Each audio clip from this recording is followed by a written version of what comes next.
All right, motherfuckers. Hazbin Hotel songs tier list. I am the song decider, and I'm going to decide where these songs go in this tier list that I have made. That is what we're doing today, except that's not really what we're doing. What we're actually doing is, so I did the whole reaction thing to Hazbin Hotel.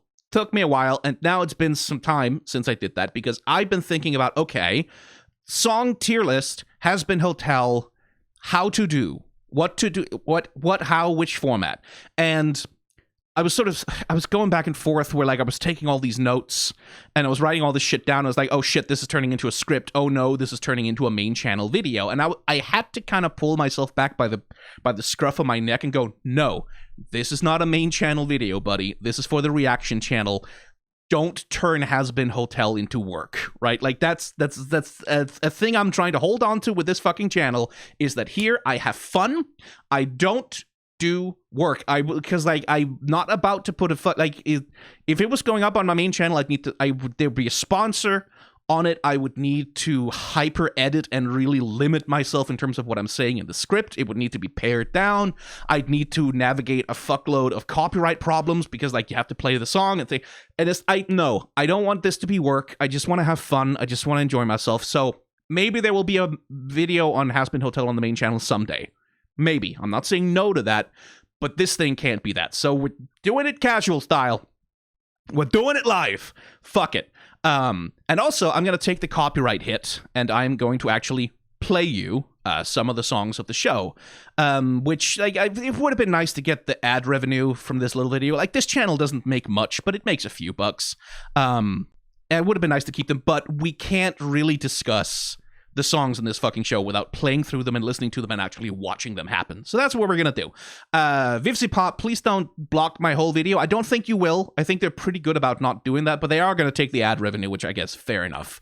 Right, so Hazbin Hotel is structured like a Broadway musical, right? Like, that's sort of the whole conceit of the show, is that it's like this Broadway musical extended out over like a full season of TV animation, and it has like these arcs that go on and like these storylines that are told in part through the story, through the songs in the show, and the music is an integral part of the storytelling and of the world building and of how the show communicates its meaning to the audience, right? And so that makes those songs basically the perfect vehicle for doing like a recap, right? Like, for doing like we can use the songs as the grounding structure to just sort of have a chat about what happens in the season, what's the good stuff, what's the stuff that doesn't work, rehash some criticisms, just kind of go over the whole thing. And that's what we're doing today. So when you're looking at this tier list here, right? The banger category, I mean, you can guess what goes in there. There's only one song that's going to go in the banger category, just so you know. But for the rest of it, what we're assessing is not whether or not the song is fun to listen to. Because I've been listening to the shit out of this soundtrack, and basically all of the songs in the soundtrack are fun to listen to. What we're assessing here is how well the songs work as part of the storytelling of the show. How well they work as part of the narrative, as part of the construction of how the show is put together, right? That's what we're actually talking about. So when we have this category down here that says better off without it, it's not because the song is bad. That's because I think the show would have been better if that song and the storylines that are present in it had been cut out of the first season. Maybe put in the second season, but like in the first season, they just take up space and they don't really advance the story to where it needs to go. Not a lot of songs are going to go in there, but a couple of them are. As for the rest of them, this is just like a thing of like, oh, this is really good, this is doing great storytelling, this is pushing things forward, this is like communicating things very concisely. B is like, yeah, that's fine. Like, there's no problem with it, but it's not exceptional in any way. It's just fine. And C tier is like, it's not like the show would have been better off without it, but it's like, it's lacking a lot of stuff, right? So let's get into it, and let's start at the beginning with Happy Day in Hell. I can do this. Somehow I know it. I'll get heaven behind my plans. Charlie, hold on. There's just no way I could blow it. Not this once in a lifetime chance. It's just a meeting. Right. So immediately, this song is the introduction song, right? Like, this is the first song on the show. This is the song that does a lot of the setup for like the emotional arcs and for like the things that our characters want to do and the ways in which they're going to conflict with each other, specifically focusing on Charlie and Vaggie, right? It sets up the dynamic of their relationship, which is that Charlie is off in Delulu land being extremely sort of enthusiastic and naive and optimistic and believing in the future and having heart and like having a dream that she wants to pursue. And Vaggie's like, hang on, let's just slow down there. Let's not go too far. Let's not run too fast. She's trying to pull Charlie, cut it back down to earth. That establishes something about their dynamic. And we'll talk more about their dynamic later and the ways in which the show kind of fumbles them a little bit as a thing.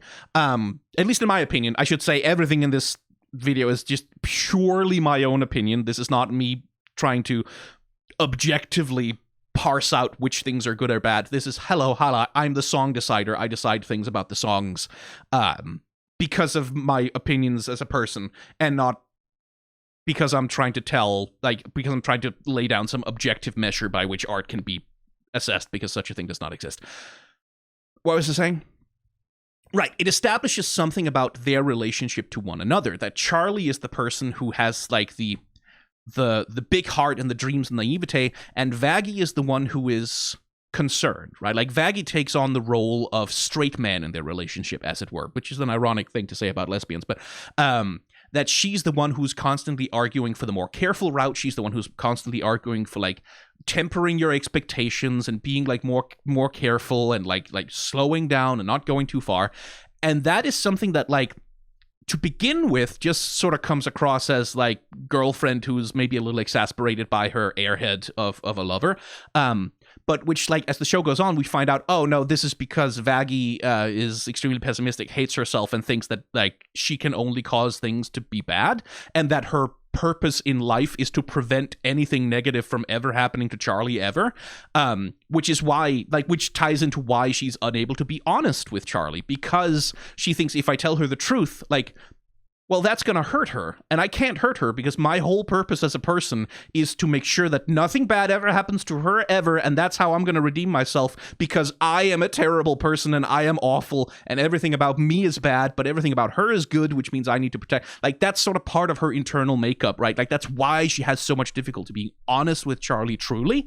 Is it comes from self-loathing, and that's being set up here. It's manifesting in a way that I feel like is quite real to that kind of thing, that like people who have this, who end up in these very sort of protective, fearful attitudes, especially around like the feelings and the well-being of the people that they love, like that can come from a place of like personal self-loathing, from personal insecurity and self-hatred. Is like it can lead you into adopting that kind of an attitude with other people, which I think is cool. It's like that's a good part of their emotional dynamic.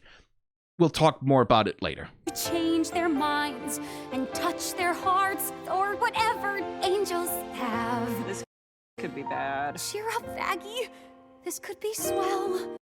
So, another little bit, like, again, building the relationship between the two characters like that, like Vaggie is the one, like, not only that Vaggie is the one who's sort of uncertain and insecure, but also that Charlie is the one who keeps pulling her up, right? Like, that Charlie is the one who says, hey, Vaggie, come on, cheer up. Things can be better. Things could be good. Like, that part of what attracts Vaggie to Charlie is that Charlie believes that better things are possible. And Vaggie really needs that because she doesn't believe that it's possible. Like, that's the thing about redemption, right? Like, Vaggie is in this place where she simply doesn't believe that she deserves redemption.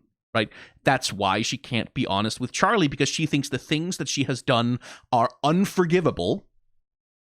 And so when Charlie like shows her like empathy and kindness and like, hey, cheer up, come on, things can be better, that is an emotional balm to her. So you can see why she loves her, because Charlie is someone who helps Vaggie feel as though like a future is possible, right? Like she brings light to her world, which is like, again, nice things about the character dynamic. The other thing is Charlie doesn't know if angels have hearts, which again, I thought that's a clever little line, because it shows us, oh shit, Charlie doesn't actually know what she's dealing with, right?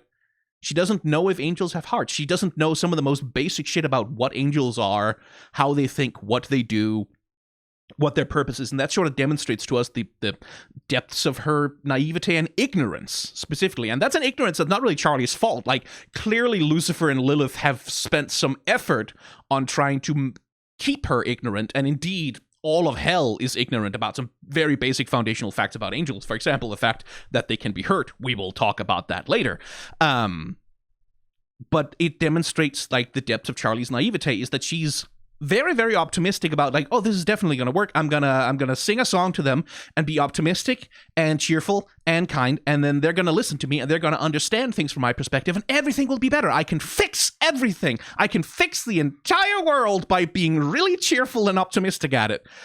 Which, you know, that's one of Charlie's things, is like she kind of has to learn that it takes a little bit more to fix things than just being super, super certain that everything's gonna work out in the end. That sort of ties into where she goes in the finale, and like the way that she has to learn to cope with like the trauma and the consequences of her actions. More about that later. Something tells me that today will be a happy day in hell. Okay, but just don't sing to them. That bitch is halfway down the street. Is she? Oh, she's dancing. No. Here's another little thing I like. Again, like, so part of the strength of musicals and the strength of songs is that you can compress huge amounts of information into very small chunks and get it across in a way that like through the strength of like poetry and implication, you can tell so much more story than you ever can with dialogue, right? Like you can really compress a whole lot of shit into a few song lyrics, and Hazbin Hotel is, broadly speaking, quite good at this. It uses this very effectively because, again, the primary problem of the show is that it is so fucking compressed. It has so much to say and so little time in which to say it. So doing that in songs like helps it get a fuckload of shit across real quick. One of the things it gets across right here is that like Charlie swings Vaggie around. She kind of goes, okay, just don't sing to them. And then Angel Dust turns around and is like, oh, that bitch is halfway down the street. And then Vaggie is like, is she? And Angel Dust anticipates what she's about to ask, and he says, oh, she's dancing, and Vaggie goes, oh, no. And that establishes that these two characters have a dynamic, right? Like that Angel Dust and Vaggie are people who, number one, know each other well enough that Angel Dust can anticipate what Vaggie is going to be asking. It establishes that Charlie does this shit all the time. She does it frequently enough that Angel Dust has observed it and internalized this is part of who Charlie is as a person. And it establishes that whatever misgivings and whatever conflicts they may have as people, Vaggie does trust Angel Dust to give her accurate reports on what Charlie is doing, right? Which is a small thing, but like the other way you could play it with a character like Vaggie, who can be very brusque and like very sort of unwilling to trust other people, is like Angel Dust could say, that bitch is halfway down the street, and then Vaggie could go, what? No, push past him and go look herself, rather than trusting that Angel Dust is like going to report accurately to her on what's happening. So like that establishes a little thing about their character dynamic that like Angel Dust has been around for a while, right? And they have a dynamic, they have some sort of nascent friendship, something. And again, like, well done, like setting up that Vaggie has a relationship with other people than Charlie within the confines of the hotel. There's a warm, fuzzy feeling that wafts through the air. Every street so revealing, it's hard not to stare. It's a realm so appealing, it beats anywhere. If you don't mind the smell, it's a happy day in hell. So, here's the central joke of the song, right? It's like that Charlie is a Disney princess singing an I Want song and a, like, oh, this crazy town that I love, this is the location of the show, here's the deal with the location of the show, la la la la la song. But the place that she's singing it in is fucking hell, right? Like there's corpses in the street, drugs, porn, wow, all kinds of unwholesome things that are really weird. You would never see that in a Disney musical, but she's singing like a sort of Disney musical-ish princess song. Ah, ha, ha. Oh, the contrast. And this is sort of the tone of Hazbin Hotel. Like the song is establishing the tone of the show, which is very sort of 2010s Newgrounds, right? Like late 2000s, early 2010s Newgrounds kind of vibe. Like this thing of like, what if wholesome thing, but it was not wholesome because of there's drugs and sex and violence and swearing in it. It's a little bit juvenile, but that's part of the point, right? Like that's part of the charm of the show. I don't say these things as a way to denigrate or dismiss the show, but as a way to establish like this is what the show is doing. And this is like the tone that it wants intentionally to take. because like that's the space that it has chosen to do its storytelling in, something which is very effective, as we'll get to once we get to Loser Baby and Poison. But that's where the show is. So like it's establishing tone, and establishing like it's also a very good filter. Like if you see this musical number and you kind of cringe and you go, oh my god, this is so fucking 2008 Newgrounds, like and it kind of makes you embarrassed or it makes you uncomfortable. You just don't like that vibe. You know at this point, like, yeah, this is not going to be the show for you. Like, you get filtered out. You understand that, yeah, this is not for me. I'm not going to vibe with this shit. I can go watch something else, right? Which is part of, like, that's part of the point of a good tone setter, is, like, to prevent this thing of, like, having an audience that, like, half hates and half loves the show, stick with it for longer than they need to and waste their time and get really resentful of it. That still does seem to have happened with Hazbin Hotel, unfortunately, but you know, it's you can try. You can try with a good tone setter. Hi, mister. Go fuck yourself! There's an endless trash fire that's burning my soul. Hello. A ton of barbed wire to shove in his hole. Excuse me. What is required? We all have our role. I'm not doing well. Another shitty day in hell. Right. So here we have like the thing of like the residents of hell don't share Charlie's optimism and enthusiasm. That's the thing that's being established here. It's like these people think that hell kind of fucking sucks because it's hell and it kind of fucking sucks and it's meant to suck a lot, as we shall learn. And they're not having a good time. And they don't see the same qualities, the same joys, the same beauty in hell that Charlie does. And this is one of the other things about the show. Like, again, I will bring this up 400 million times, so get used to it. But the compression of the show is forever going to be its biggest problem. The pacing is brutal. And it's one of the show's biggest legitimate flaws. And if it's something that someone gets turned off by, it's like there is no counter argument. There is no counter argument to the criticism that the show has kind of shitty pacing, because it does, because there is too much and there's not enough time. As we've discussed, that's not necessarily the showrunner's fault. They're doing the best they can with the resources that they have, but it is a thing of like, you could have written this differently and given it more space to breathe. And one of the things that I really miss in the show, that I wish had more space to breathe, is like what Charlie sees in hell. Right? Charlie believes very strongly in like that sinners deserve redemption, that hell can be like a beautiful place, that can be a great place, that there's something to love here, that there's something to adore here. I really like that part of her character, that like this is part of her as a visionary, that she sees something in hell, something beautiful that almost nobody else is even capable of seeing. That's what makes her a heroic figure. That's what makes her the savior of hell. Ultimately, right? Like, that's why she's the person who is capable of changing this place. Like, in 10,000 years, no one else has done it. Charlie's gonna manage because she has the vision that there's something here worth fighting for.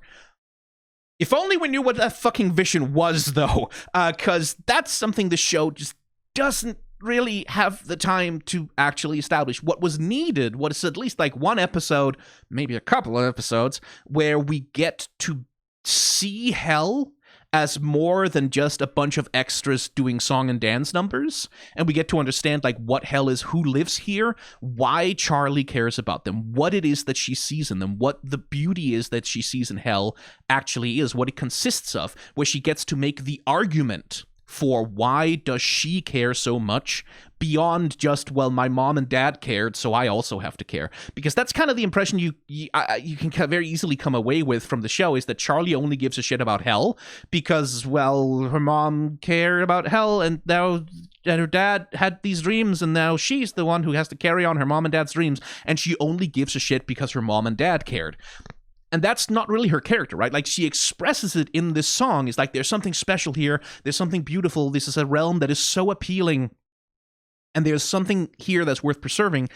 But the show never actually gives her time to verbalize what that something is. Like, even in More Than Anything, which is a song about, like, more than anything, I need to save my people more than anything. Because, why? Like, what is, like, Charlie never gets the chance to really articulate her inner life as it relates to this place, right? And that's a thing that's really sorely missing in the show, because it's sort of, that's one thing I certainly felt by the end of it, is that the show really hadn't given me much of a reason to give a shit about hell. I gave a shit about the characters. Like, all of the characters that Charlie cares about, I also cared about. I understand why we want to save Vaggie and Angel Dust and Serpentius and, like, I understand all of that. But these motherfuckers, why?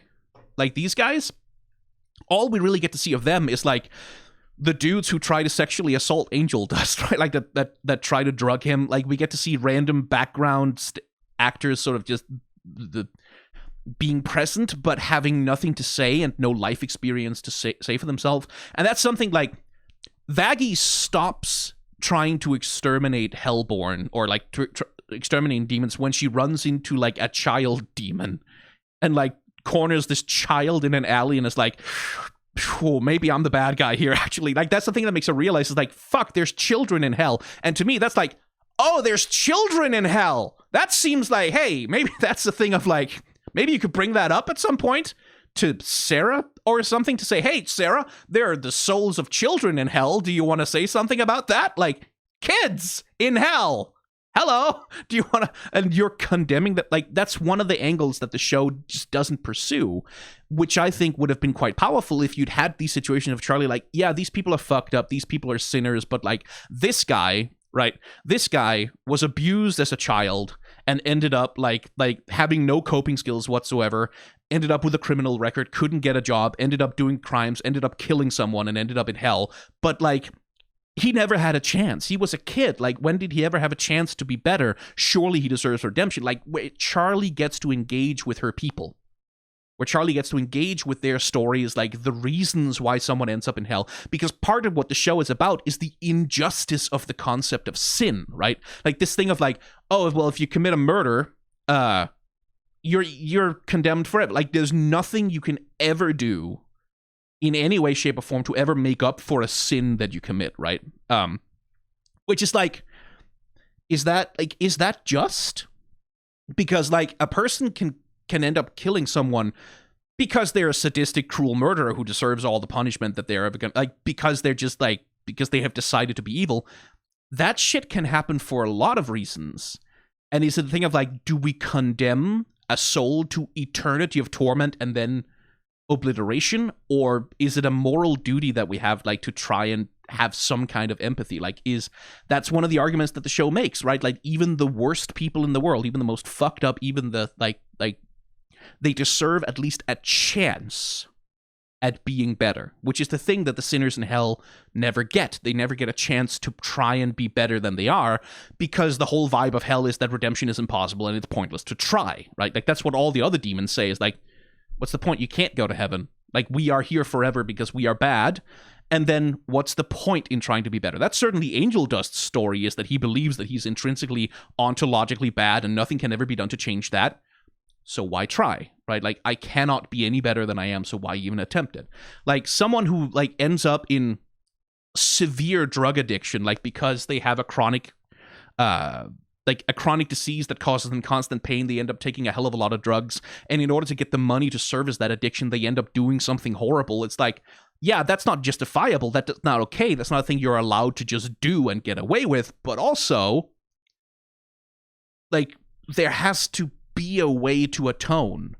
There has to be some kind of way. Like, you can never make up for taking someone's life. You can never make up for abusing someone. That's not something you can erase. It can't go away, ever.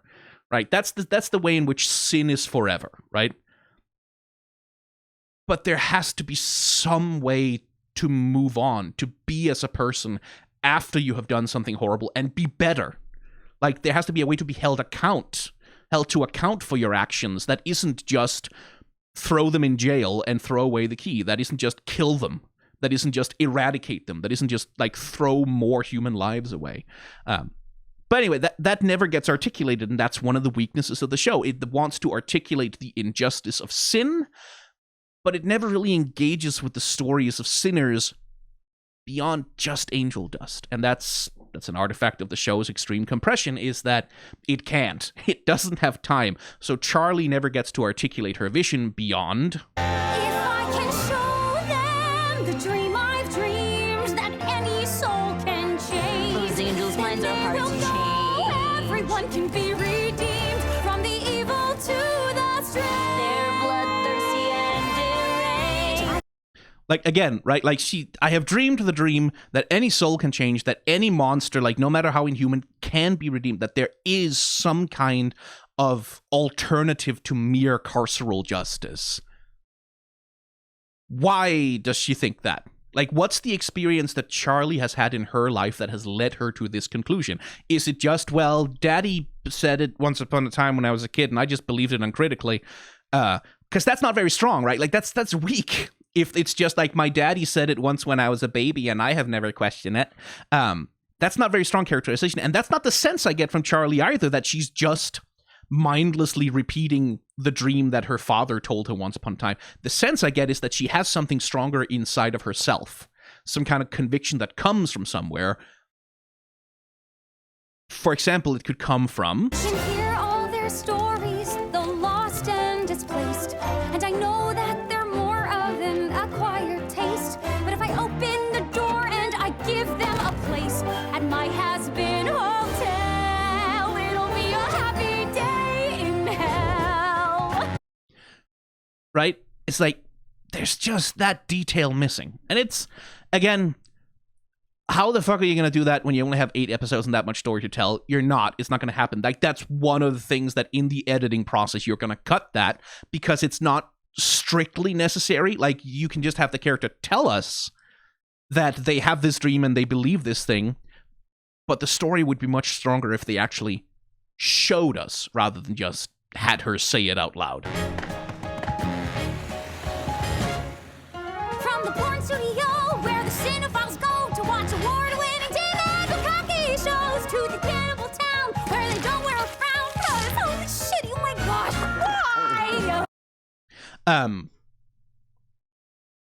Shit, I had to think. Right, it's the dun dun da da da da. Like, I identify that as the New York cadence. I don't. Again, if I knew more about musical theater, if I knew more about music theory, maybe I'd understand exactly what that thing is more than that. But like that, din din din din din din from the porn studios where the cinephiles go. Like, that's that whole, oh, this Tartland town, right? Like, that's that whole vibe of like, oh, this great town full of all these cool people. It's that, I really like that as a little thing of like, because I heard that and I immediately identified, oh, this is what we're doing. We're doing the, oh, New York, that Tartling town, New York, I'll show you around. Like that shit, like New York. That's what we're doing here, that vibe. I appreciated that. I quite liked it. It's also our introduction to Cannibal Town, which again is one of those parts of the show is like, Cannibal Town where they don't wear a frown because, and then she's interrupted. She doesn't tell us why they don't wear a frown.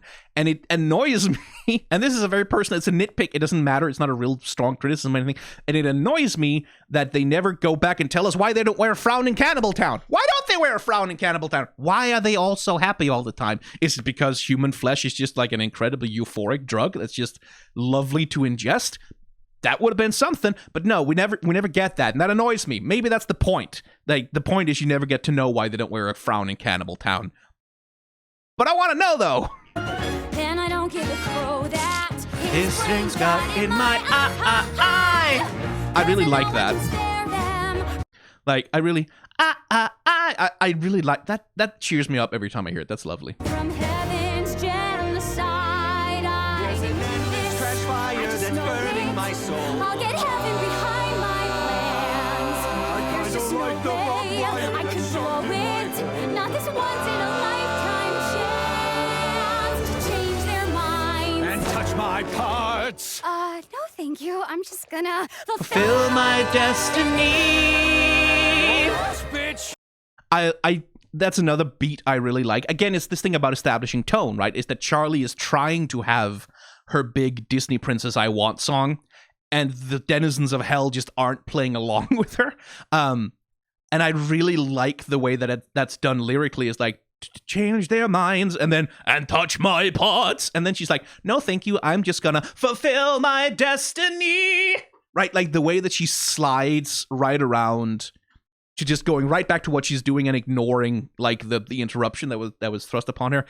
And I have wondered, and this is something I'm not sure about with this song, is that multiple times over the course of the song, especially when she ignores the dude, right? Like when she's going around here,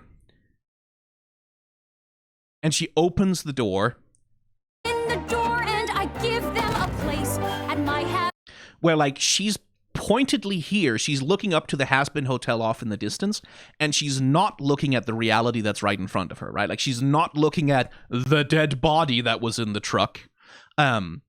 And I have not 100% been able to parse whether part of the point of this scene is that Charlie isn't seeing hell for what it truly is. Because again, that's not my read on her character. My read on her character is that she's the one who sees hell more clearly than anyone else, right? She's the one who actually understands hell as a place and the denizens of hell as a people more than anyone else. But there are parts of the visual language of the song where, like, the animation seems to suggest that she's willfully ignoring the reality of hell, right? That she's willfully refusing to see hell for what it is. And I'm like, that's one small criticism I have of it, is I'm not 100% sure if that's what the story is trying to convey. And again, that goes back to that problem of like, Charlie never gets to articulate her love for this place. Like, in a way that's more than, like, vague platitudes and like vague ideas of like, oh, I love this place because of, and I have dreams about how good things could be if it wasn't what it is. Like, yeah, it's a pity. It's just a thing. I like this guy back there who's just like doing the fucky motion with his hands. It's fun that he's there. Is that a cameo from Hell of a Boss? That one down there? I'm sure there are cameos from Hell of a Boss somewhere in the background of all of this. I can already tell. Today is gonna be a fucking happy day.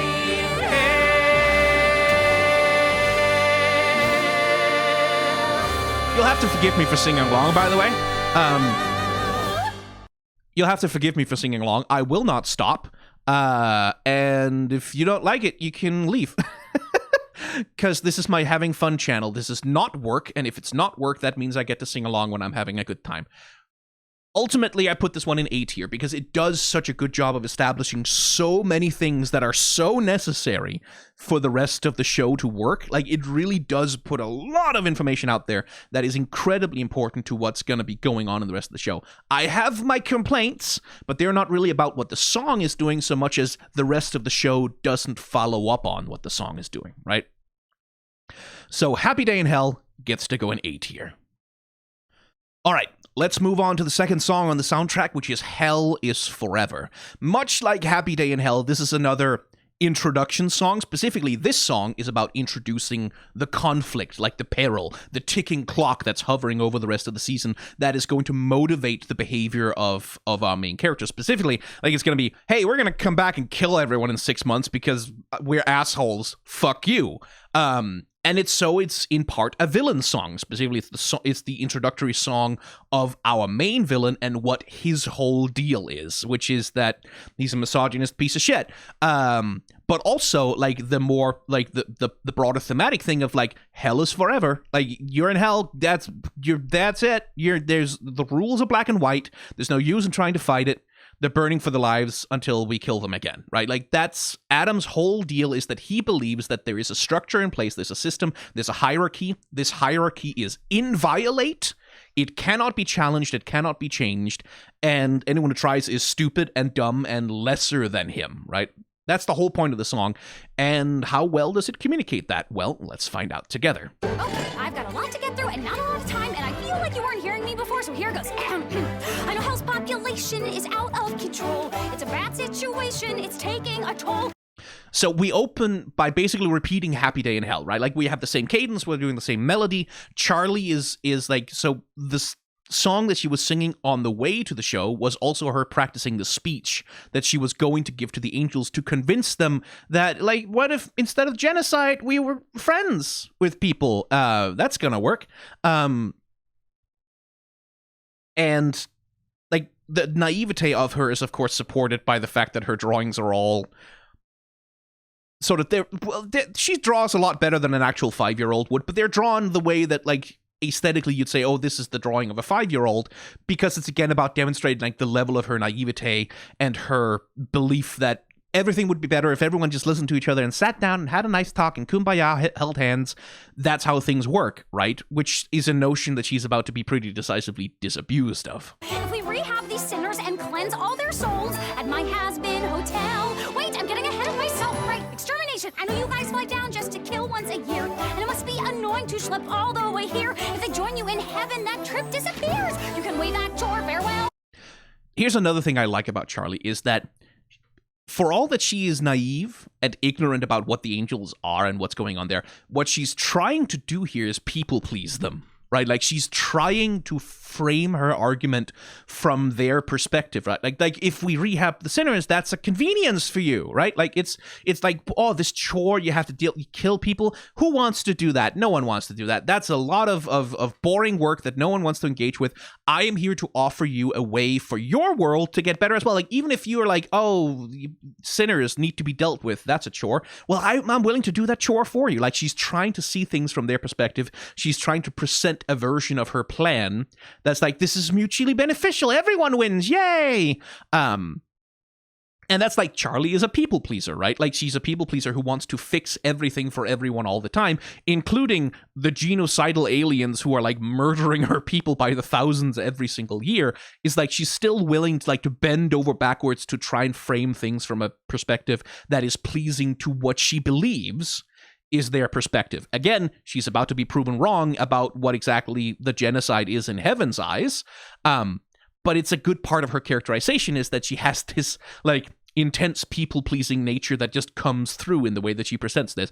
At no point ever here does Charlie make a moral demand that like, hey, maybe this is wrong, actually. Like, maybe it's wrong to kill all these sinners. Like, maybe this is not the right way to do anything ever. You fucking murderous genocidal assholes. In part because she isn't there yet, quite. Like, she'll get there by the end. But also in part like that she doesn't want to be demanding, right? Like, she doesn't want to make a fuss. She doesn't want to come off as someone who's asking for too much. She wants to come off as someone who is nice and helpful and pliable and friendly and polite and like who's only trying to make everything better for everyone. She's not trying to start a conflict. No conflict. We're not having a fight here. I'm trying to like everything. She's trying to people please, and Adam is about to tell her why that's not a thing that's going to happen. Let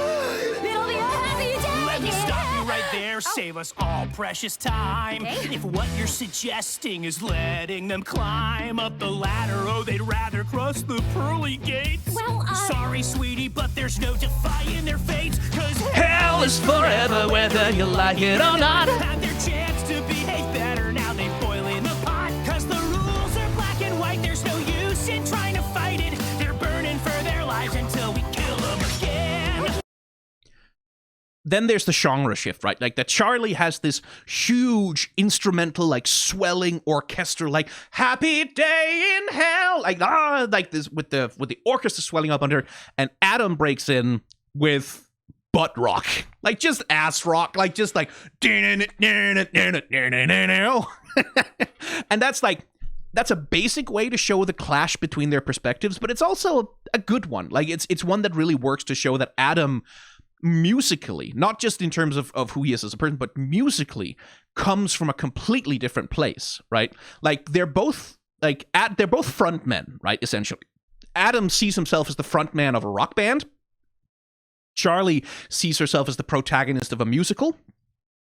But like the qualities of like a rock star and like the negative qualities of a rock star is something that's very much associated with Adam. Like Adam sees himself as like this fucking like super cool rock star pussy eating, like just gets all the girls, like I'm the main character of reality.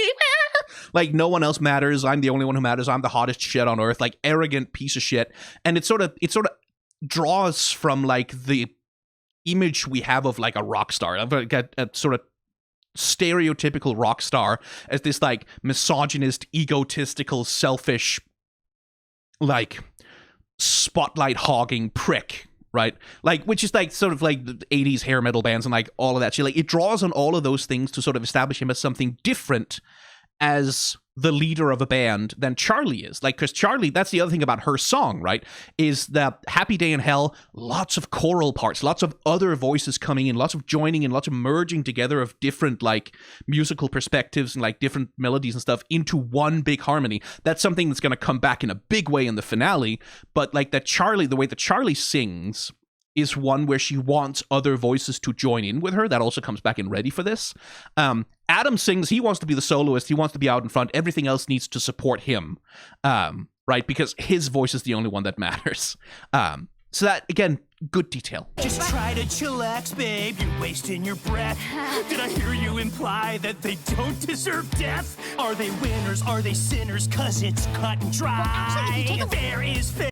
Which, again, every single time Charlie tries to get a word in edgewise, he interrupts her. He interrupts her, he blocks her. He doesn't want her to even have an opportunity to respond. This is not a duet.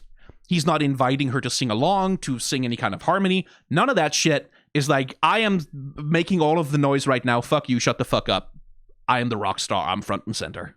An eye for an eye, yeah.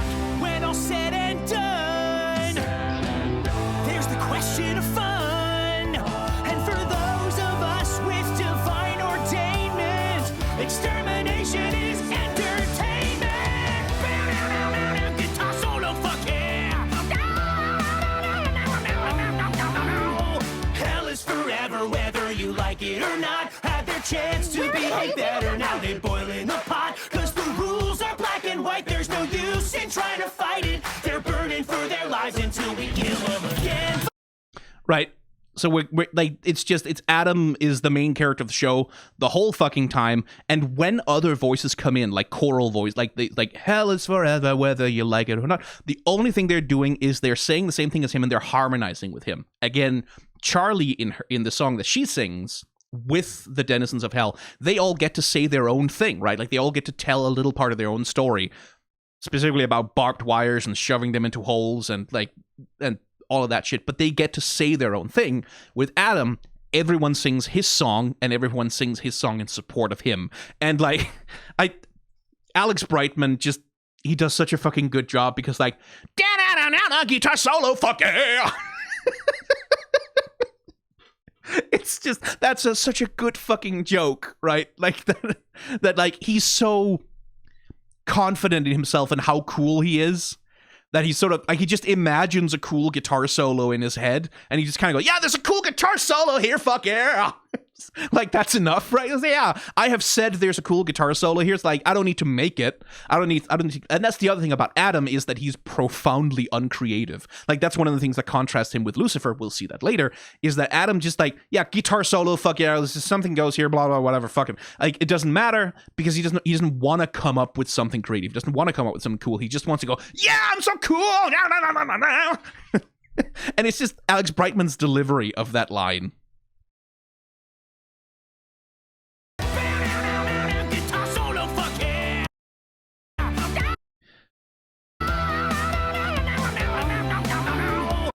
Like that, he is good, that motherfucker, that bastard. He is good at delivering lines like that. He really is.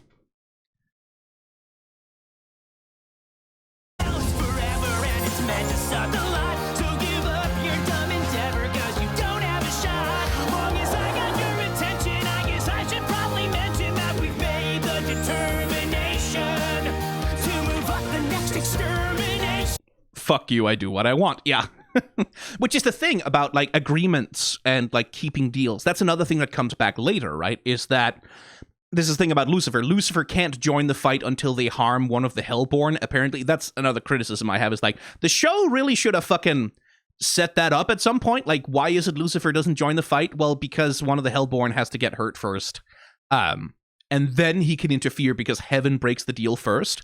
But that's like a subplot that exists sort of in the background of the show that's never really expanded on properly, I don't think, is this thing about, like, deals and agreements. Because that's something that comes in with Alastor as well, right? Like, Alastor is out to make a deal with Charlie, right? Like, that's his super objective for most of the show, is to get that deal with Charlie, that favor that he needs, which, you know, I think is that he wants Charlie to get him out of his contract with her mom. Like this thing about deals and contracts and agreements, where Adam like changes the deal, right? Arbitrarily just says, yeah, we're going to kill you in 6 months now instead of 12 months, which is like, he can just do that? Like that doesn't violate the agreement with hell with Lucifer? That's never expanded upon. Similarly, in the courtroom scene, Adam writes down a list of these are the things you have to do to get redeemed. And I know that because Adam, first man, blah, blah, blah, blah, whatever.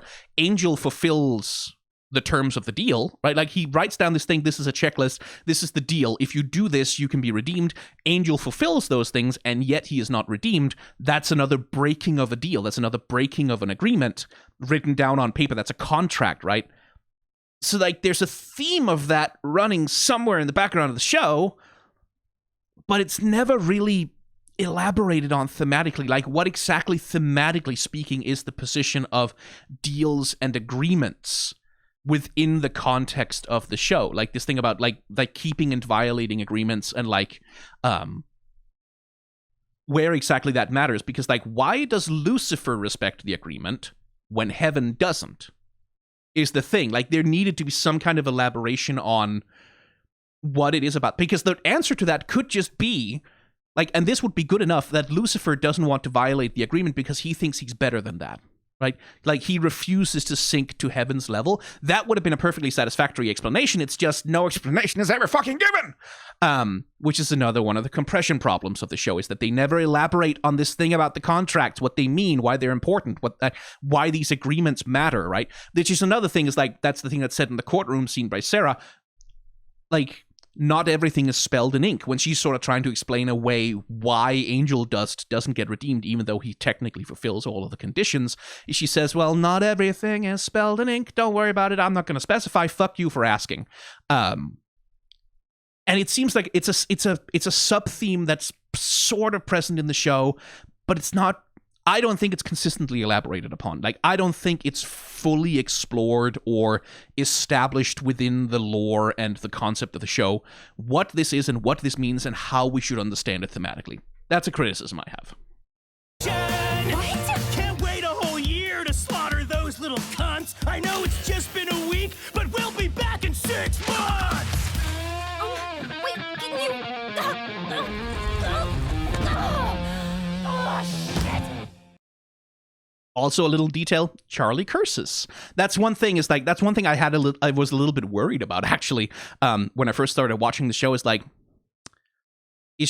are they gonna do that kind of tedious thing where the protagonist, who's the sunbeam, who's the little ray of light, who's like the sweet little like innocent, doesn't know how to curse and couldn't have a sinful thought in her head if she tried? Like, if they were gonna keep Charlie too wholesome, because I would have find that kind of tedious. Like, I think it's good that like it's made explicit that Charlie makes an effort, right, to be who she is a little bit, right? That she makes an effort to be sunshine and bubbly and kind and sweet and like forever optimistic and cheerful. That's not just inherently a part of her, that like she has no choice except to be this because that's just who she is, but that's a series of choices that she makes, and when shit gets bad, she can make the decision like to get angry, to curse, to cuss. We also get to see that a little bit in the scene Okay, I've got a lot to get through.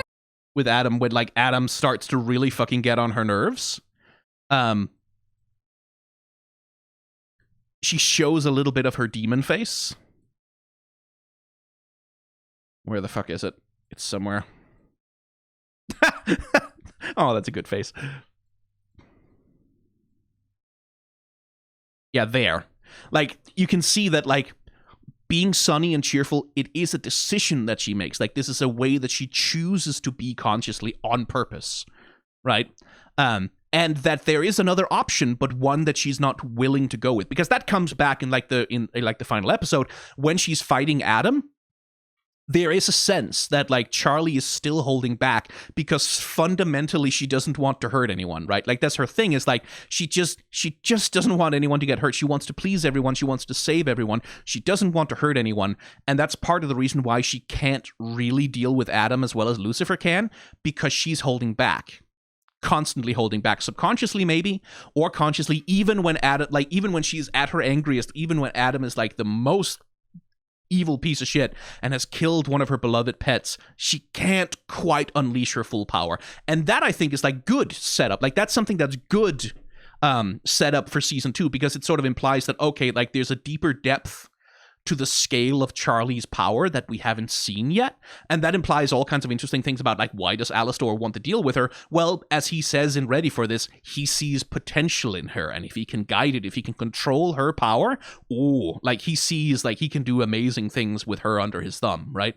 And And I like that as setup for season 2. Like, that's one thing that I think is handled really, really well in season 1 of the show, is that quiet background part about, like, what would Charlie be like if she ever truly lost her mind? Like, if she ever truly, like went out of her mind with anger, if she ever truly let go, if she ever truly, deeply, fully wanted to hurt someone, what could she possibly do? And I like that edge to her. I like that there is more to her than just the bubbly ray of sunshine, that this bitch could, if she wanted to, be the villain. Right? And she's making a decision not to be. That is more interesting as a point of characterization than just she's good because of that's what she is. Right? That there is the devil in her, quite literally. Like, that there is that there is the demon in her, and that can be brought out by sufficiently severe circumstances. Because, like, I wonder if there is a person in the universe who knows how to press her buttons better than her mom. Which, you know, season 2 and all that. Anyway, let's put Hell is Forever also up in the A tier, because, again, it's doing a lot of good, important, necessary work in telling us what the fuck's the deal with Adam. Like, it sets up the ticking clock at the center of the story that, like, he'll be back in 6 months to kill everyone, so you better have redeemed a soul by then, right? To show heaven that souls can be redeemed, extermination isn't necessary. There is this time pressure, right? Like, there is this character pressure on Charlie to get this shit done, and if she can't get it done, she can't save everyone, and then, you know, what good is she? And it's also a great character establishing moment for Adam. Like, it establishes exactly what his deal is as a villain. Very clearly, very concisely. We know exactly what kind of a piece of shit he is after this number is done. No doubts, like, no ambiguity about it whatsoever. He's so easy to hate immediately, and you hate him immediately. Plus, it is kind of a banger. Like ultimate, like, I am the target. Like, I called it butt rock, right? Like, I called it the complete ass rock, but also I'm the target audience for that kind of music. Sorry. I am the guy who, like, there's some Nickelback songs that I quite like. Like, I have a big library of, like, 80s hair metal on my computer, like of like sort of guitar solo, fuck yeah. Like, I like that kind of music, so this works on me. But yeah, like, just as a piece of story structure, absolutely. Like, this is above and beyond. This is better than average. So yeah. All right, let's have ourselves another villain song, because there's 2 of them basically in a row in this show, and yeah, this one unfortunately doesn't work, I think, quite as well as the other ones, mostly because, well, we'll get into that. Let's start by listening to it. That fucker's back! Yeah, I thought he was gone for good too. It's been 7 years! You still pissed he almost beat you that time? Fuck you! Just saying. Things have changed a lot since he left town. That's for sure. I gotta send a message of who's really in charge of things now. So, Vox, right? Vox. Poor Vox. Dear little Vox. So Vox is set up here essentially as Alastor's rival, right? Like, he's the TV demon, or the social media, like the new media demon, as it were. And Alastor's the radio demon. Like, he's the new blood. Alastor's the old blood. Alastor's old-fashioned, outdated. Then Vox is like, welcome home. You're gonna make you wish that you'd stayed gone because I own TV. That's his whole deal, right? Like, is that he sees himself as, like, he and the V's see themselves as, like, the new wave, the new rulers of hell, like the future of hell, the people who are going to take over after all these old fossils have been ousted and dealt with. And, like, okay, sure, like, that's an angle for a series of, for like a group of villains that are going to be like important to the show. It's just a pity that they don't fucking matter in the first season, like at all. And that's sort of my main criticism of this song, is that Vox gets this whole entire villain song to himself, where he establishes himself as, like, I am the guy who controls mass media in hell. I'm the guy, like, and that sets him up as, like, he would have been a natural villain to the Hazbin Hotel, because the Hazbin Hotel needs to advertise itself, right? Like, it needs the demons of hell to believe that it is possible to be redeemed. It needs the demons of hell to believe that the Hazbin Hotel is a place that they can trust, a place that they can go to be vulnerable, right? Like, which is what's necessary for redemption and to better themselves. So he's a very natural threat to the Hazbin Hotel. Like, absolutely, 100% for sure. He could be a real problem for them.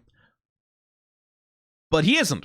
The only thing Vox does that's really antagonistic, that's like directly interacts with any of the inhabitants of Hazbin Hotel in the entire first season, is he makes Pensius go and make a fool of himself. And after that, he's just like, he shows up in the ending being like jerking himself off audibly over Alastor getting his shit rocked by Adam. But that's it. Like, Vox just does not matter. He doesn't come back. His rivalry with Alastor doesn't go anywhere. His concept, his powers, they just don't interact with any of the first season of the show. He's not even really, like, because, like, as we've established in Hell is Forever, the primary conflict of the first season, the primary peril, the danger of the first season is that the angels are coming back in 6 months, and Charlie needs to come up with some kind of fucking proof that souls can be redeemed before then in order to have any chance of forestalling their return, right? Like, that's the hope. At the end of the trial, it turns out, like, no, there was never any hope because they were never gonna let anyone prove that souls could redeem themselves. Sarah was never gonna accept it, even if Charlie did everything right, and so the plan has to change. But Vox doesn't interact with any of that. Like, nothing of what Vox is, nothing of what he represents, nothing of what he stands for interacts with any of that. And that's the same problem we're gonna have with Velvet in her song, is that Vox and Velvet don't matter. They do not do really anything for the actual main plot line of the show. They're just sort of around, basically sitting on their asses waiting to, I guess, become relevant in season 2, which is like, and when you have a show that is whose biggest problem is that there's way too much shit in it, and it's way too compressed, and it doesn't have enough room to actually explore its important stories, that's like, why not cut the V's then? Like, keep Valentino, by all means. Like, have Valentino be present as Angel's abusive ex-boyfriend, and then introduce the V's as a force in the second season. Sure, why not?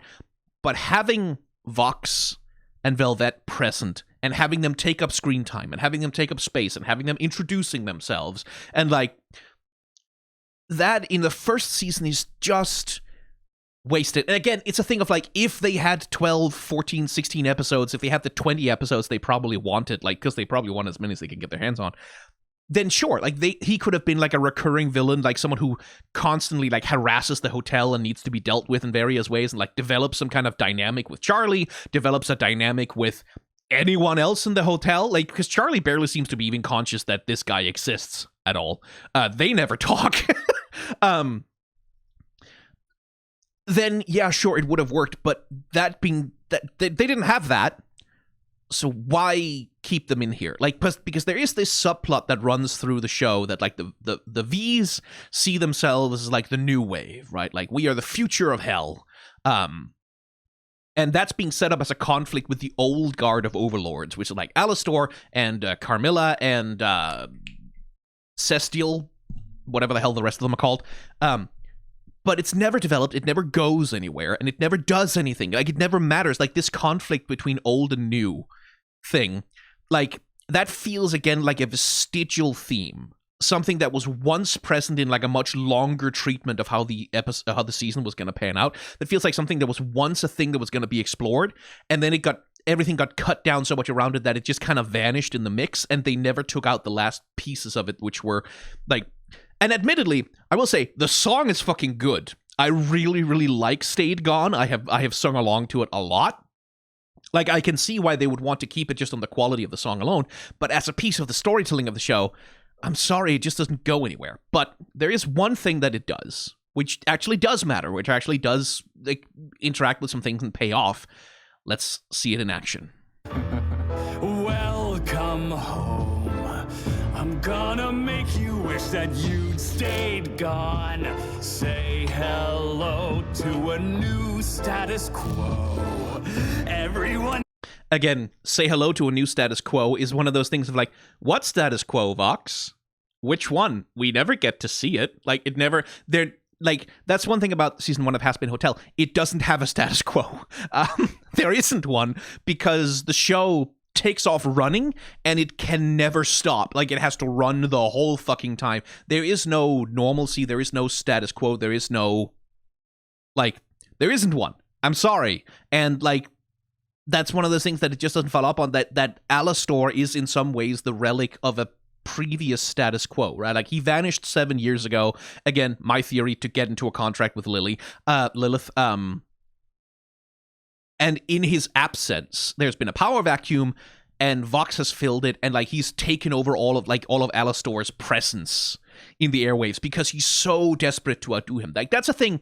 One thing that is compelling about Vox is his dynamic with Alastor. Like, I think it's barely explored. Like, they never get to interact again. Like, they sing a song at each other one time, and then they never have any interaction ever again, really. And I wish it was more explored, because, like, the bitter ex-boyfriend vibes coming the fuck off of this sad little TV twink, are immaculate. They're fantastic. Like, there's so much bitter, like, I was spurned, and now I have dedicated my life to showing everyone that I am better than him, and I don't need him, and I don't want him in my life, and I don't want him to call me back, and I don't want to get back together, and I don't love him anymore. Right? Like, there's this sense of, like, there is this sense of real bitter, spurned, angry ex-boyfriend vibes in it. Like, or a spurned friendship, sure. But it's more fun if Vox also gets to be like if part of it, his protesting, and part of his... And that's the thing I talked about with character design, right? Vox and Alastor wear a very similar style of suit. And I always read that as, Vox is trying to imitate Alastor. Like, Vox is sort of trying to, because Vox is taking over Alastor's role in the media landscape, he's also trying to take over Alastor's style. Like, he's imitating him. He's trying to destroy him, he's also trying to become him, right? Which would tie into a really fun, like, fucked up psychosexual dynamic between the two of them, where, like, Vox has all of this sublimated desire for Alastor that sort of turns into this act of self-creation of like trying to overtake him or become him. Like, that would be very interesting. Like, that is the foundation, that is beginning of a really cool, interesting, fun, compelling, fucked up dynamic between two of the villains in the show, because Alastor is a villain. Let's be clear about that. And it's like, I wish you could have done something with that. That would have been cool if you did something with it, but you don't. Knows that there's a brand new dawn. Turn the TV on. Camera speeds rolling in 3,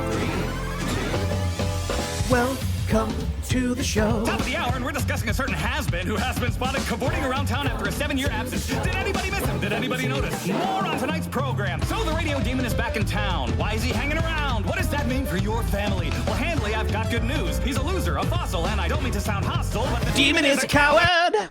So, there's a bunch of stuff going on here. Like, Vox is not just, like, the guy who owns TV, but, like, he's taken over, like, televangelism. He runs talk shows. He runs, like, everything, right? Is like him. He is the media, essentially, right?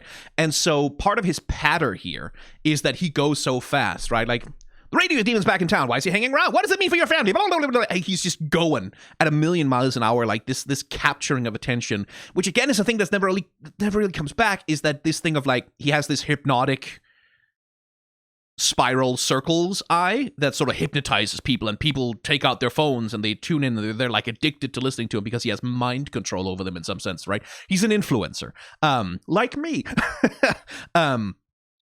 And that's sort of part of his power as a villain, is that his power to influence and control people, again, would make him a really good antagonist to the Hazbin Hotel. Like, it would do, but it doesn't come back. Like, but there is an interesting thing there about, like, this thing about, like, power and volition and consent.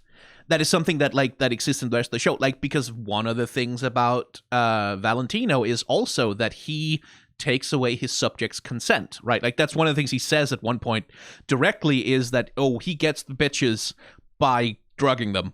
Like, he's a date rapist. That's basically what he does. Like, he gets his slaves addicted to drugs, and that's part of how he keeps control of them. He violates their consent, he violates their autonomy, their ability to control themselves. Vox kind of does the same thing with his like hypnosis eye thing, which is how he controls the masses, which is how he acts as the TV demon. In contrast with Alastor, who doesn't do any of that. He just puts on a really compelling show that nobody can look away from, because it's fucking terrifying. But that's like, as a point of contrast with what Alastor does, and it's a point of characterization for Alastor also, is that there clearly is a line that Alastor has a moral qualm with crossing. Alastor, broadly speaking, doesn't like to mind control people, right? He'll make deals with people, like he'll manipulate people into situations where they're indebted to him or they are like in service to him, like he does that with Husk. He does that with Husker. Like he has Husk in a soul contract with him, but very specifically, it's not, he doesn't just mind control people, he manipulates a situation such that people will take the deal because it seems like the best option they have at the time. That's exactly what he does to Charlie, right? So that there's this difference in kind of Vox and Valentino simply brute forcing control over other people, like simply overwhelming them with power. In some way or another, and taking away their control, and then Alastor doing the more traditional devil thing of manipulating people into a situation where they will cause their own downfall, right? That's good contrasting characterization of the two. Again, if only the show had actually elaborated on it at all, that would have been nice. You can take that as gospel. Pulling my viewer is impossible. I'm visual. He's barely audible. Stop giving him the time of day. Don't listen to a word he'd say. I hope he had a nice vacay, but he should have stayed away. So the other thing is, like, Vox is also just, it's a villain song for him, right? Kinda. But he's also a little pathetic, right? Like, the way that he's so desperate, clearly, so desperate, like, the radio team is back, don't listen to him, don't go there. Like, he's doing Streisand effect, right? Like, he is advertising for Alastor, basically, by being so desperate to tell everyone to consider him an irrelevancy. Oh, he doesn't matter. I'm going to talk for 15 hours about why this guy doesn't matter, and why he's not important, and why you shouldn't care about him, and you shouldn't listen to him. No one cares about him. More on this for the next 3 days of uninterrupted programming about why the radio demon is a loser, right? And it's a little sad. Like, it's a little pathetic, his desperation to denigrate Alastor, and it makes it clear just how much of a fucking threat he sees Alastor as, right? Like, how scared he is of him, and also how obsessed he is with him. You can take that as gospel. Pulling my viewer is impossible. Like, you can take that as gospel. Pulling my viewers, impossible. I'm visual. He's barely audible. Right? Like, he's like, I'm better than him. I'm better than him. Me. I'm better than him. You have to believe me. I'm better than him. I swear to God. Right? Visual, he's barely audible. Stop giving him the time of day. Don't listen to a word he'd say. I hope he had a nice vacay, but he should have stayed away. While he hid in radio, we pivoted to video. Now his medium is getting bloody rare. I do have to call out that line again. His medium is getting bloody rare. That's, on the one hand, that's so fucking corny. Like, that's so fucking vaudeville. That is genuinely kind of lame. But I also love it. I also love that, like, his medium is getting bloody rare. Aw, you. Like, that's cute. I can't help but be charmed by it. That's adorable. It really genuinely is adorable. His medium is getting bloody rare. Also, the whole pivoted to video. Like, this is, I don't know how young you are, person listening to me, but pivot to video was a thing that happened in the 2010s, more or less, where Facebook, when it had its little effort, its little attempt to try and compete with YouTube, it started rolling out Facebook video and tried to court over all these big YouTubers. Like, oh, post on exclusively on Facebook and stuff. You'll get millions of views, and you get all these. Oh God, we have so many views, and they really did post like some impressive viewership numbers, like millions and millions and millions of views, like people who would only ever gotten like thousands of views, all of a sudden getting hundreds of thousands of views on their content. It was very compelling, and Facebook went out to all of these companies and corporations and said, you know, hey, look at these fucking video numbers on Facebook. You should all produce video content for Facebook, which was Facebook's attempt to corner the market by brute force, right? Basically, get everyone onto Facebook, making video on Facebook so that the audience would follow them. And then once the audience follows them, then you can start monetizing, and then you can start like capturing the market and locking it down in your ecosystem and all that. That's what they were trying to do. The problem, as it turns out, is that Facebook was fucking lying about how many views a given video got, because they counted everything. Like, if you just scrolled past the video on your feed and it started auto-playing for like 0.5 of a second before you moved on, they counted that as a view, right? Like, if the video was auto-playing on a Facebook page that you were visiting, even if you didn't click on it, engage with it, view it, even have the audio on it, that counted as a view. That counted as watch time. And so, initially, everyone who, like, so with those giant numbers, with those apparent giant numbers and the big money that Facebook was paying out for those big numbers initially, a lot of companies, including College Humor, started trying to pivot to video, right? Like, that became, oh shit, there's a gold mine here. Like, there's a huge unaddressed market of people who want to watch video, and they want to watch video on Facebook, but they want to watch video specifically. So let's just pivot everything to video. The Onion did this. Like, so many publications, so many websites, so many companies tried to pivot whatever content they were making to video, because Facebook was promising with all of these numbers that there was a huge market there that you could capture if you just pivoted to video. And then when it turned out that there wasn't actually an audience there, that there wasn't particularly great view numbers, and that engagement metrics on Facebook, like not just whether or not someone would click on a video to view it, but whether or not they would like it, whether or not they would follow up on the thing that was said, whether or not they would follow a call to action in the video, like subscribe to my Patreon or whatever. Well, those turned out to all be fucking shit-ass motherfucking garbage. They turned out to be terrible, because Facebook was a terrible platform for that kind of engagement, and also because Facebook hates it when you link to anything that takes a user outside of Facebook, right? Facebook wants the user to stay on Facebook as much as possible. That's the same reason Twitter video is shit, and why Elon Musk whining about, oh, Mr. Beast, you should post your videos on Twitter.com, is like, it's so pathetic and sad, because no YouTuber is ever really gonna want to. Twitter is a terrible, terrible, terrible, terrible platform for video, especially long-form video, and like, its engagement metrics, its number tracking, and its payouts are ass. They're shit. They're terrible. They're useless. They're worthless. And no one wants to do it, because everyone remembers the last time we tried to fucking pivot to video in that way. That's one of the reasons why YouTube is such an ascendant monopoly right now, like why there hasn't been a YouTube competitor, is in part because of the enormous crash that Facebook caused with the pivot to video.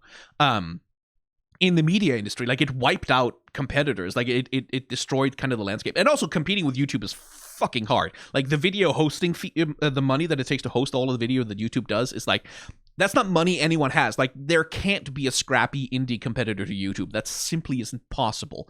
So like Vox mentioning, like, while he hid in radio, we pivoted to video. That's a reference to that. Like, that's a reference to that particular phenomenon, and the fact that it's bullshit, right? Like, the fact that Vox, and at least this is my reading, like, I think Viv C is probably old enough to also, like, and the people, the crew behind Hazbin Hotel, the writers, are probably also old enough to remember this. The reference to pivot to video is a reference to the fact that Vox is a fucking scammer.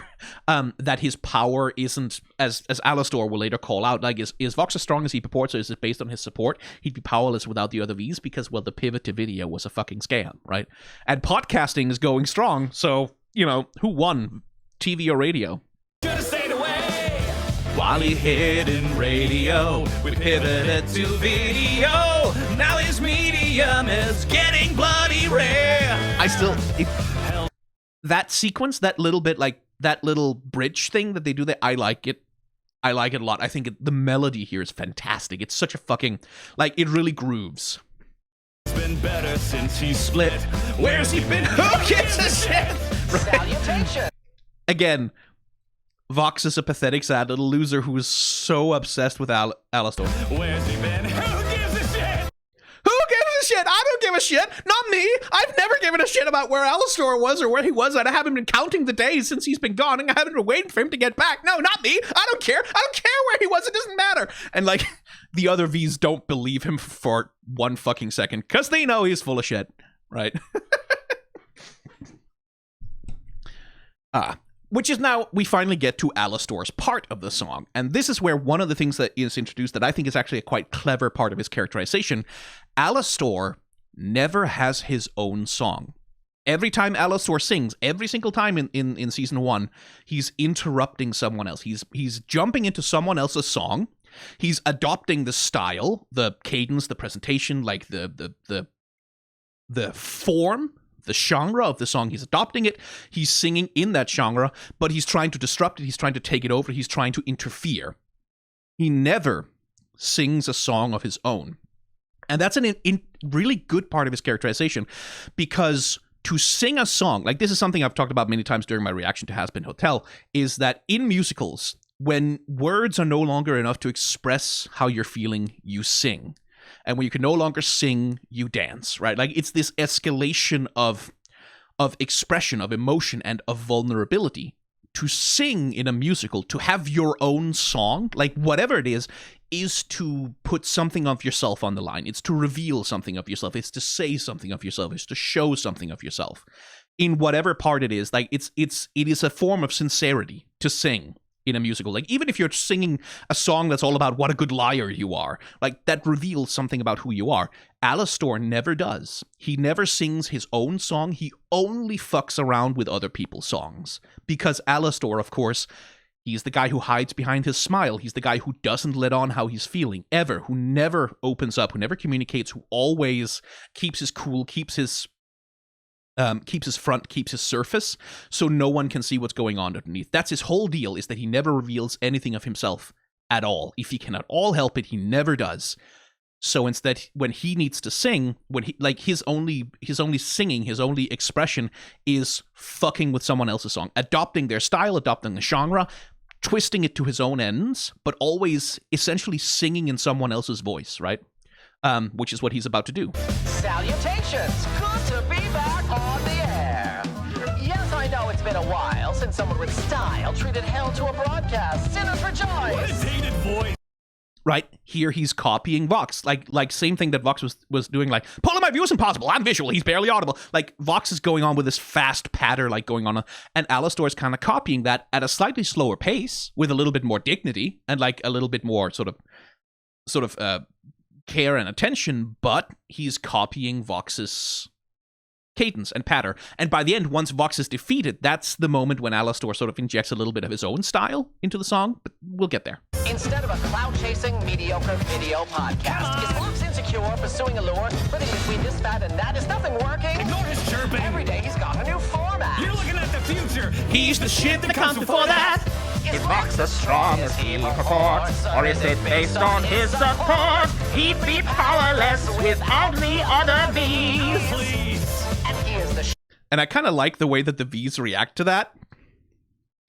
He'd be powerless without the other V's, and then both of them kind of give that look like, yeah, like, yeah, you know what, he wouldn't really be shit without us, right? Like, they're not rejecting it as such, especially Velvet kind of gives this look of like, yeah, he's kind of got you there, buddy. And he is the sugar On the cream, he asked me to join his team. I said no, and now he's pissy. That's the tea. Right? Because what Alastor is doing here, he's fucking with Vox, right? He's just messing with him. He's taking over Vox's broadcast, essentially. He's hijacking what he's trying to do and messing with him so bad that he loses control. He loses his cool, which, again, that's a good point of characterization contrast with Alastor. Alastor never loses his cool, and he is, in fact, like, very, very concerned with keeping the mask, keeping the face on, with never letting anyone see what's going on inside of. This is part of what he does when he insults Adam during their fight. It's like, well, you, Adam, don't have any control. You don't have any, like, you don't have any refinement. You don't have, like, you can't keep yourself. You don't, like, that's part of why he feels so superior to Adam, that he's willing to try and take him on, even though he's not going to win that fucking fight. That's why he feels overconfident enough to try it. Is because he's like, well, I'm so much better than Adam, because Adam has no subtlety, he has no style, he has no control, he has no discipline, and I have all of those things, therefore I'm better. I can take him, in spite of all evidence to the contrary. Arrogance and overconfidence is also a thing with dear Alastor. Tiny prick. I'll show you suffering. Uh-oh, the TV is buffering. I'll destroy you. I like that. Like, I like the way that they sort of like as Vox loses control, the whole glitching out the whole thing. I didn't spot this the first time I watched the song, but like Velvet getting shocked and electrified, and like Valentino as well by the blackout that happens. But now we get to see Alastor. Like, here he's taking over this is like the most he reveals of himself musically until the finale, which is he takes over Vox's format, he takes over Vox's song, he steals the melody, and then he does it in his own way. A signal. Like, he starts the song over, right, but from his... Let's begin. I'm gonna make you wish that I'd stayed gone. Tune on. Sorry, I'm singing along, but I have to. When I'm done. Your status quo will know its race is run. Oh, this will be fun. Right, this is where he sort of, like, again, Vox is this hyperactive, like, polybivirus and polybivirus. He's jumping all over the place. He's jumping from format to format. He's doing everything. Alastor, on the other hand, well, Alastor is slow. He's careful. He's refined. He only says the words that are necessary in the order that they must be said, and then it's over, right? He takes it down a notch. He specifically frames himself as the classier, more sensible, more intellectual, more controlled counterpoint to what Vox is trying to do, right?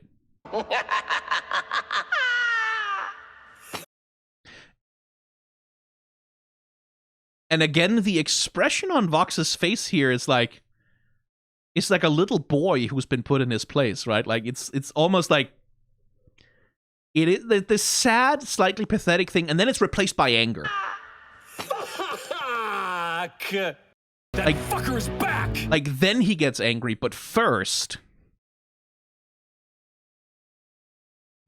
he's sitting there like a little boy who's just been spanked, right? I like that. As characterization goes, it's good. Now, where the song goes exactly is a bit of a problem, though, because, like, structurally, for the purposes of the show, like we discussed, the V's don't fucking matter. Like, Vox doesn't fucking matter. If you cut Vox entirely out of the show, nothing would change. Like, Valentino sends Serpentius into the Hazbin Hotel. Nothing changes. Like, Vox doesn't need to be there to make anything happen in the show. He doesn't need to be there to enact any of the themes of the story. He doesn't need to be there to do anything because he has nothing to do, right? So even though it's a great song, even though there's a lot of fun stuff with the dynamic between him and between him and Alastor, all of that shit, like that entire song, if that song was sung by Valentino instead, like if you took all of Vox's qualities and Velvet's qualities and just put them in Valentino and said Valentino owns the porn studios, he's the influencer, he's the TV guy, like he's the new media guy, all consolidated into one, and you had him have the rivalry with Alastor, and you kept him as like Angel's abusive boyfriend, and he was the one who like sang Respectless against the old overlords, nothing would change. Like, if Valentino took on all of those roles, nothing would change, right? Like, it doesn't matter if Vox gets cut out of the show because his person, his specific character, doesn't do anything in Season 1. Season 2, like, yeah, sure, maybe in Season 2 that changes, maybe that matters, but we can only look at the season that exists, and that's Season 1, and that's the one in which we're assessing the song. So, like, I don't think the show would be better off without it, because the characterization with Alastor, like that thing, that is valuable. Like, that matters. That does do something, but it's like, you know, it just doesn't really go anywhere, unfortunately. It doesn't really pay off anything or set anything up or move anything on that actually matters to the main story of the show. Because, again, the show doesn't have time to do that. Like, it's the compression again. So for me, it goes in C tier as a structural piece of the show. All right, moving on. Okay, it starts with Sorry. I fucking love this song. I really fucking do. I really fucking love this song. It's so okay. Let's just play. Let's just get into it. It starts with sorry. There, like already there. It starts with sorry. Bling bling. Like that little double hit on like the fucking whatever they're called, the little jingle things on the piano, like bling bling. And that synchronized with Pensius's big sopping wet baby eyes. It starts with sorry. Bling bling. It's so good. Because it's so like this. The fact that this song is so sweet, it's so saccharine, it's so pure, it's so innocent, it's so delightful, right? Like it is absent the merest hint of cynicism. Well, there is a hint of cynicism, but not from Charlie and not from Pensius. This is 100,000,000% heartfelt, straight from the core. I am so charmed by it. I think it's so fun. I think it's so enjoyable. I think it's so sweet. Like it's in a funny way. Like it's a good joke also. That like, because that's the thing we talked about with Charlie in Happy Day in Hell, right? Is that Charlie is the bright-eyed, wide-eyed Disney princess who believes so strongly in everything. Here is one of the moments where she finally gets to really demonstrate that, right? And demonstrate the power of that. Because like, yeah, this is unbearably sappy, right? Like it's unbearably sweet. It's unbearably like syrupy, wholesome, like ugh, like you almost want to choke on it, right? But it works is the key thing. This is the moment. Like this is the moment that Pensius chooses redemption. It really is. Like, this is the moment, like, because it really does seem like, so Pensius's character, right? He's another part of the show that I wish had more time to develop, but Pensius is fucking terrified.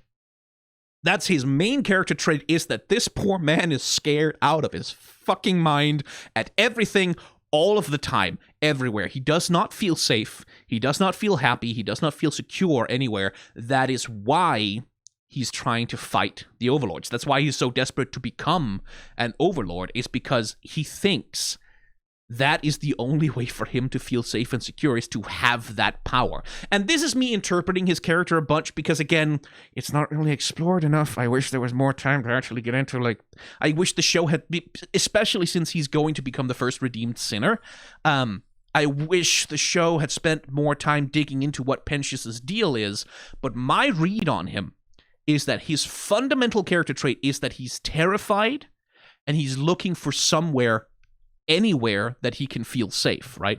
So in the first instance, he tries to take down Alastor because if I take down Alastor, everyone shall know that Pensius is not to be fucked with, right? Like that's, if I can take down the radio demon, everyone else will be too scared of me to come after me, and then no one's gonna hurt me again, right? Like that's his motivation for doing that.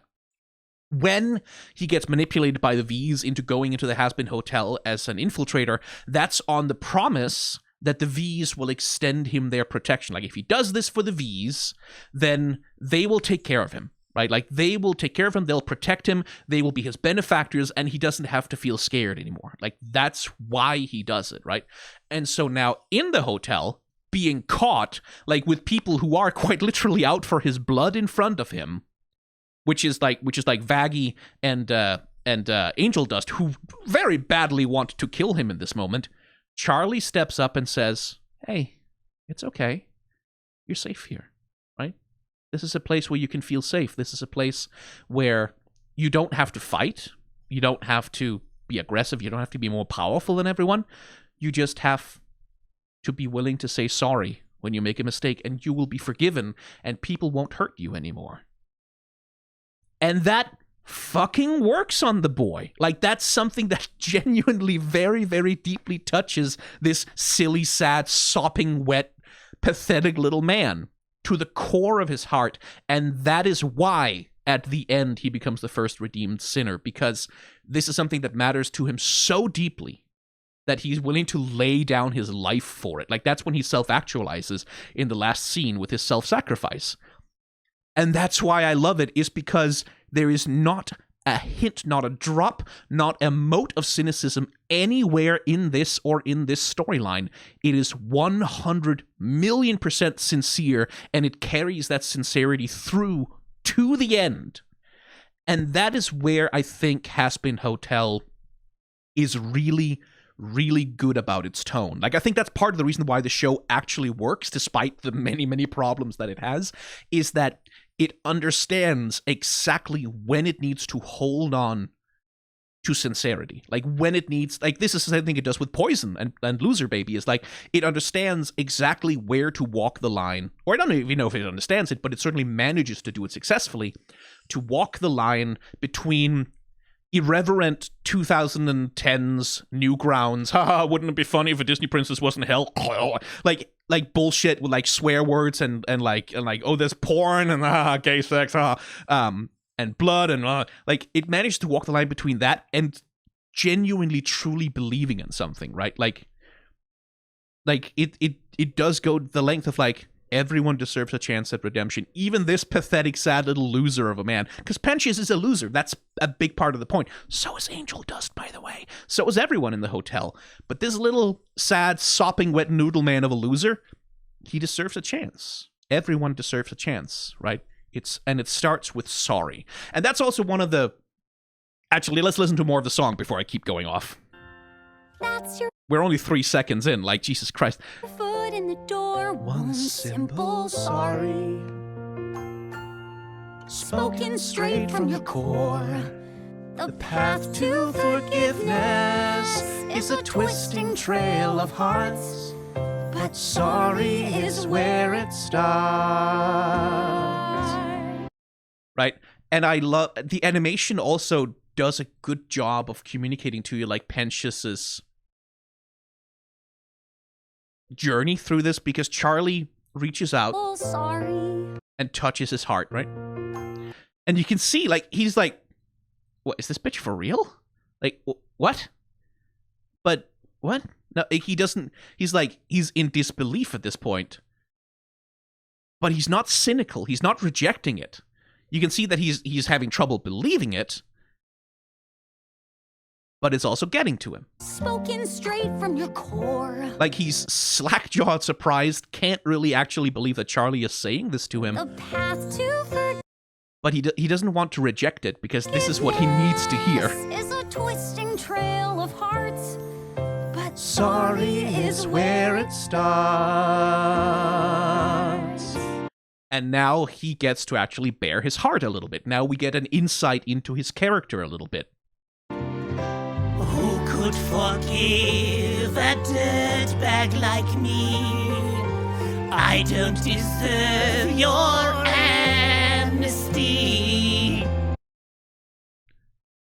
Much like Vaggie, much like Angel Dust, much like Husk, probably, in the extended analysis, probably much like Alastor,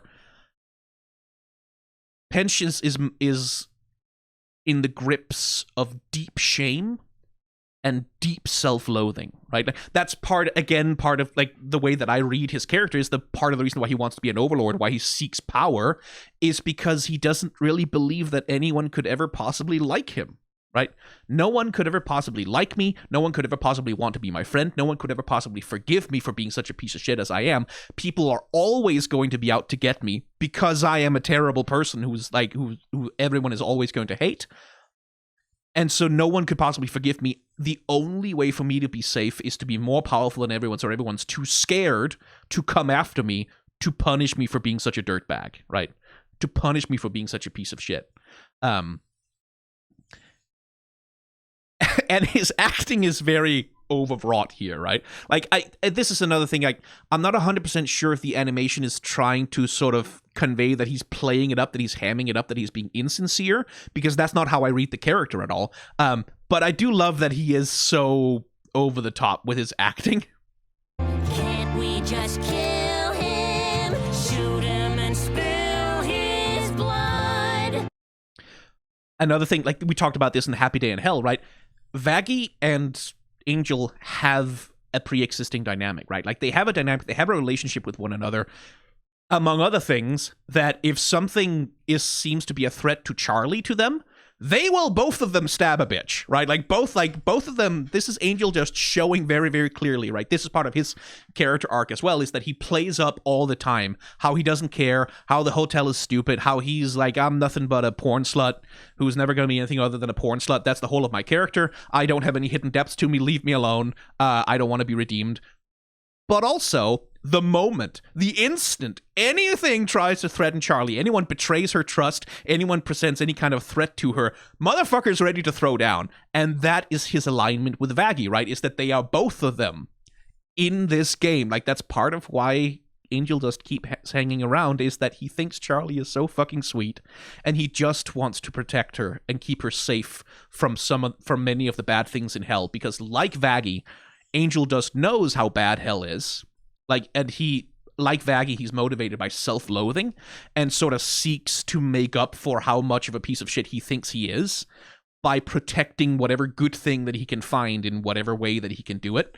So I like that they have this alignment here, like that these two are both, first of all, singing in harmony, and also that they are highlighted in exactly the same colors as they appear to Pensius as these murderous entities that are about to fucking end his life.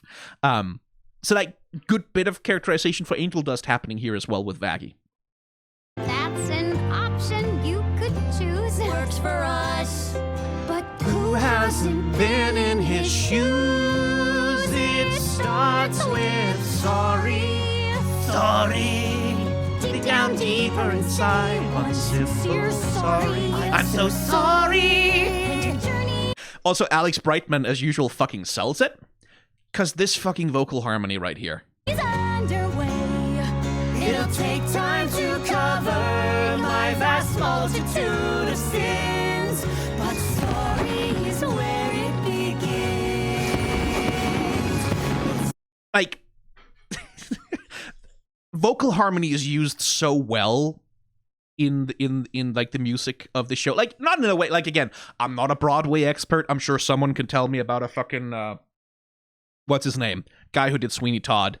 That guy, musical, where like, oh, the complex vocal harmonies tell a counterpoint story about blah, blah, blah, whatever. Like, I don't know. That's not my field of expertise, but I really like the way that vocal harmonies are used in the show, like to show alignment between characters, like we saw it with Angel Dust and Vaggie, that like they were singing in harmony with one another completely as they loom over poor Pensius and are getting ready to kill him, because they are in alignment with one another.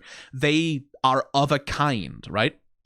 And that's one of Charlie's powers as a person. Like that's why that's significant in Happy Day in Hell, is that she's someone who wants to bring other people's voices up in harmony with hers, right? Like she wants to sing with everyone. She wants a big choir.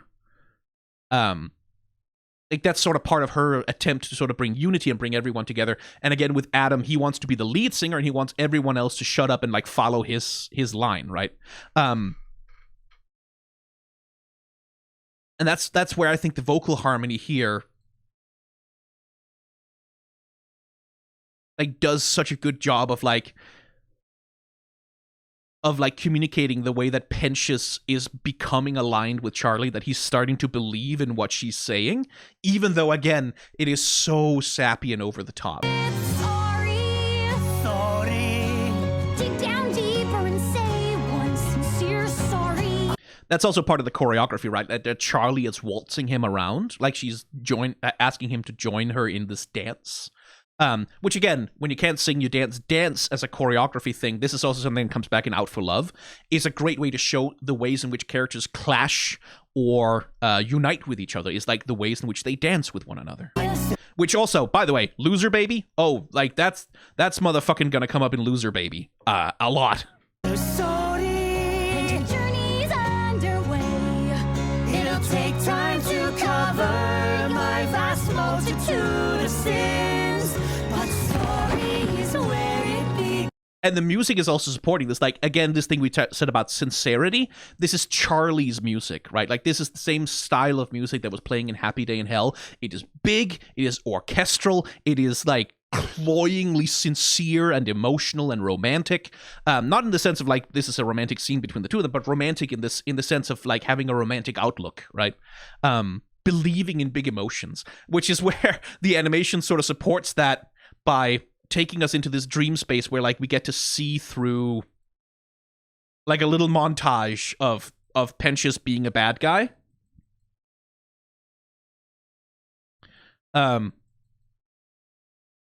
Breaking one of his egg boys, or being sad that one of his egg boys is broken, I suppose. Being suspicious, being a spy. As we fly into this, like, dreamscape. And the fucking fireworks, right? This presentation of sorry, not merely as a word, but as like this explosion, this act of redemptive power, which is literally wiping out his sins, right? Like, it starts with sorry. That's also one of Charlie's crucial insights as a person, is like, we know that she's naive. We know that she doesn't know how to get someone into heaven. Like, she's just kind of flying by the seat of her pants and trying shit, the best that she can think of in order, like, with trust exercises and PSAs and stuff, to try and get people to better their ways, because she doesn't quite know what sin is. But the crucial insight that Charlie has, like, the thing that she knows, which is true and which is proven true, is that it starts with sorry, right? It starts with a sincere belief and a sincere want to be better. That's where it starts. Where it ends is with action, right? And this is where I wonder about, like, does a soul in hell have to sacrifice themselves, like, with their life in order to be redeemed? Because I don't think that could be the case, right? That at the end of it, that can't be the case. I think the thing that matters is that in the end, like, Pensius, he seeks genuine forgiveness from the people that he has hurt, and then he proves himself willing completely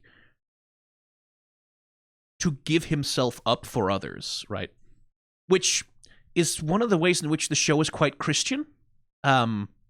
Like, maybe deconstruction is Christian, but there is, like, it ultimately does conclude this thing about, like, the greatest act of like, redemption is to sacrifice yourself for someone else, which is, like, that's what Jesus did. Like, that is the very picture of Christian redemption, right? Is like taking the sins of others onto yourself and dying for them. Which is what Pensius does, that act of self-sacrifice. It's not exclusive to Christianity. Like, pretty much every culture on Earth has, like, a fascination with sacrificing yourself for others and a reverence for that. But in the context of Hazbin Hotel, that's one of the very Christian things about the show, I think. We'll talk about that more once we get to the finale, though. Sorry. Again, the music at the end there. It starts with sorry. It starts with sorry.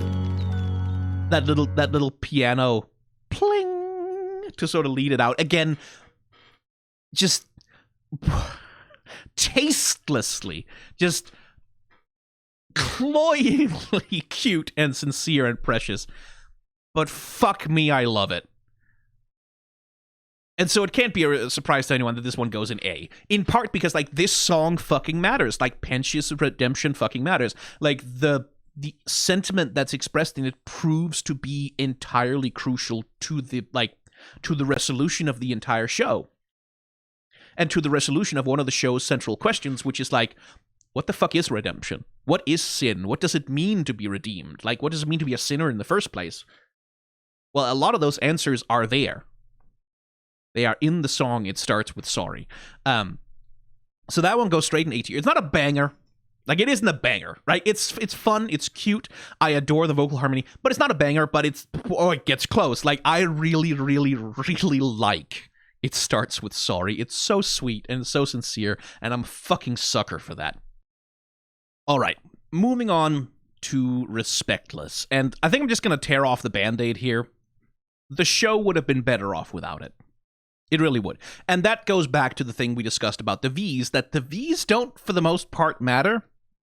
And, like, Vox, at least in his song, does a little bit of character building for Alastor. That's the thing that keeps it just barely relevant. Velvet, unfortunately, like, she doesn't fucking matter. Like, not even a little bit. There's nothing that she does that is where her character is even a little bit important. Like, it ties into this vestigial theme that was sort of there about the V's seeing themselves as these like new overlords, the future of hell, and like having this conflict, new versus old, with the old overlords. But that's never developed in the show. It's sort of barely present with the conflict between Vox and Alastor being old media and new media. The conflict between Velvet being a social media influencer and Carmilla being a weapons dealer doesn't make any fucking sense. Like, thematically, what's the conflict there exactly? That, Carmilla represents the old establishment because she's a arms deal versus the influence? Like, there's no natural conflict between those two categories of person. So, like, it just doesn't do anything. And the show would have been much better off if Velvet and her whole plot line just would have been cut. And this ties into another problem. We'll talk about that more in Whatever It Takes, but the whole thing about angels are invulnerable and no one can defeat them is like one of those huge hanging things that, like, it's the same with the problem with the extermination itself, right? The extermination itself is this threat that's hanging over everything. Like, oh, the angel army is coming and it's unstoppable and it's going to kill everyone. But it's like, yeah, but when Velvet, like, brings out the angel's head and everyone, oh my god, an angel can actually be killed, and everyone's surprised by that, the viewer is just sitting there like, was that not, was that what? Angels are invulnerable? Where did we learn this? Like, where was that a thing? This is the first time we're hearing about the concept that the angels are invulnerable. Okay, well, I guess it makes more sense why they're not fighting back against the extermination. That, like, the whole plot line about, like, angels are invulnerable, unless, where Carmilla, it turns out, knows the secret to destroying them.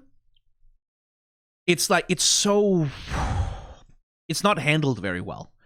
Like, it's not, the threat of the extermination is not communicated very well to begin with. Like, it really is one of those things where, like, they ought to have shown us an extermination. Like, not necessarily in, like, reveling in the blood and gore, like edgy bullshit, like, but in the sense of they ought to show us an extermination at the very least by showing us its consequences, like by showing us the trauma and the hurt and the misery and the fear and the pain that those exterminations cause in the community in hell. Like, show us demons mourning the ones that they have lost, or show us how the constant threat of extermination creates these, creates this social pressure to seek power at all costs so you can become an overlord and maybe be a little bit more safe from these constant extermination campaigns. Like, something to make the extermination a threat, like a horror, a terror to be avoided beyond just, oh yeah, you're gonna double die. The angel's vulnerable or anything. Like, I think that in general is very badly handled. And trying to handle both introducing the concept of invulnerable angels and, like, the whole lore thing about, oh, angels can only be hurt with their weapons, at the same time as you're trying to build a character conflict between Velvet and Carmilla and the V's and the old overlords, it's like, that's trying to do too much. And all of the characterization that the song does of Velvet doesn't come to anything, as we shall see. You better show some respect. Check your behavior. Oh, wait, I should put it on screen, actually. There we go. No one speaks to Zestial that way. Did you expect us to sit back and take your insolent brazen display? So, that's another thing about the characterization, right? Like, Carmilla is a really important character to the show in a way that Velvet, unfortunately, isn't. And there's a thing of like, oh, well, why does Carmilla give a shit about how she's talking to Zestial? Like, what's their relationship? Why are they friends? Why do they care so much for each other? Like, why is Zestial so relatively gentle with Carmilla in her song, Whatever It Takes? Which is where I'm like, we're spending all this time trying to characterize Velvet. If we could have spent that time, like, let Zestial be the one who brings the head in for the meeting to go, an angel has been killed, who knows why it happened, and then let that be like a character dynamic between the two of them. Like, sort of develop their friendship a little bit, and like develop, like, because that's the first also we see of the idea that overlords are something other than just, you know, evil, right? Like, this is the first time we see like Carmilla shows some like genuine care for Zestial's dignity. Which is like, oh, okay, they seem to like each other. Actually, they seem to be friends. They seem to have some sort of tenderness for one another. That's interesting because, again, that's the thing that counters the narrative that hell is just full of evil, bad, demon, evil guys who are monsters and irredeemable sinners. Oh, these two overlords show some genuine tenderness and affection for one another. That's an interesting angle, but there isn't room for that because Velvet has to do her social media influence opposing. That doesn't resolve anything. That doesn't go anywhere. And it's like, You've got it twisted. I'm not the one who needs a new attitude. Maybe you missed it. But I'm that hashtag bitch, and I will do nothing less than what I please. Woo! I'm the backbone of the vase. Are you? How exactly are you the backbone of the V's?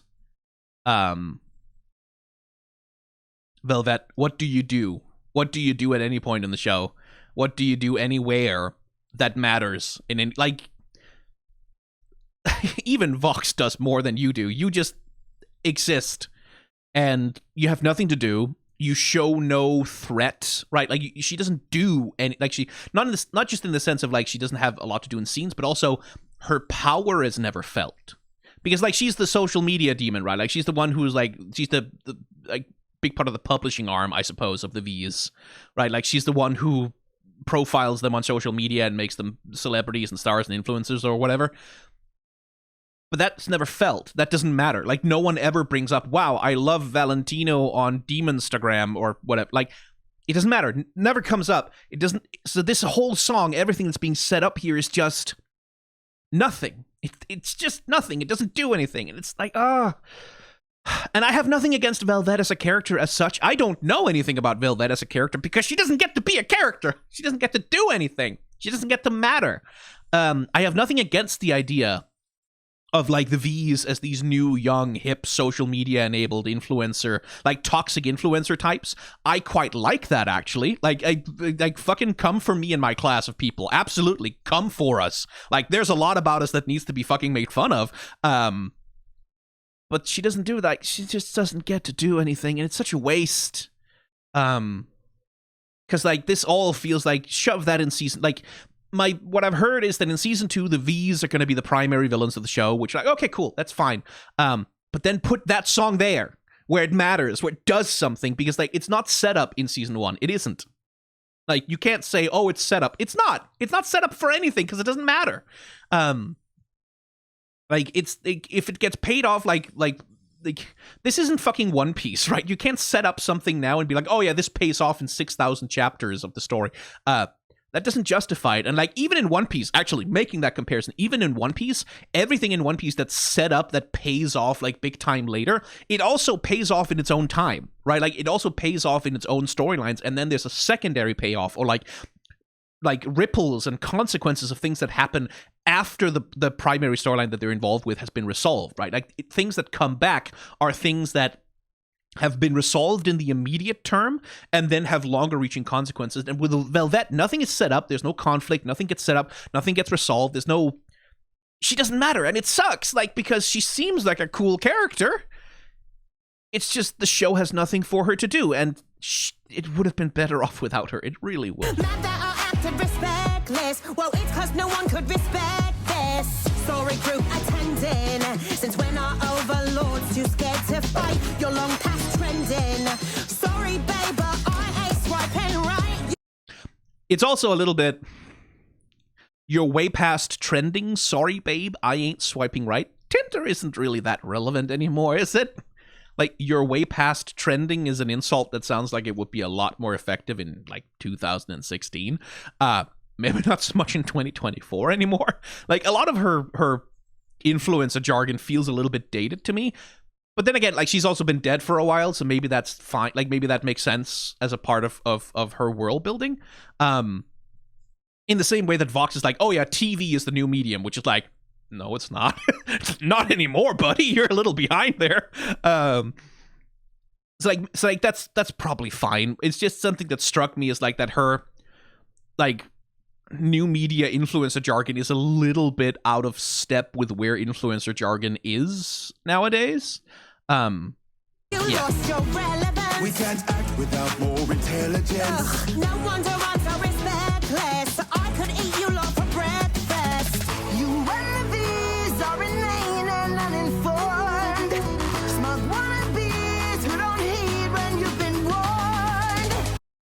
I do like, I'll say something I do like about the song, like the interplay and the manipulation that Velvet is doing. Like, the way that Velvet is playing Carmilla.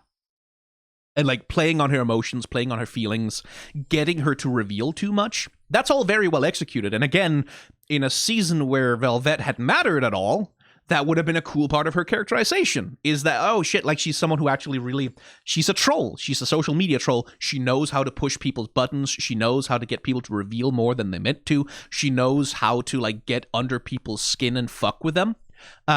That's good characterization, and that works in terms of the whole she's a social media influencer thing, because, like, yeah, that's what an internet troll does. Like, that's what an internet troll is good at, is getting you to engage when you really fucking shouldn't. That would also make her a great foil for Alastor, who's a character whose whole deal is never letting anything get under his skin ever. Velvet would be an interesting opponent for him, because maybe she's one of the few people who actually knows how to get him to drop the mask for just a second, because she's able to piss him off so bad, or because she's able to dig into his, like, whatever he wants to keep hidden, because she knows that shit. Like, that would be cool. But again, Velvet isn't a character, and she doesn't really get to do anything. Oops, did I strike a nerve? Cause when I brought out the angel's head, couldn't help but observe that your wrinkled face was turning red. And why are you avoiding war? That's what the guns you sell are for. Thanks to my being respectless, one thing I'm starting to suspect is, you know why this angel's headless? Do you have a disclosure? This meeting's over! Our grab. Right, like, that all works very well. Like, Velvet is this, like, scheming manipulator who's able to get people to reveal more than they mean to. All cool. Could make for a great character. Just not in this season, and as a consequence, I really do think the show would have been better off without Respectless. Unfortunately. But moving on. Okay, so whatever it takes, right? This is another song that has problems, and the problem goes back to the main problem, which is the compression of time, but it has the problem specifically that it is trying to do more things than it's capable of pulling off, because it's trying to be the introduction song for Carmilla, which is already, like, the first song she sings in is Respectless, so you'd think that will be the introduction of her character, but it's not. This is the introduction of her character, her motives, what her deal is, why she is the way that she is, what it is that she wants. All of that is more or less in this song, and that's her introduction. But then at the same time, it's trying to be character building for Vaggie, as it's like a duet between two characters who have nothing to do with each other, trying to establish a connection that's then supposed to be paid off later, but we'll talk about why that doesn't work once we get to Out for Love. Again, this feels like something that's the victim of, like, severe script cutting, because this being the very first time that we really hear from Carmilla and we really establish her character, robs this song of, like, a lot of the power that it might otherwise have had. What weighs on your soul, old friend? I implore you to share the load. If it was thou who slew the angel, why not let your strength be known? Okay, first of all, what weighs on your soul, old friend? I implore you to share the load. Okay, so we're using you. If it was thou, no. If it was thee, if you want to be formal, or if it was you, if you want to be direct, who slew the angel, why not let thy strength, because it's her, it's like, whatever, the possessive, why not let thy strength be known? I'm sorry, I have to be petty about, and I'm again, like I said that in my reaction to the actual thing, I am not taught, like, I'm not learned in the ways of, like, old English grammar, but I know that the one that Cestiel is using all the time is wrong, and it would be very cool if that was a part of his character, that he uses, like, fake old English grammar that isn't actually correct and is like, oh, this is part of an act he's putting on or whatever. That would be very cool. I would find it very funny, and I would respect it a lot if that turned out to be the case. But until such a time as that is revealed, I'm just gonna be annoyed that it's not correct old English, because, like, thee and thou and thy and you are all forms that depend on different forms of address, and whether or not it's formal or it's informal, and whether or not you're talking to, like And he's doing it wrong. And again, I wish I should have done that for this fucking video. I wish I had studied like just enough of the actual technical grammatical rules for why this is not correct that I could sort of lay it out here. But it's wrong. I just know it's wrong, and it makes me mad. So I just needed to be petty about that. Anyway, again, this again also goes back to that's a surprising amount of tenderness between these two, right? Like, that's what weighs on your soul, my friend. I implore you, share with me what you're feeling, right? Like, if you were the one who did this, why not let your strength be known, right? Like, he wants to see her powerful, essentially. The tenderness between these two is so interesting. It's such an interesting point of characterization for the overlords. And again, I'm just like, oh, if they had taken away Velvet's time in the show and given it to Zestiel and like developed him a little bit as a character so that he could be the point of view character who sort of introduces Carmilla and maybe gives us more insight into who she is so that she can be a bigger presence so that her connection with Vaggie can mean something more. Man, that would have ruled. That would have been cool. It would have been nice if Zestiel had gotten to matter a little bit. Would have been nice if Carmilla had a little bit more breathing room before the song tries to introduce her, because here's the thing that happens. I always thought that I would keep blood off my face, but when that thing attacked, I had to act to cross that line and keep them safe. What? What are you talking about? What thing? When what thing attacked? When what happened? When who? Keep what safe? Those two? Who are they? Are they your daughters? Has that been established at this point in the show?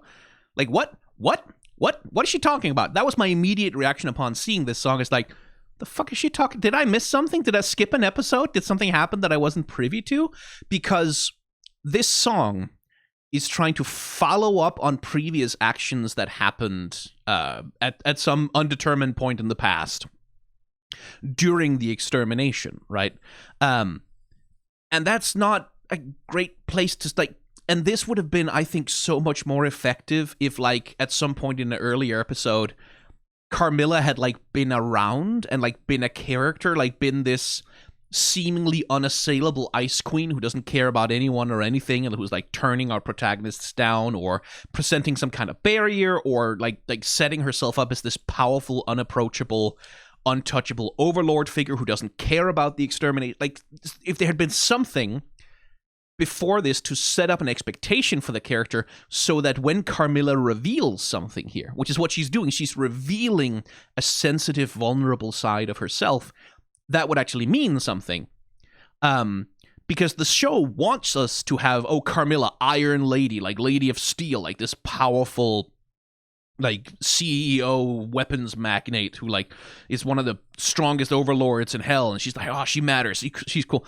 It wants us to have that impression of her, but it never gives us that impression of her. The first impression we get of Carmilla as a character, like, beyond just being referenced by Serpentius as an arms dealer, is when she gets taken for a ride by Velvet. Like, when Velvet runs fucking circles around her and, like, makes her angry and makes her express more than she meant to. So, like, she starts from this position of being emotional and easily manipulated and not very powerful, which, first of all, it takes away from Velvet's accomplishment. Like, it takes away from that show of Velvet's strength, that she can get someone like Carmilla to overstep, to spill her beans without meaning to. Like, it takes away from Velvet's power when Carmilla is not, when you don't set up that that's actually a real fucking difficult thing to do with her, that she's like someone who's difficult to get to. And again, it doesn't matter because Velvet doesn't matter, but like, if Velvet had mattered, that would have been more of an accomplishment if we had some sense of, oh shit, getting to Carmilla, that makes her pretty fucking, like, that's a cunning psychological manipulator. But it also means that, like, the way that this song is framed, like the slow push in, like Zestiel sort of pushing at her emotional boundaries, the slow push in on her when she begins to sing, like, I always thought I could keep blood off my face. It's like, oh, you did? What? What do you mean? What are you talking about? Like, that's following up from a motivation that has not been established, right? Like, that's following up from a conception of the character that has not been established, Oh, okay, so you once thought you could keep blood off your face. What? What do you mean by that? What does that mean to you? What do you mean keep blood off your face? Like, and again, if there had been just one scene just like showing her ordering around her servants, or like selling weapons to some kind of gang war between demons, but like being unwilling to get her own hands dirty, anything like that, that would have worked so much more. Like, that would have revealed so much more of her character. And it would have been nice if there had been some sense of setup of the relationship between her and her daughters. Also, it'd be nice if her daughters got to say anything, have a voice line, like if we got any sense of who these characters are beyond just accessories to Carmilla's emotional, relevance. Because that, again, that relationship between mother and daughters isn't developed at all either. And that's one of the things, like, oh shit, she has a fucking family down here. Like, did they all die together? What sin did they all commit that they all ended up in hell together? Right? Like those would have been questions that, like, shit, that could establish something about who Carmilla is, the lengths, like, I could, like, spitballing, right? Like, Carmilla had a shitty, abusive husband, like a real piece of shit who was abusive to her children, and eventually they all work together to kill him, and then, like, something happens and they all die, and then they go to hell for the sin of having murdered a guy who was abusive to them. Like, something like that. Something that sort of could establish that Carmilla is a character who's defined by her willingness to go to any length necessary that it takes to protect her family from, but there's nothing of that there. Like, Carmilla doesn't really get to be a character. She just gets introduced as this over-emotional, scared, worried, insecure, uncertain person who just, like, and that clashes with the image that the show wants us to have of her, is that she's this powerful, dangerous, like, badass girl boss CEO MILF, like, who like has spent her whole life building up this empire of weapons that she keeps under a iron claw. But then, like, it's just unfortunate. Like, Carmilla is a character who needed not even that much more time. She needed just a bit more time to develop, so that this could be an interesting reveal of her character. That, oh shit, underneath that iron exterior, like, she's built up this iron exterior, but underneath it she's motivated by, like, these deep emotional needs, these deep emotional feelings of protectiveness and love. And that's why she's putting on a false front, because then that particular idea could transition into, like, Lucifer, who puts on a particular, like, this circus master, ringmaster, entertainer persona to sort of try and distract Charlie, when what's actually going on underneath for him, beneath the mask that he's putting on for her, is that, oh shit, he's like terrified for her.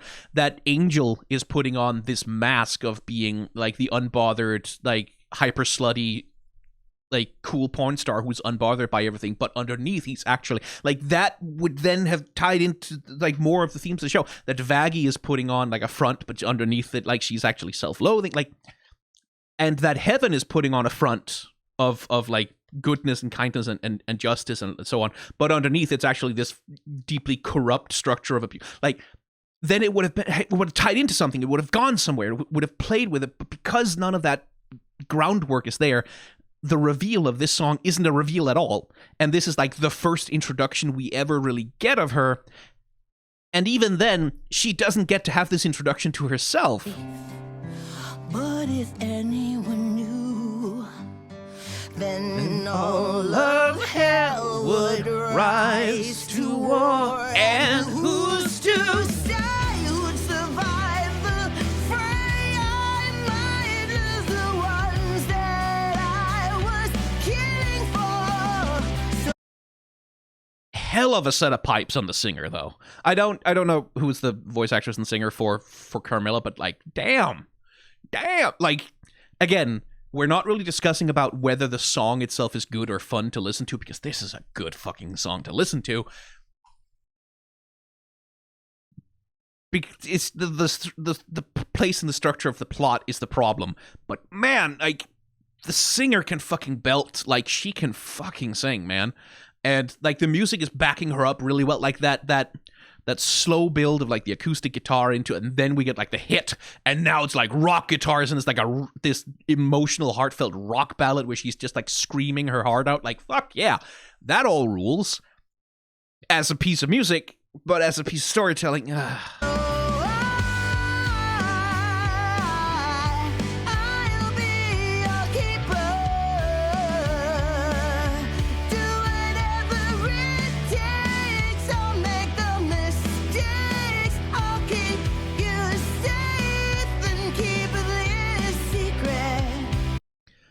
again, what would be nice if her daughters were characters and not just props, right?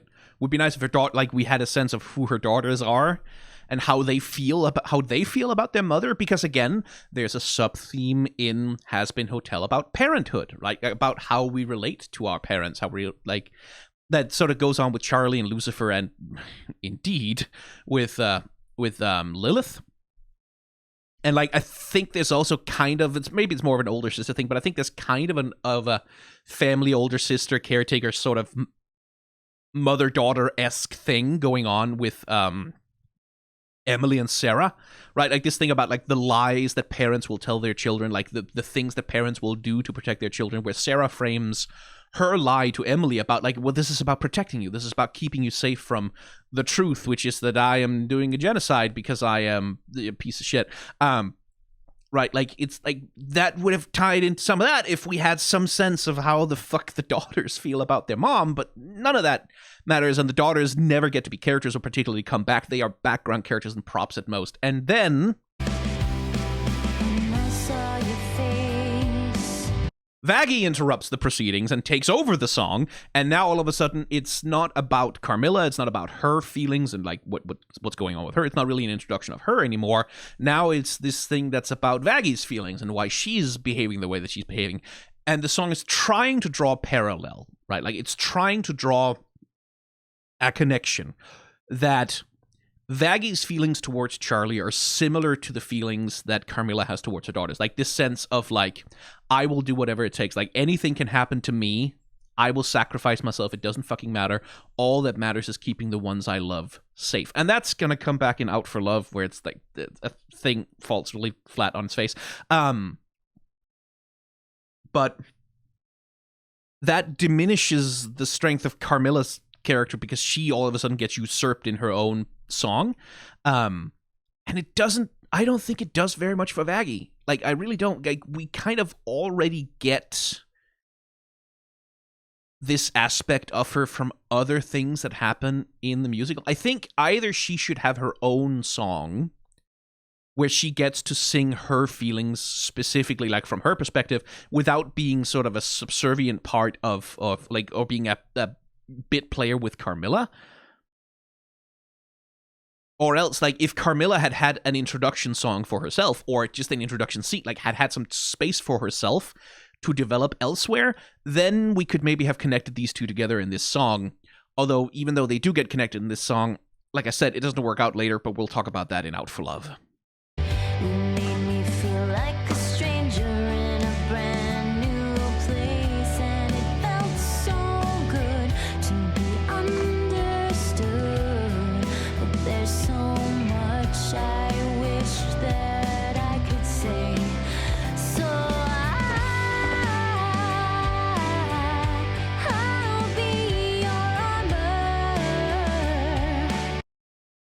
I do like, again, because this song is also trying to establish a dynamic, or like at least a thematic connection between Vaggie and Carmilla, there's this difference in delivery, right? Like, where Carmilla is fucking belting, right? Like, Carmilla is like, ah! Like, she's really pushing it, and then Vaggie comes in with, like, she's being very soft, she's being very sweet, she's being very quiet, right? Where Carmilla is very, very loud and forceful, like, Vaggie is very, very soft and very quiet about it. And because, like, these are very tender feelings for her, and these are quiet feelings, these are things that she keeps to herself. Like, this is a song about her keeping secrets from Charlie, which, like, okay, good setup. Kind of, again, that's the other thing about Vaggie, is like the whole setup about, oh, she's secretly an angel and Charlie doesn't know, and what will happen when they find out, is another one of those things that really loses a lot of its power because it's a thing that's like set up and then like resolved within 30 seconds, and then once Charlie finds out, it creates a rift between them for all of 2 minutes until Rosie talks to her for a second, right? It's like, and it's all compression. It's all that thing about not having enough fucking time.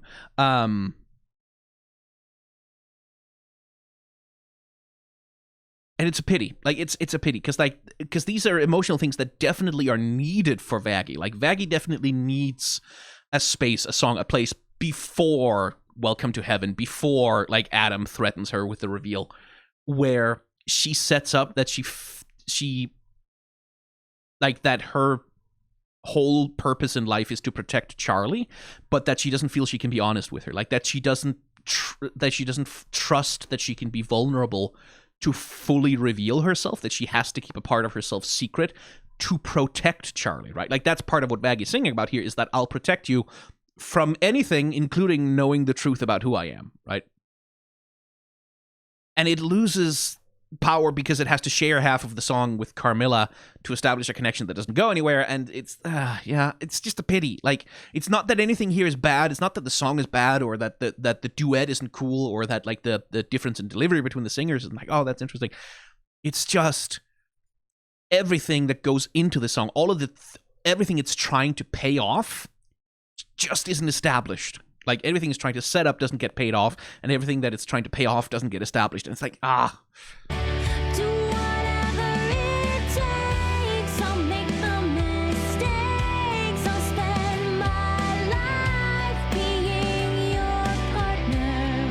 And I don't know what we might face, but I know I can't replace you, so I'll do anything to save you. one thing I want you to notice here, though, is that in this song, Carmilla is the one who is forceful, who's aggressive, right? Like, who's like, I don't know what we might face, but I can't replace you, so I'll do anything. I'll fuck it. I'll take on anyone. I'll kill anything. I'll destroy. Like, she's the one who has, like, that power, that forcefulness behind her promise to be her children's keeper.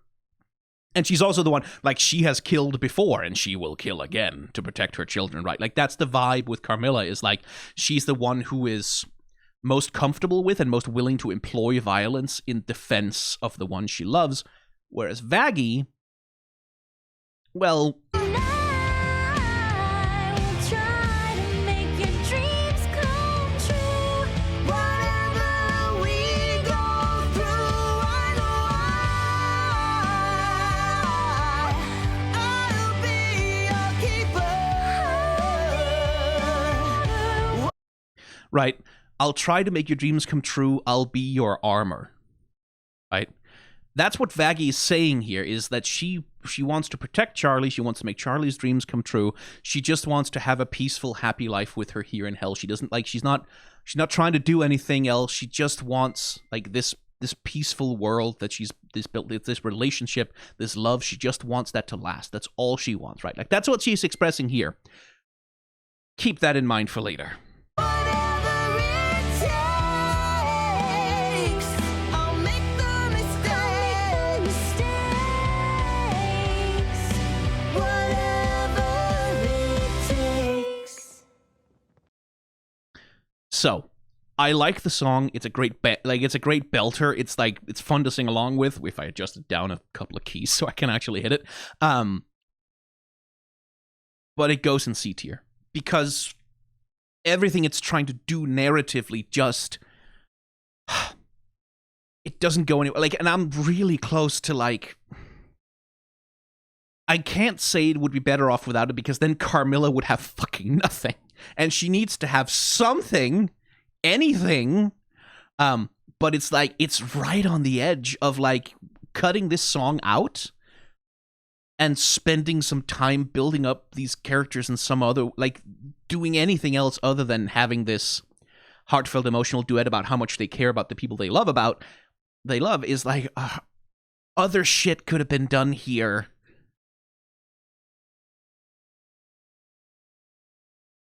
And I'm kind of like,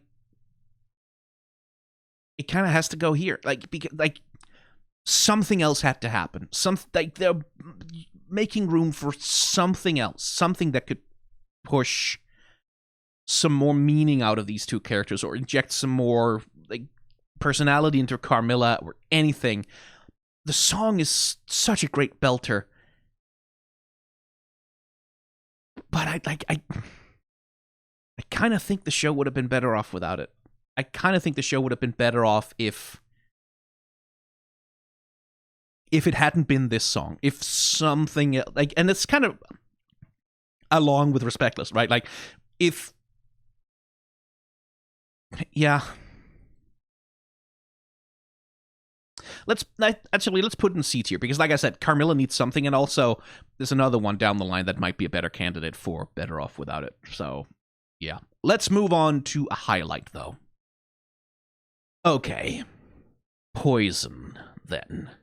I think that song goes right somewhere kind of in the neighborhood of maybe right around here, actually. It goes in A tier. And the only reason why it's not banger is because it's not my personal genre, right? Like, the style of music that this is just not my genre, just not my kind of thing.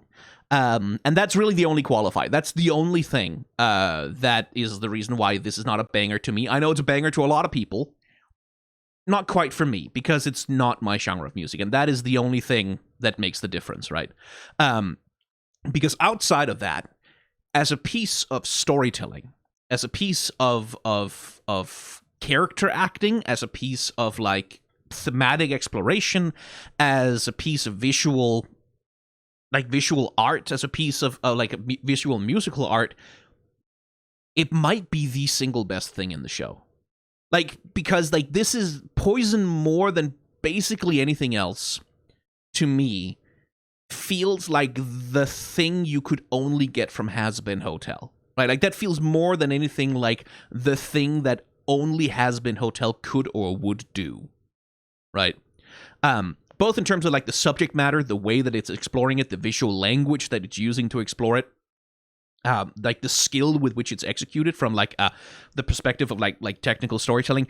This feels the most like the thing the show is like the showpiece for the show, right? Like, this is the Hazbin Hotel crowning jewel of what it is trying to do. It feels the most ambitious, and it is, to me, by far the most interesting to look at and to analyze and to think about. So, like, this, like, I don't have a tier above A tier because too much granularity annoys me. But, like, if this was my genre, it would be squarely in the banger category. This might be the best thing in the show, even better than the thing that's going to go up here. As we shall see. Action.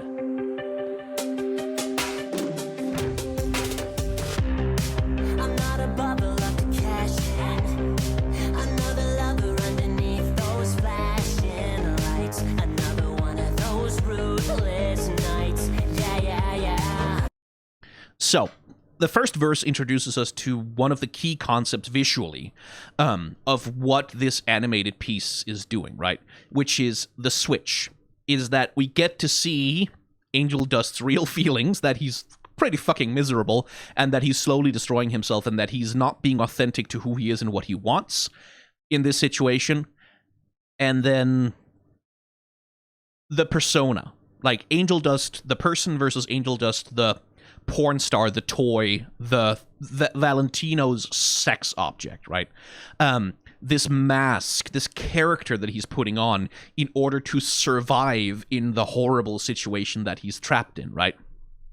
And this particular persona is characterized by that expression right there, like with the furrowed brows, with the, like, bratty, confident, performative, confrontational, slightly angry, but not like in a way that rejects what's going on in front of him, but one that, like, that's, like, determined to take it head on, right? And, like, okay, fuck it, if this is what we're doing, then I'm gonna do it the hardest anyone has ever done it kind of vibe, right? Like, that's the Angel Dust persona that comes out. And when he's in that persona, it's like he also gets very much more performative in the sense of Bubble up to cash in. Another lover underneath those flashing lights. Another right? Dancing, choreography, like posing, making like expressive, loud, large movements, being excessively flirty. And we see this all over his animation in the way that he interacts with the rest of the members of the Hazbin Hotel, especially early on, especially Husk. Like, he puts on these elaborate performative movements and motions whenever he's putting on the angel dust persona to sort of ward off anyone who's trying to get to know him better. Especially Husk, right? Like, he's really trying it hard with Husk because Husk is the one who sees through him, and Angel doesn't like that vulnerability. But we get these switches, right? These switches back and forth between the persona he's putting on to please Val, in order to appease Val, in order to avoid being hurt and harmed and abused by Val, and these flashes of how he's actually feeling about what's happening, like the complete lack of consent, his lack of control over his own body, his lack of decision power in his own life, like his disempowerment, right?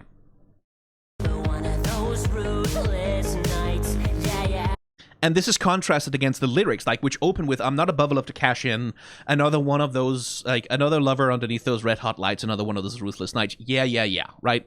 Like, this casual, like, yeah, I'm not above this, another lover, another ruthless night, yeah, whatever. I've done 1,000 of them. I'm angel dust. I can handle anything. I'm the perfect sex object. I'm the perfect porn star. I am, like, I say yes to everything. Anyone can have me anytime they want. I'm so available, baby. Come on, daddy, do it to me. That's the angel dust persona, contrasted rather severely with the visual language of what's actually going on with the poor guy. I should have guessed that this would happen. I should have known it when I looked in your red hot eyes, spewing all your red hot lies. Yeah. So again, that casual dismissive tone, right? Like, I should have known this would happen. I should have guessed it. I should have seen it. Like, yeah, it was obvious. Like, I'm an idiot for not figuring this out sooner. But, like, frankly, yeah, whatever. Yeah, whatever, right? Like, I should have guessed it. I should have seen this coming. I should have known this happened. And here we get this, like, this sense of him both assuming responsibility for his own abuse, which is like, but also, at least the way that I read it, this is all personal interpretation, I should say.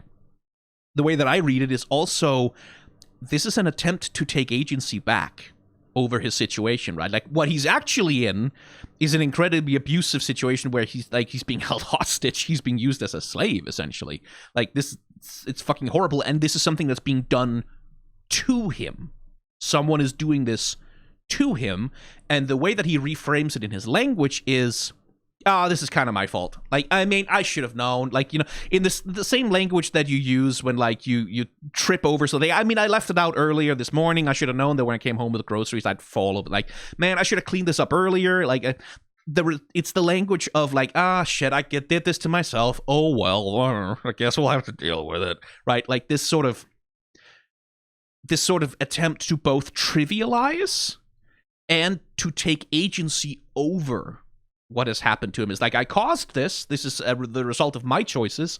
I did this to myself, and therefore I can also make choices that, like, to get myself out of it. Like, I can control this situation. I can get myself out of it, which is the plan that he describes to Husk later. Is like, this is the persona I put on. This is how I have to be, because if I just destroy myself hard enough, if I just like lean in, if I go hard enough as Angel Dust, the perfect porn star, and I take enough drugs, and I have enough sex, and I get date raped enough to be completely fucking ruined and destroyed, that's how I'm gonna get out of this. That's how I'm gonna get Val to discard me, to cast me aside, so that he's no longer interested, and then I'll be free, right? Like, that is his desperate gambit. That's his attempt at reclaiming agency over his life by, like, the only means that he thinks are still available to him. Again, in part because Angel Dust thinks that he's in this completely alone, right? That he doesn't have anyone else to fall back on. He doesn't have anyone else in his corner. No one who's going to defend him or help him or protect him or push back against Val with him or defend him from Val's outbursts or even sympathize with him or understand him or give a shit about him. He thinks he's all alone in this. And with no one else in his corner, this is all he can think of to get out of what's happening to him. Which is fucking terrible. But emotionally feels like, yeah, that feels like a way that a person would respond to this kind of thing. And again, we get the flash of fear, because like in the performance on the pole here, this is not really so much like, this is almost Angel Dust looking a little bit bored, like he's just kind of going through the motions. Yeah, we're doing the thing. This is the choreography we practiced. We're doing it. Then Valentino gives the command, let's escalate the situation. And then we get that flash of fear, right? Like that flash of uncertainty. It's like, oh shit, fuck. Yeah, okay, right, cool. I'm Angel Dust. Everything's cool. I am in control of this situation. I'm playing to the camera. I'm doing this the hardest anyone has ever done it. I'm doing exactly what you want, Val. Please don't hurt me. I'm giving you everything you want exactly on screen the way that you wanted it. Here we go. Right, and you can see, like, Val assesses it, and then he smiles in approval. Yes, he's giving me exactly what I want. Angel Dust looks over, and he's like, yeah, cool, he got what he wanted.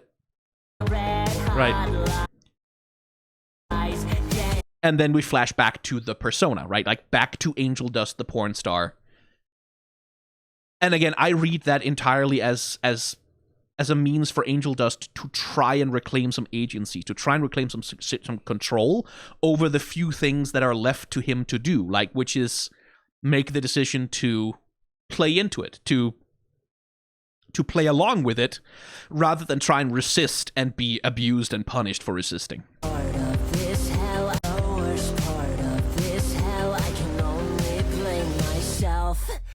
Right?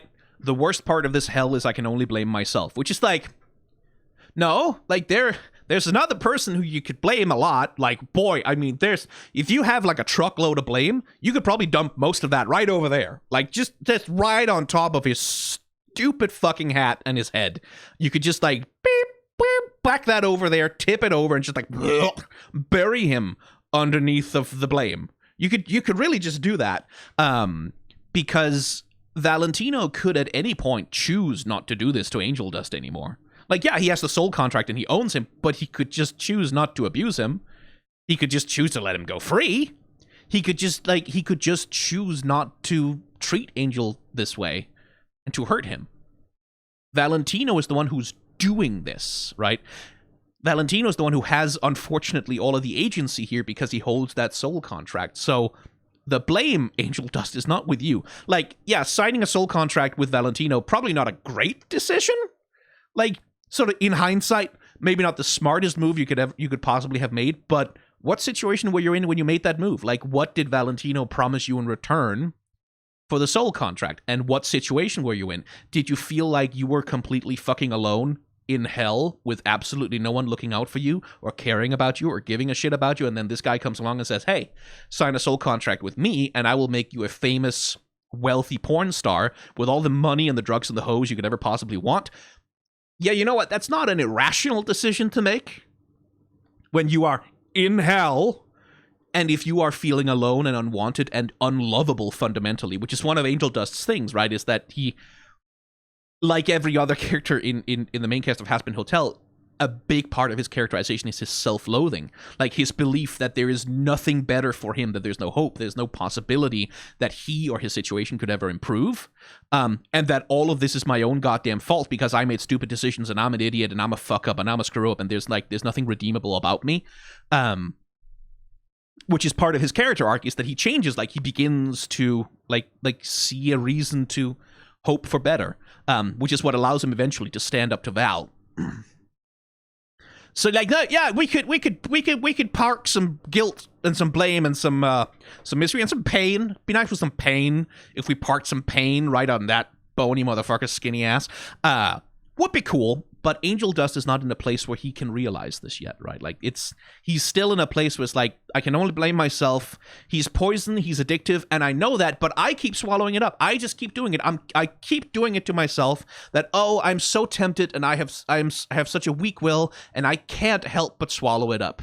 Me, I'm doing it. I'm the one who's doing it. Not that he is poisoning me on purpose, which is something Val, like, says to Vox at one point, is like, the way that he gets his bitches is by slipping them drugs and making them dependent on him, right? Like, that's an intentional abusive recruitment tactic that he's using to, like, turn people into his playthings, into his toys. But Angel Dust's language here is, Well, I keep eating. I keep swallowing it up. It's, oh boy, oh me with my silly addiction problem. I'm the one who keeps. Haha, this is my fault. This is my. These are my decisions, right? And so we get the switch again here. First, like Val holding the chains, Angel Dust showing fear. But then, okay, I'm going to give him exactly what he wants, right? He wants this, fine. I'm going to play along. I'm going to be flirty. I'm going to dance. I'm going to do the choreography. I'm going to cozy up to him. I'm going to be the best little plaything he's ever had in his entire fucking life.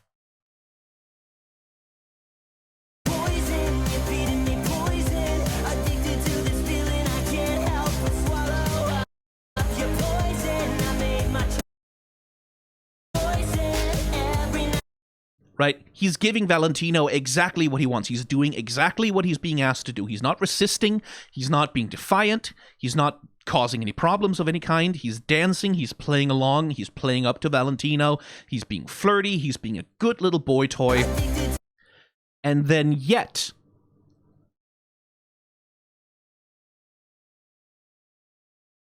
Valentino throws him face first down on the floor. 'Cause he can.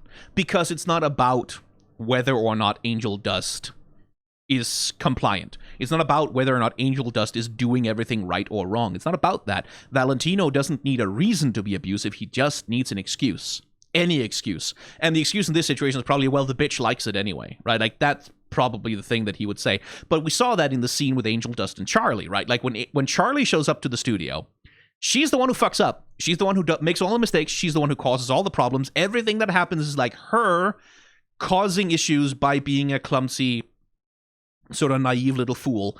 But every part of the blame for everything Charlie does gets laid entirely on Angel Dust. Like, he doesn't do anything. He tries to get her out of there. He tries to be helpful to Val in the sense of, like, getting Charlie the fuck out of there so that she doesn't disrupt the porn shoot anymore, so that she doesn't annoy Val.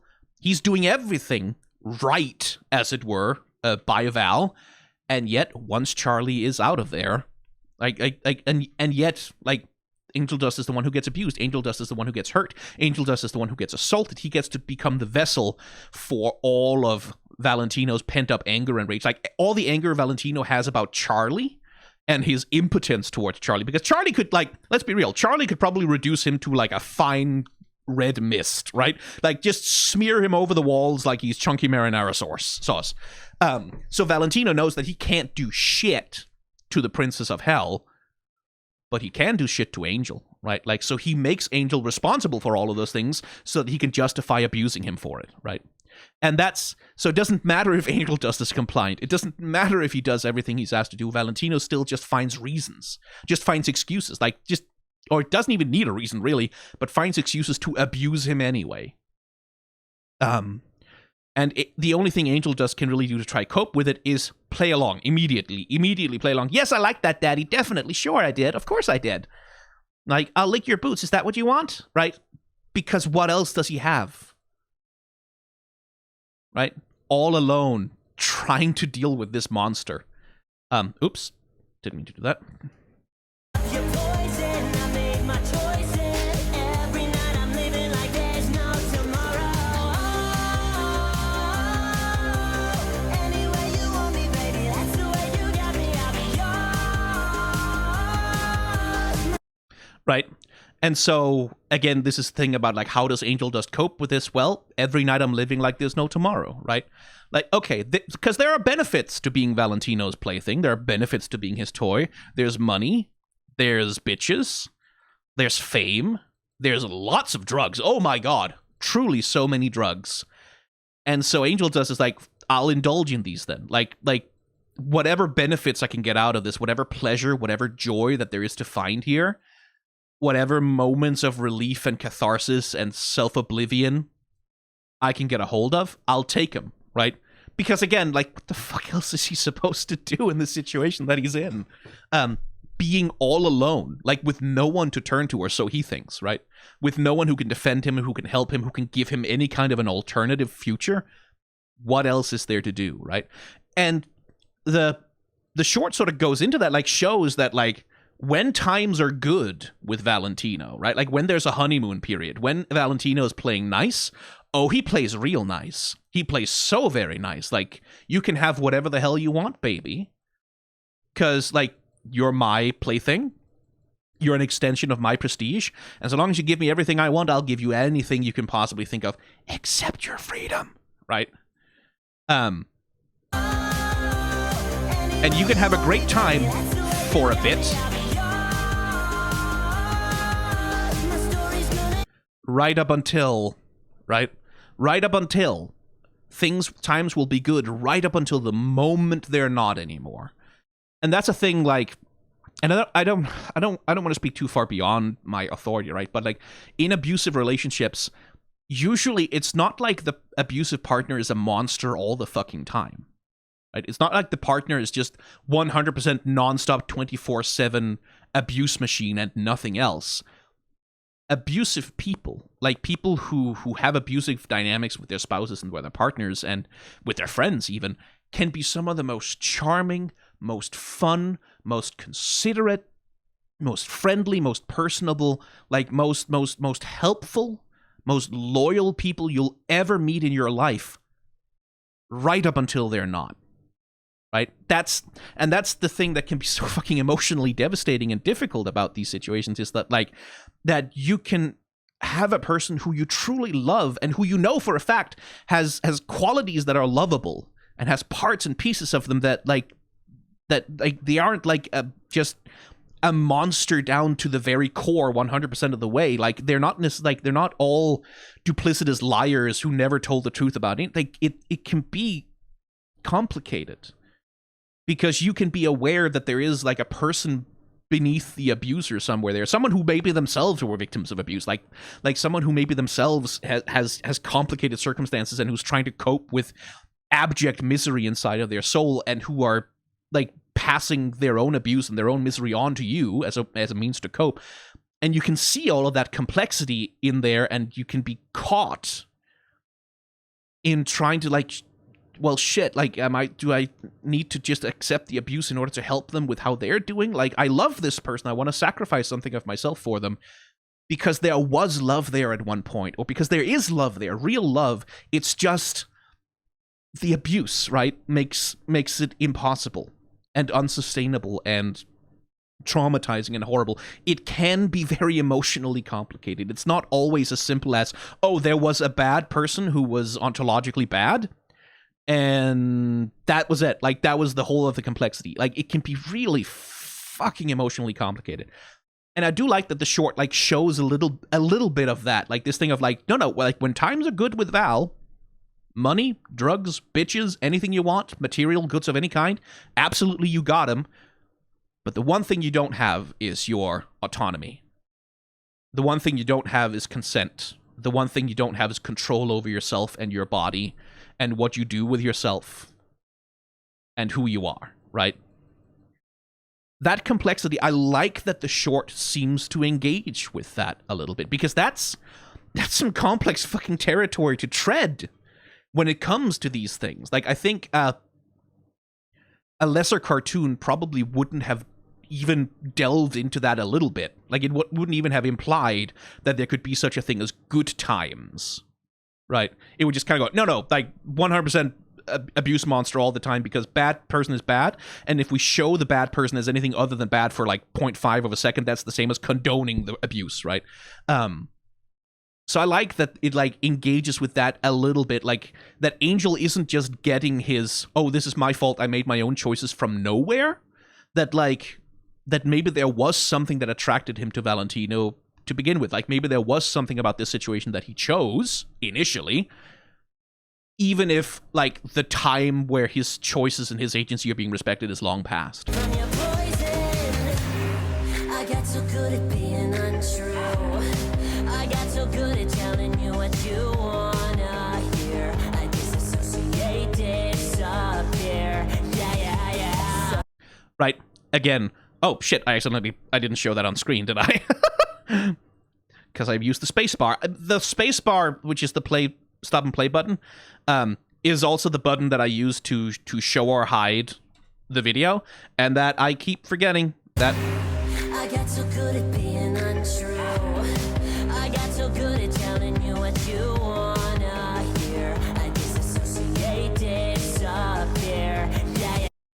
right?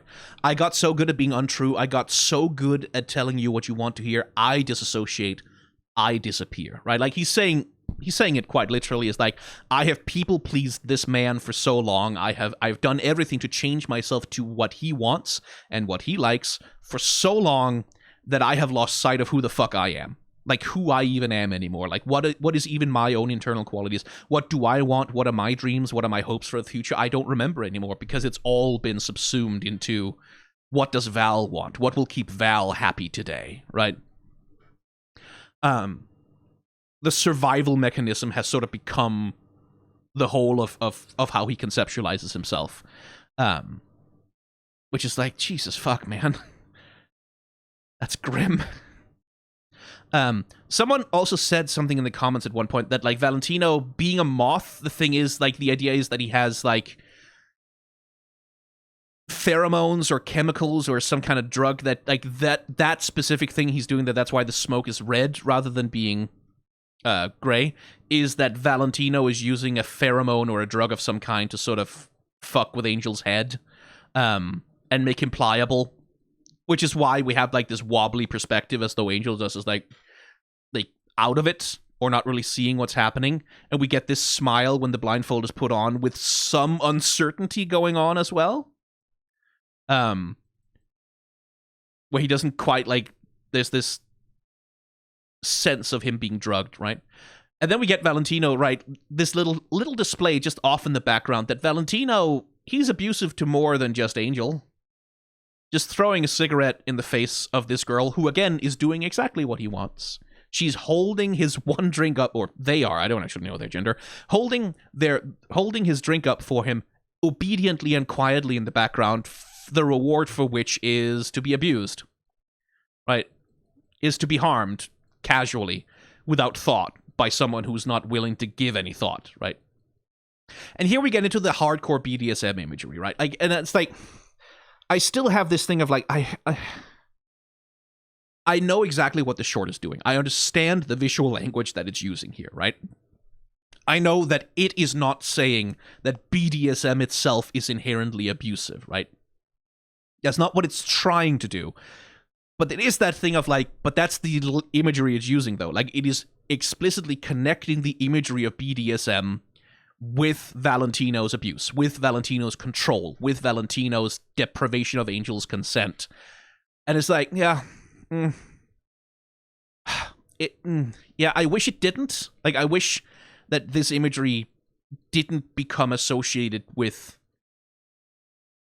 like, abuse and harm and violation, because that's not what BDSM is, right? Like, BDSM is very explicitly the opposite of that. In BDSM, like, both parties have control over what's happening, but the sub has always, forever, the veto of consent.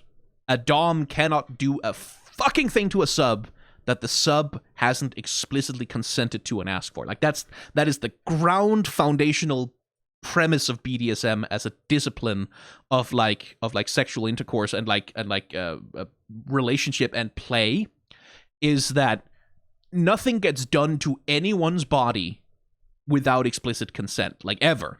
Like, that is the golden rule. That is the unbreakable principle. That's the bedrock. Having said that, like, that's also, like, the thing about BDSM is also, but this is the fantasy. It is the fantasy of non-consent. It is the fantasy of being used and abused. It is the fantasy of these kinds of things played out safely under ironclad rules of consent, ideally. Like, in ways that are controllable, in ways that are not harmful. But, like, it is, like, this is what the fantasy is, right? Like, the fantasy of being bound up, of being used, of being passed around is also part of it. So it's like, it's a complicated thing. I'm not condemning it. I'm just pointing out that there is that critical distance that must be taken between, like, this specific sexualized imagery and the reality of what that kind of play, what that kind of interaction is in real life, right? Be critical about our media is the thing that I'm trying to say here. They're called to resist another.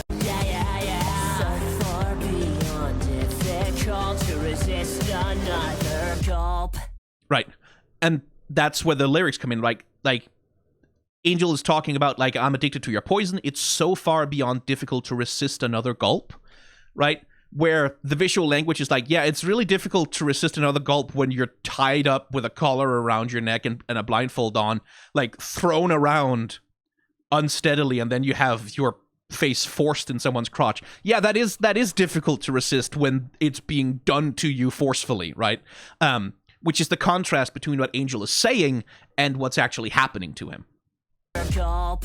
Yeah, I know it's poison. You're feeding me poison. I'm choking from the taste and I can't help but swallow up your poison. Again, I'm choking from the taste and I can't help but swallow up, because again, it's being forced down his throat, right? Like that's the tension that the song is playing with. And I quite like the dance scene, because like here we're sort of appropriating the imagery of a glamorous pop star, right? Like here we're sort of appropriating the imagery of like the music industry, of like this like impossibly glamorous, well-coordinated, choreographed pop star giving a sexualized, amazing performance, like pleasing the crowd. And then in the background we have this imagery of violent submission, right? With Angel Dust, the porn star, playing up the mask of like, God, I love this. This is the best part of my life. I'm so available. I'm so sexually available. I'm such an object. I'm such a thing to be used. Isn't that just great? It's amazing. I am like the best at all of this. I am the most at all of this. Because that's how he tries to assert control, right?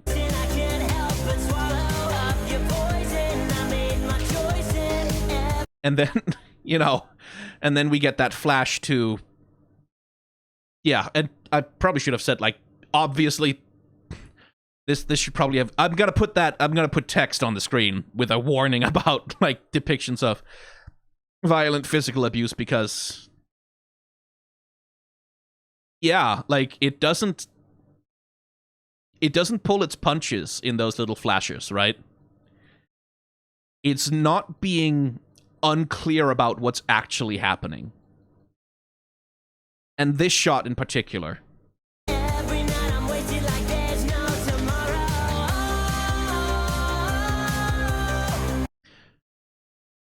The use of the high note, like, oh, like that, as, like, he gets forced down on his knees here.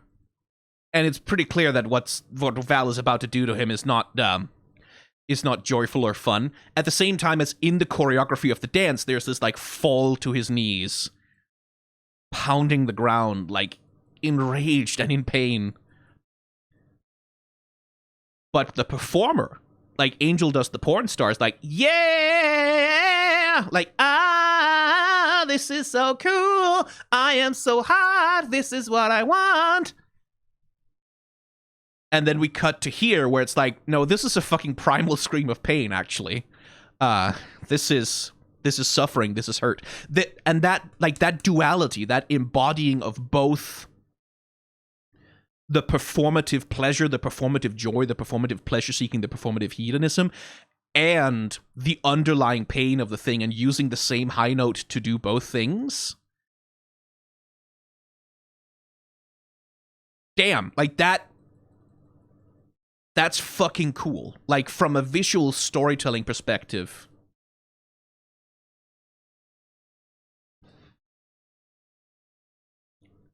That's a fucking banger of a thing. I'm wasted like there's no tomorrow. Right. Anyway you want... fuck, I accidentally shut it off again, didn't I? Damn it. Every night I'm wasted like there's no tomorrow. Any way you want me, baby, that's the way you got me. I'll be yours. And we do the same thing again, like, any way you want me, baby, that's the way you got me, baby, I'll be yours. But then we get these camera flashes, right? Up on screen of the imagery, where it's like, oh, that's not... He's maybe not having such a good time, there. Like, he's matching the poses of what's happening on screen, and we get the sense of, like, oh yeah, no, that's not Angel Dust having a good, consensual, fun time there. That's Angel Dust in pain, actually. And we get, like, this vision of him, like, shadowed over. and the glint from the gold teeth, which is like the mark of Valentino's ownership. And again, that flash, like Angel Dust is giving the performance of his life. He's giving Valentino everything he's asking for. And then you can see him shrinking, right? Like the moment he sees that Valentino's coming over with less than a happy attitude on his face, you can see him shrinking. You can see him panicking. You can see him trying to flee. And again, the disconnect between the image and the reality, right? The mask and the truth. Poison, I'm drowning in poison. I'm filling up my glass, but it's always hollow full of poison. I'm sick of the poison. Wish I had something to live for tomorrow. Right? And that's the final verse is when he finally drops the mask, right? Like when the lyrics are no longer trying to put a spin on things, when the lyrics are no longer trying to pretend like, oh, I'm in control of this, I'm making these choices, I'm doing this because on some level I want to, or like I have a plan, I'm gonna figure this out, I'm gonna make this work. Poison, I'm drowning in poison. I'm filling up my glass, but it's always hollow full of poison. I'm sick of the poison. Wish I had something to live for tomorrow. Right. Action. Poison, Filling up my glass, but it's always hollow. I'm full of poison. Wish I had something to live for tomorrow, right? This is Angel Dust falling the fuck apart. And this is the only other time we really get to see Vox as a complicit part of the abuse that's being done to Angel Dust. Which presumably, like, Vox will be the distributor for all that fucking porn, right? Like, Vox will be the one who broadcasts it, who puts it out into the world. Velvet will be the one who maintains Angel Dust's social media profile, promotes him, like schedules Instagram shoots for him, whatever the fuck, right? Like, the other two Vs are complicit in the abuse that's being done, which is another reason why it sucks that Vox and Velvet don't get any fucking thing to do in the show, because I feel it obscures them a little bit from, like, from the abuse that they are complicit in, right? Like, Vox knows. Vox knows what's going on. We know that he knows. And, like, there's no way in hell Velvet is ignorant of it either. But because they just don't get to be parts of the show at all, because they don't get to have a role in the narrative, really, that sort of explicitly connects them to what Valentino is doing, even though they must be fucking part of it. It's sort of like the depths of their complicity and like the ways in which enablers can be complicit in abuse doesn't get explored. And that's like the one weakness, right? But that's not the song's fault at all. That's a broader problem with the show, that it doesn't have the space to explore these other interesting, meaningful themes around the central concept of like Angel's abuse at the hands of Valentino.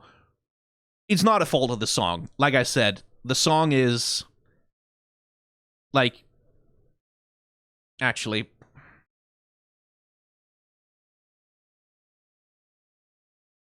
fuck it. Like, there we go. Like, because it does deserve, like, this is the best thing. Like, this is the most artistically interesting thing in the entire goddamn show. It really is.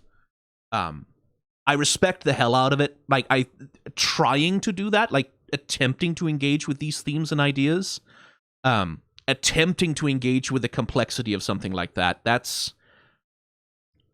brave. There's really no other word for it. That is brave to do. I don't know that I'd have the guts.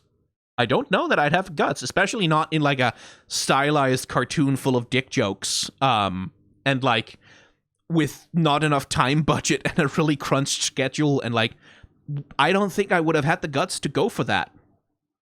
I don't know that I would have had the nerve, right?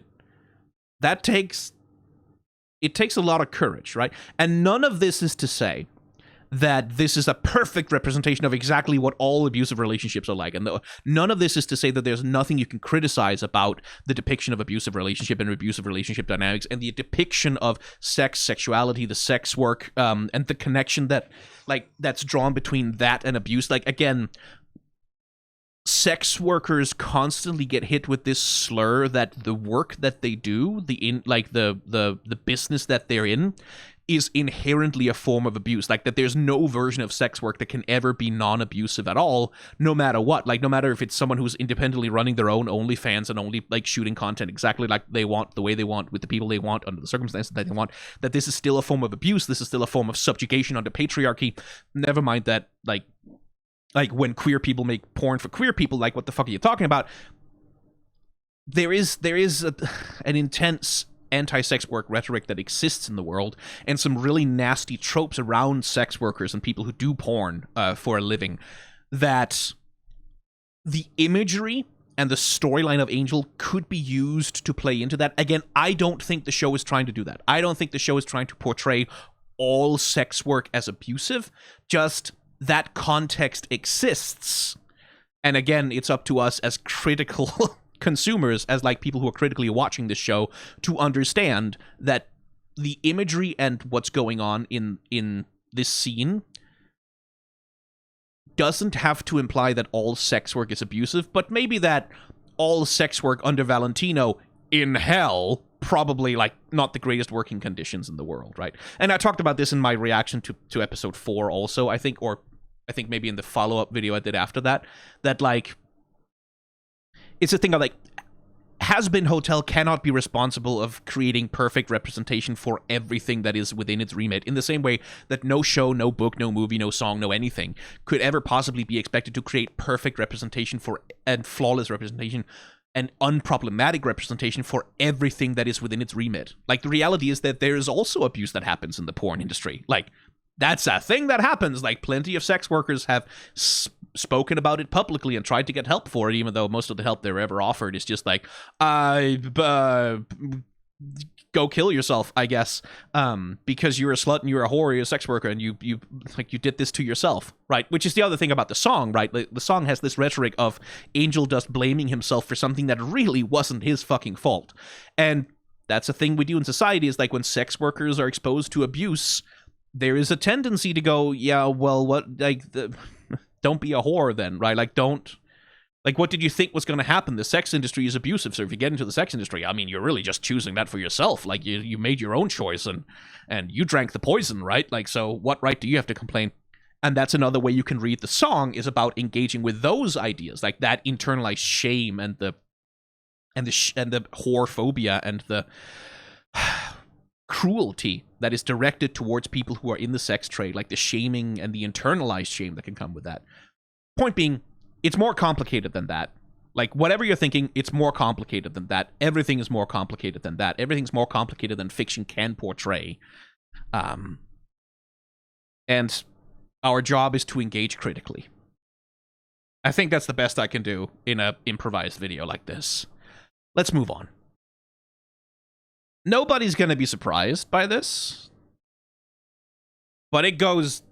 Of course, it goes right there. Of course, I have listened to it I don't know how many hundreds of fucking times. God damn it. That song. Fucking banger. Fuck. God, like, Keith David, you motherfucker. Like, I don't know what kind of dark science and perverse arcane arts went into giving the man a voice like that. But Jesus. God, that's a good song. Fuck, it's a banger. Damn, hell, blast. Let's just listen to it.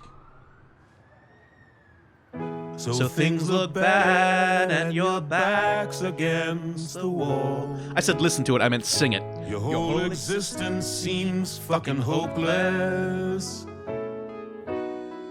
You're feeling filthy as a dive bar bathroom stall. Can't face the world sober and dopeless. Oh, it's good. It's good. It's fucking good. Okay, so the context of the scene, of course, is that Angel Dust has been sort of relentlessly trying to be flirty with Husk for ages, right? Like, as he's been trying with everything, because that's the way that he sort of controls his interactions with people. That's the way that he prevents anyone from getting close to him, like prevents anyone from seeing his vulnerability and his fear and his pain and his uncertainty. is to just aggressively put on the angel dust mask and be flirty and be like, yeah, I'm a porn star, I fuck everyone, I have no feelings, I have no emotional needs, I have no problems, I'm a star, and everyone wants me, and everyone loves me, and things are good, and I like it, and I'm happy, right? Like, that's angel dust's strategy for not having to deal with the fear and the uncertainty of vulnerability, and it's also how he pushes people away, so that nobody can try to, help him. Why is the lid of my teacup? Yeah, like that. I need tea.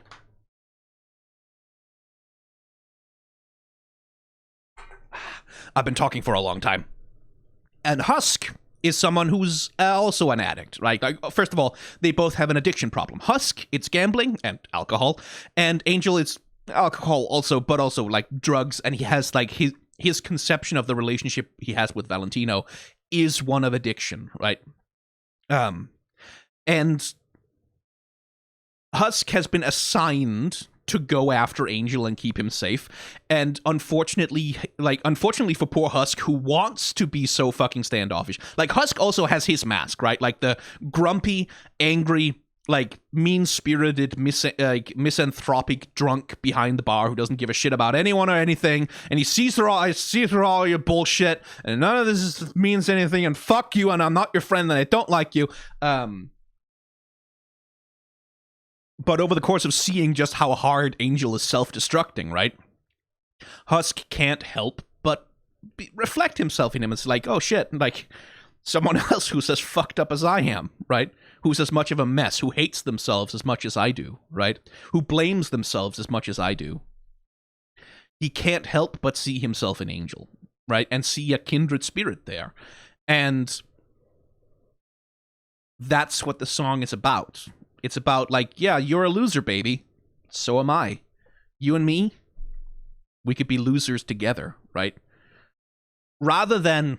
And that's the thing, like, that's the trouble that Charlie has, is Charlie wants to build Angel up, right? Like, Charlie wants to, no, Angel, you're great, and you're wonderful, and you're a friend, and you're a pal, and you're loyal, and you're good. And inside Angel Dust, there's this constant refrain going, no, I'm trash, I'm a piece of garbage, I'm an asshole, I'm a moron, I'm stupid, I did it to myself, I am irredeemable, and I'm going to destroy myself, and only once I am the lowest piece of trash on the earth will I be free. Like, Angel Dust has that constant refrain going inside him, so Charlie trying to say nice things to him, like, he loves it and he craves it and he needs it, but he can't, like, it's difficult to accept when you hate yourself, the concept that anyone else could ever possibly like you. That doesn't really come through. That's like, oh, that you're saying that to be nice. That's a platitude. You're being nice because you are good and I am such a piece of shit, but you're being nice and I appreciate that and I love you for that, but also don't waste your fucking time on me because I'm not worth it, right?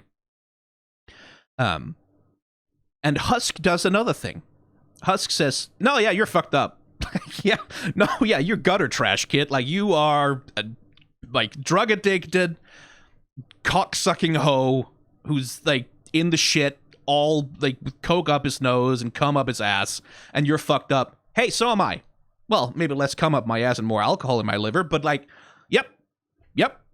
We are trash. We are both trash. We're gutter trash together. And starts from that position of solidarity, right? Of, like, you and me, we're in this shit together.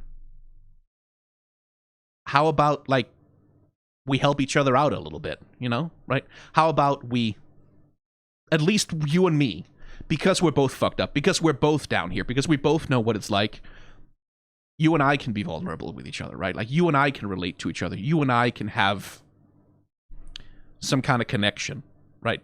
In a way that's difficult to do with people who are so good and so wonderful, that you don't want to burden them with your existence. And fuck, what a good concept for a character interaction. Like, that's so good. That's so cool. That's so interesting. That's such a good way to, like, to explore that. So things look bad.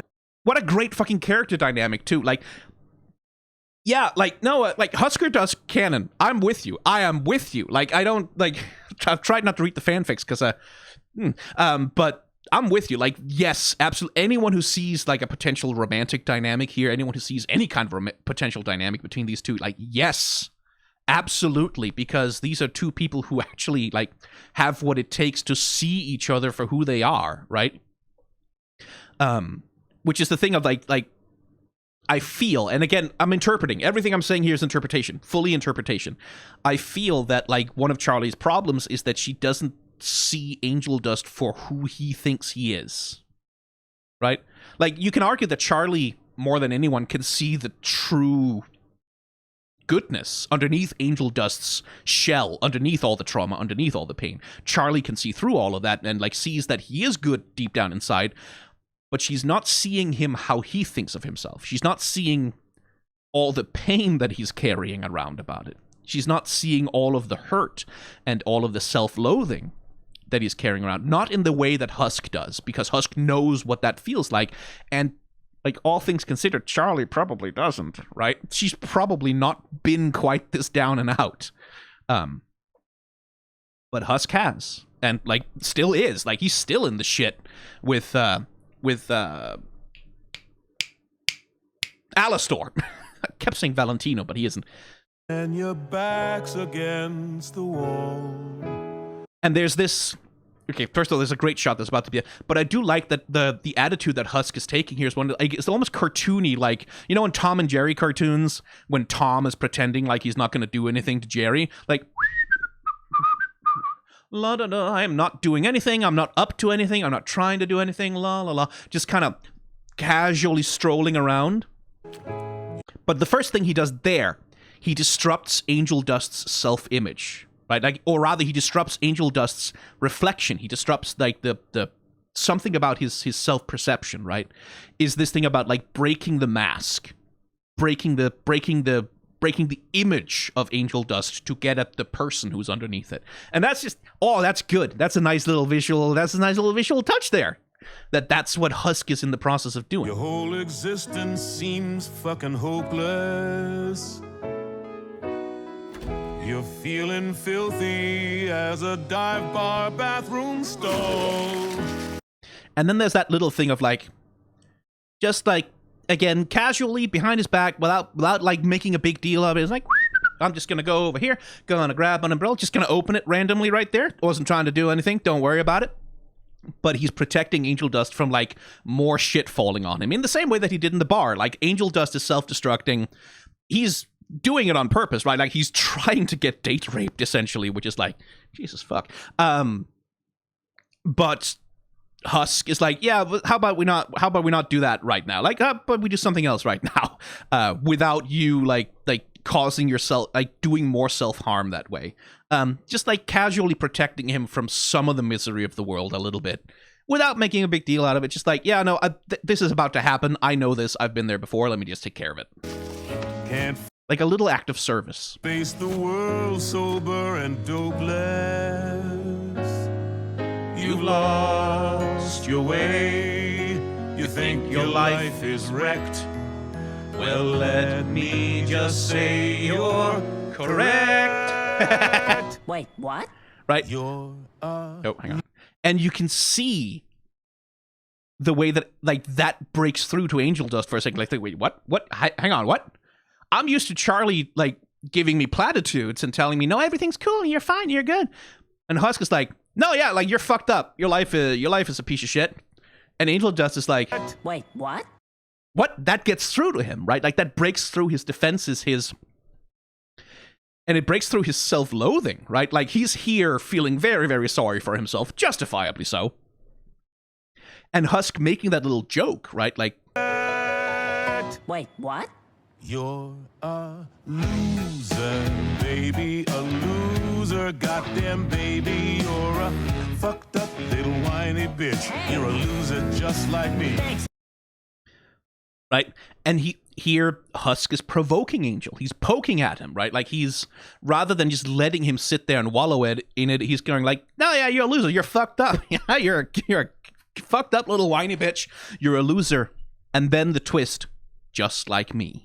Asshole. You're a screws Loser and only one-star reviewer. You're a power bottom at rock bottom, but you've got company. Again, this thing of like, yep, you're a loser, you're fucked up, you are, you're rock bottom, everything shit, but I'm here too, right? But you've got company. And that, like, to me, that's powerful. Genuinely. This thing of like, of not trying to sugarcoat things, of not trying to pretend things are any better or worse than they are, but just saying, yep, shit is fucked up, but I'm with you anyway. I'm here for you anyway, even though shit is fucked up, even though shit is fucked up beyond belief, even though, like, maybe you made some mistakes yourself and fucked some shit up for yourself. Sure, why not? We can accept that. Nonetheless, I'm here for you. Nonetheless, I'm still here, and I'm still gonna help you, and I'm still gonna be your friend. Like, that shit is pretty powerful. Like, that shit can hit pretty fucking hard to a person who needs it. This supposed to make me feel better? There was a time I thought that no one could relate to the gruesome ways in which I'm damaged. The horn section, too. I fucking love the horn section. I'm such a slut for a good horn section. Like, that's, like, majority of the reason why this song is a fucking banger to me is that horn section. Like, oh, it just fucking grooves, man. I thought that No one could relate to the gruesome ways in which I'm damaged. But letting walls down, it can sometimes set you straight. We're all living. Right? And that's like that. We just kind of going through what we've already been over. That Husk is saying, "I thought no one else was as fucked up as I was. I thought no one else was as rock bottom as I was. I thought I was alone with this. But then I met you, and you're even more in the shit than I am, buddy. So welcome to the show, right? Like, welcome to the shit show. Let's find a way out together." In the same shit sandwich. I sold my soul to a psychopathic freak. Right, and here's Angel Dust like, no, you don't get it. I sold my soul to a psychopathic freak. I am the most in the shit. And then Husk is like, And you think that makes you unique. get out of here, man. You're both losers, baby, we're losers. It's okay to be a coked up, dick-sucking hoe. Baby, that's fine by me. Right? And you can see how Angel perks up at that, right? The power that acknowledgement has to him. And also, the dance, right? Because Valentino, when he wants something from Angel, he goes over and he just yanks on his chain. Like, he just pulls it. We saw that in the Poison music video. Like Valentino just grabs him for shit when he wants. Like, there's no offer, there's no confirmation, there's no consent. But with Husk, That makes you. he offers a hand. Hey, do you wanna? Okay, I guess. And you can see that Angel is so fucking skeptical about it. Like, what does he want? What's he doing? Like, when someone's, like, reaching out to me, it's because they want something. They want to fuck me. They want to get something out of me. What does he want? Get out of here, man. We're both losers. Oh, hey, what? Hang on. What's happening? Complete, like, wait, what just happened? What did he just do? What did he want from me? Well, he didn't want anything from you. That's the thing about that's the thing about, like, I've been talking about when you can no longer sing, you dance. And a huge part of the communication of the relationship that's being built here in the song comes through the choreography between them. The way that Husk offers him his hand, and when he takes it, okay, let's get up and let's just dance together, right? Not, I'm gonna take you and use you for something. Not, I'm gonna demand that you perform for me, but let's have a dance together, which is the other thing, right? In the Poison music video, Angel dances a lot for Valentino. He never dances with him, right? Angel performs for Valentino, but there's no consensual engagement there, right? Like, it's not a dance of two people just enjoying each other's company, which is what this is, which is why Angel Dust is so surprised and confused by it, right? Oh, he's just, hang on, but when is he gonna grab my dick, right? Like, when is he gonna grope me? When is something terrible gonna happen? And turns out, not so much. Husk is just doing a sweet little jitterbug, I guess, kind of. Doing a little back and forth. And Angel Dust has no idea how to react to it. Coked up, dick sucking hoe. Baby, that's fine by me. Right? Angel says the thing that he thinks about himself, right? Like, I'm a coked up, dick sucking hoe, right? I'm a piece of trash. I suck. I fucked up. And he's like, baby, that's fine by me. You can be that. That doesn't make you worthless in my eyes. I'm still here, right? And the moment Angel gets that validation, rather than the platitude of like, no, you're not a coked up, dick sucking hoe. You're so good. You're so fine. Instead of that, I'm a loser, honey, a schmoozer, and a dummy, but at least I know I'm not alone. I can't hit those notes. They're too high for me. But damn, they're good, because that's the other thing, right? The first few lines that Angel Dust sings is, I sold my soul to a psychopathic freak and coked up dick sucking hole. Those are the first lines he sings when he's not with him, right? Like when he's skeptical, when he's not engaging in the song, right? Angel is not yet adding his voice to their harmony. Baby, that's fine But by then, me. I'm a loser, honey, a schmoozer, and a dummy, but at least I know I'm not alone. You're a loser Just like me. and that's the thing we were talking about, like with like, when do we have harmony? When do we have like duet? When do we have people singing together? And when do we have someone singing over someone else? Like, which is the thing with Adam. And here, these two characters who are in sync with each other, who are forming a relationship, a bond, who are connecting with one another, that connection is shown to us by Angel taking the higher voice in the song so that he can play a voice that harmonizes with Keith David's like low baritone, right? Baby, that's fine Oh, shit. by me. I'm a loser, honey, a schmoozer, and a dummy, but at least I know I'm not alone. You're a loser just like me. I got an appetite. Right? And that good, like, again, that thing about you can communicate so much with choices in choreography, for example, right?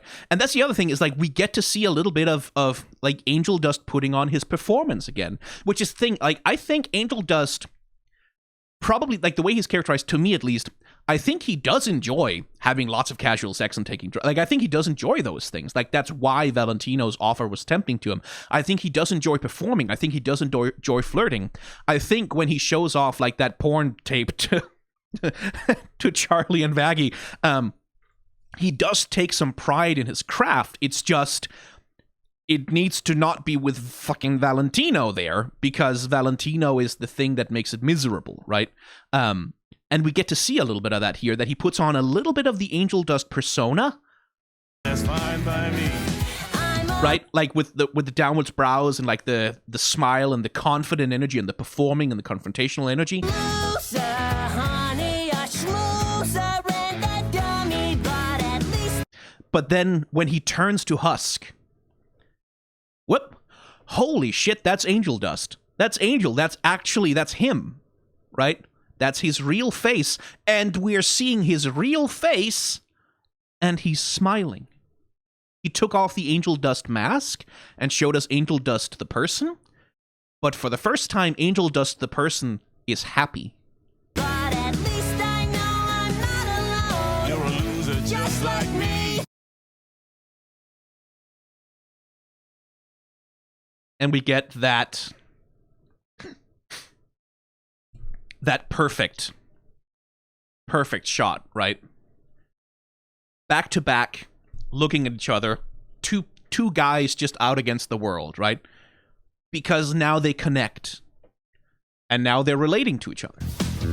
I got an appetite for gambling. I got an appetite for sampling every drug and sex toy I can find. Fucking horn section. Oh, I love a horn section.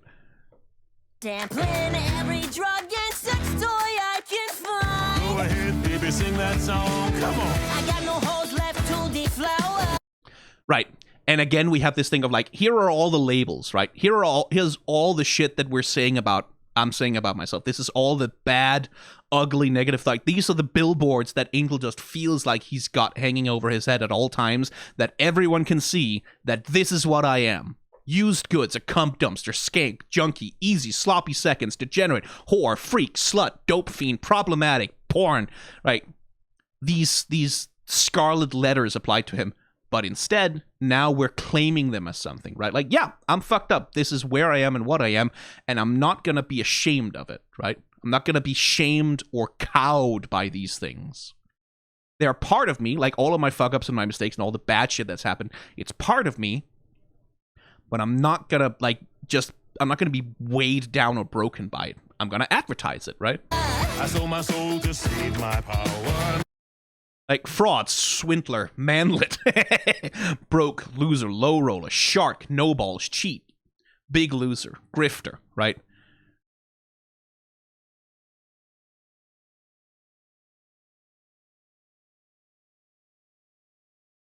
Nasty, fetishizer, addict, right?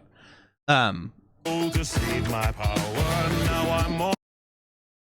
And like taking these things on is like, yeah, they're true, but that's not all of me, right? Like, that's not all that I am. There is something about me that deserves a second chance. There's something about me that deserves redemption, right? Which, again, core part theme of the show. Another little detail also that Husk is just tied up in rope, and Angel seems to be tied up in something vaguely approximating shibari. A little bit. I'm trapped and it gets worse with every hour. You're a loser, baby. A loser, but just maybe if we Eat shit together, things will end up differently. Like, if we eat shit together, things will end up differently, right? I'm a loser, you're a loser. But if we're losers together, maybe it won't be so bad, right? Maybe there's something there. And it's so sweet. Also, the way it's acted. Like, this little scene under the like rain with the umbrella. That's pure Disney. Like, look at the character acting between the two, like the flirtatiousness and the sweetness of it.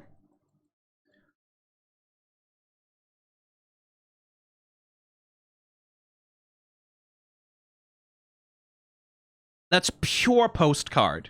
Because it's a little flirty, right? Like, it's a little, oh, hey, guys. But it's not raunchy, right? It's innocent. It's so fucking innocent the way that they relate to each other here.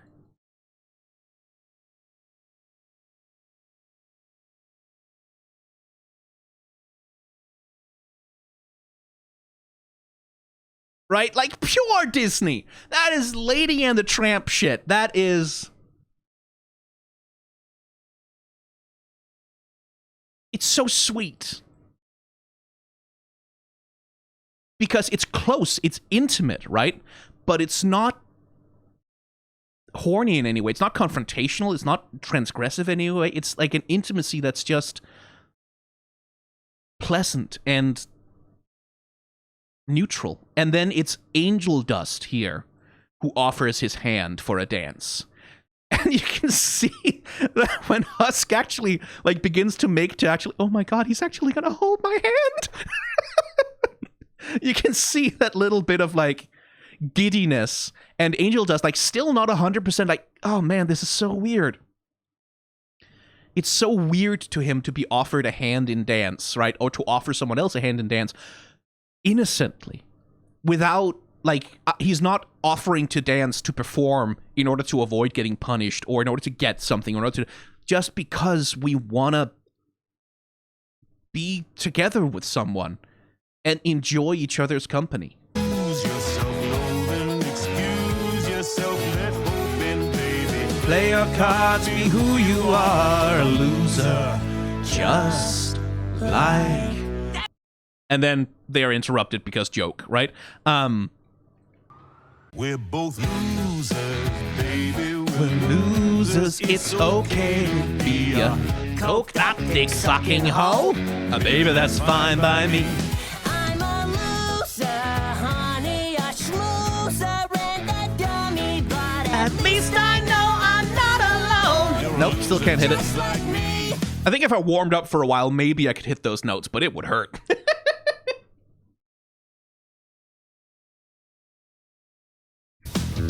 I got an appetite. It's just, yeah, it's great. And by the way, you don't have to see their dynamic as either romantic or sexual at all, by the way. Like, this could be Arrow Ace solidarity also. Like, in the way that it's coded, that's the wonderful thing about it, is that, like, what it isn't inherently romantic or inherently sexual or inherently unromantic or unsexual. What it is inherently intimate.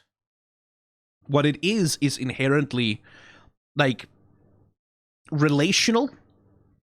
It is inherently a form of, like physical solidarity with one another. It's inherently two people enjoying each other's physical company, right? And that can be many things. Which is where I think they play it really well, that they don't necessarily impose a lens onto it. I think, like, an actual relationship between these two, like an actual romantic dynamic between these two, would be wonderful. Like, that would be a lovely part of season 2. I would love that. I would adore that.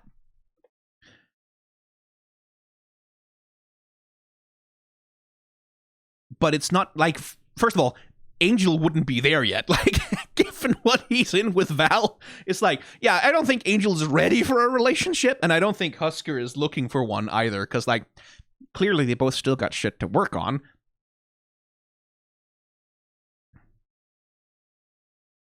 But the way, especially this scene is played, right, like, of them just enjoying being near each other, being close with each other, and being comfortable around each other. That's the other thing, is like, Angel, I think at no point in the show, up until this point, is he ever actually really comfortable around anyone. And then the little offering of the hand, the giddy anticipation. Because again, that's not necessarily romantic, that's Angel offering someone else intimacy. Right? Offering someone else a little bit of vulnerability with his body. Offering someone else his body on purpose, like with consent, right? In a way that's not, like, his interactions with Husk previously is like, yeah, you want to fuck me, right? You want to use me? You want to do the porn star thing to me? That's his whole flirting style, is like, I am the horniest, sexiest, dirtiest, filthiest slut. You can do anything you want to me. Absolutely anything. Come on, do it to me, right? Because he thinks, that's all anyone wants from him, all anyone sees in him is, like, slut, whore, cum dumpster, etc., etc. And here it's like, hey, do you want to dance? Right? He's not offering anything more than just, like, I kind of want to dance with you. Do you want to? And then Husker says, yeah, I do. That would be fun. And then just like, holy shit, I didn't think that would work. Right? Like, he has this, like, oh, fuck. Okay, cool. That worked. Great. Right? like a fucking schoolboy on his first prom date, right? Like this surprise and joy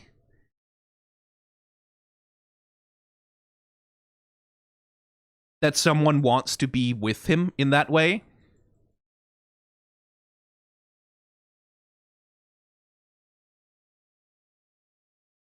And like that full enjoyment, just harmonizing with Husk as he sings like the last verse. Together things will end up differently. It's time to lose yourself, loathe, excuse yourself, let hope in, baby. Play your card, be who you are, a loser, just like. So good. It's just good. Like, as a piece of character interaction, as a way to show the way that these two people relate to each other, the reasons why they relate to each other, like, and also like show in terms of the relationship, showing what they offer each other, what they give to each other, right? Like that they each offer the other one something that they desperately need, which is solidarity, right? Which is the solidarity and the sympathy of someone who has been there, who's still there, who's in the shit, and who knows what it's like, right? Which is something Charlie just can't offer, well, either of them.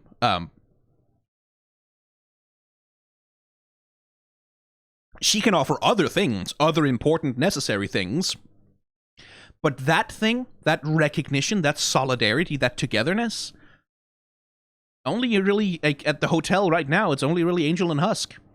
They're the only ones who know what that feels like. And how important it can be to have someone else to just feel shit with, right? Things are shit right now. I feel shit, you feel shit. Here we are together, right? Because you don't have to be alone in it, which is the big thing about Angel, is like he feels alone in it. Alone. Completely without options, without help, without a support network, without anything. And Husk is the one who gets him to not feel that way anymore. To accept that, like, someone else could possibly, plausibly, conceivably like him for who he is. And not just for the angel dust persona, not just for the porn star, not just for the sex object. Like him for who and what he is. Which is a big fucking deal when you're in the shit. Yeah, no, like, Loser Baby is such a fucking banger. It's so fucking good. I love this song. This song is so fucking good. It really is. Jesus Christ. Okay. Time for the Short King show tune. And you know what? Let's just start at the top. All right, then. Looks like you could use some help from the big boss of hell himself. Check out Daddy's glowing reviews on Yelp. 5 stars. Flawless. Really great. With a punch of a pentagram. A whap, bam, boom, a la Kazam. Usually I charge a sacrificial lamb, but you get the family rate. Thanks, Dad. So, Lucifer, Little Lucy Lou. One thing I didn't notice on my first few listens of the song was the thing that he does when he announces his intention to sing is, oh, we get these little copies of Lucifer, like, actually blowing the horns. Right? All right, then. All right.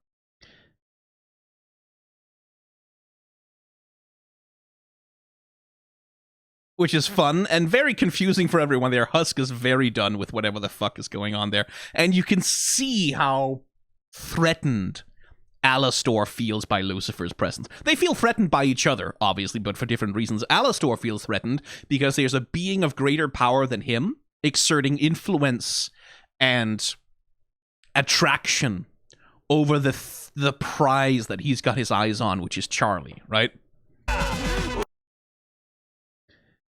Also, Lucifer's short. I don't know if I mentioned that. Lucifer's short. He's tiny. He's so little. He's so cute.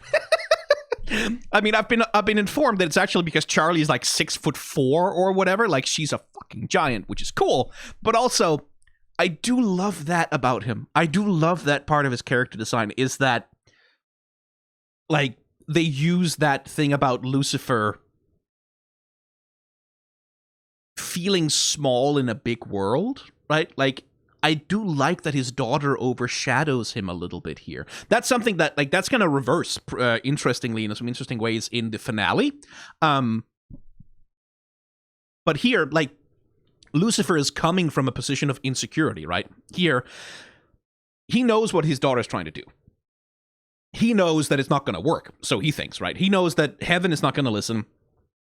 Angels aren't going to help. So all he really has here, the only thing he can really offer, is not really to help her with the thing that she's actually trying to do, which is redeem souls, but hey, I can make caviar fountains and champagne mountains and gold and cool thing. I can create all kinds of cool stuff.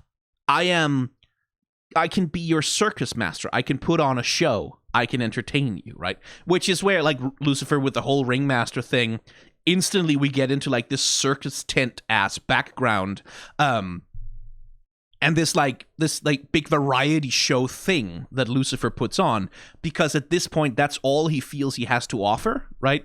Is not to be the dad that she really needs, but to be Hell's greatest dad, right? Like, to be Lucifer, the great and powerful angel man with the creation powers, and I can make you all of the material riches in the world and anything you could possibly need, because he doesn't think he can help her make her dream come true, right? And because he doesn't believe that it's possible, and because he wants to protect her, much like Vaggie does. He wants to protect her from the truth, which is going to hurt her. And this is the only way he can think to do it, which is part of the reason why his energy here is so loud and so extreme and so excessive and so attention-seeking and so uncertain and insecure, which is why the camera keeps framing like his height the way that it does, right? Like that his height is a point of uncertainty and insecurity. Like it's being used that way as part of the visual storytelling. From the big boss. Which is why we get this shot where he's really making himself big. I'm the big boss of hell himself, right? Right? He's trying to make himself bigger so that he seems more impressive to his daughter. Because he feels unimpressive, right? Like, he feels like what he is, which is an absent father. Like, he's been absent in her life. He hasn't really been particularly useful. He's been stuck in his own depression and his own misery. And now he's trying to overcompensate the fuck out of that. Reviews on Yelp. 5-star. Flawless. Literally conjuring suck puppets to build himself up. Like, yeah, look how cool everyone else thinks I am too. With a punch of a pentagram. A whack, bam, boom, I like. And it really is like, it fully is on some Disney Genie shit. Like, they're really cribbing a lot from Friend Like Me here. And I don't say that as a criticism. I don't say that as a negative, because like they're not ripping it off, but they're culling some of that energy and some of that creative vibe towards a different purpose, right?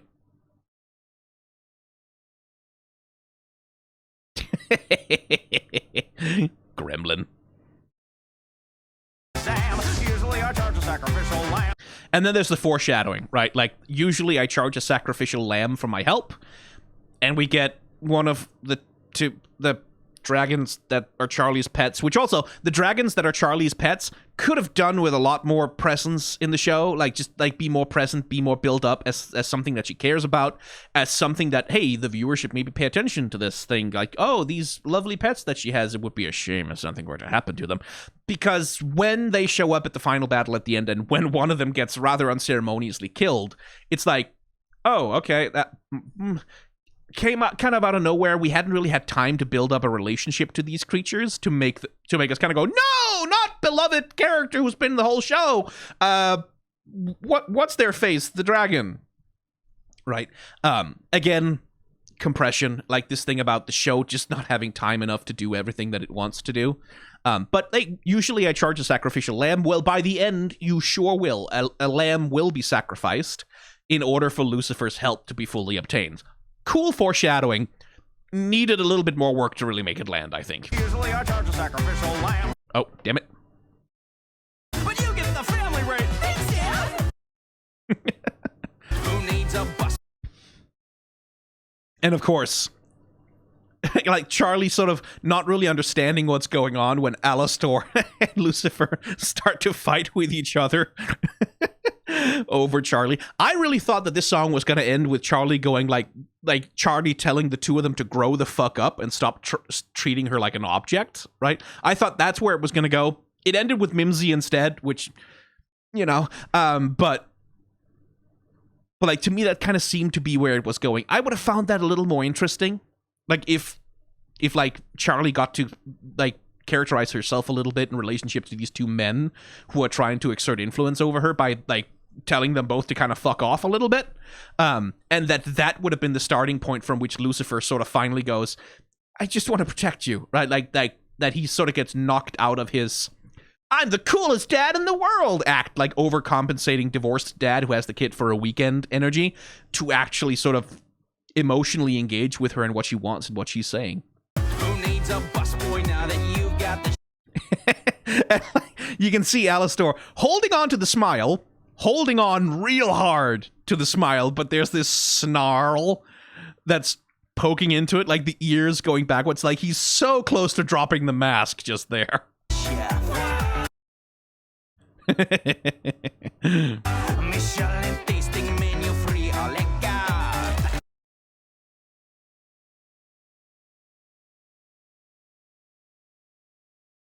For you because I'm the real champagne fountains, caviar mountains. That's right, and that's the thing, is like all Lucifer is offering in this song is just stuff. Right? Anything you want, my girl. Like, I'll make anything. I can create anything. I can give you all of the things you want. I can renovate the hotel. I can make it so pretty. But that's not what Charlie wants from him, right? Like, he's willing to give her anything except the thing she actually wants and needs. And he's hoping to overcompensate his way out of that problem. Turns out he can't. Just a start. Who's been here since? Again, height, right? The framing of the shot is that Alastor, like here, Lucifer looks quite large in the frame, right? Like he looks like he's quite dominant in the situation that's happening. And then the camera pulls back, Alastor towers into the frame, and Lucifer instantly on the back foot, instantly insecure, right? Since day one, who's been faithful? Fucking Alastor in the nun outfit. Who's been faithful as a nun. As a nun, makes you chuckle with an old-timey pun. Your executive producer. And I like also just some basic filmmaking techniques, like the color shift, right? That when Lucifer is dominant, when Lucifer has control of the song, when Lucifer is in power in the situation, we get lots of gold, we get lots of reds, we get lots of like sort of warm colors and whites. And then once Alastor butts his way in and takes control, purples and greens. So many purples and greens. And blues, because those are like the colors of Alastor's magic, of Alastor's power. Timey pun, your executive producer. That's true. I'm your guy, your day-to-day, your chum, your steadfast hotelier. Remember when I fixed that corn today? I was stunned to make you sad. I also love that Nifty is like his accomplice in this. Like, that's the thing. I quite like the relationship between Nifty and Alastor. Like, I do think that scene at the end where they're talking like up on the balcony about the other guests at the hotel, and Nifty's like, I really like them, Alastor. I do think that's probably the only moment of real sincerity from him that we see. That like he sort of concedes that, yeah, they're pleasant, like they're enjoyable, I quite like having them around, they're fun. Right? Like in the way that a man thinks that like pets or toys are fun. I do think that's the one moment we see Alastor let down his mask ever so slightly, because Nifty is someone who he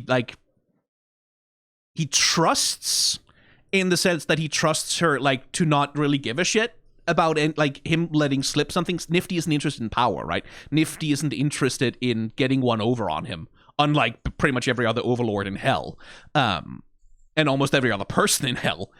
She's like the one person who's like, her needs are fulfilled perfectly by being the maid at the hotel, because she gets to kill bugs and she's having a good time, and she's a fucked up little freak who's easy to provide for. I'm truly honored that we built such a bond.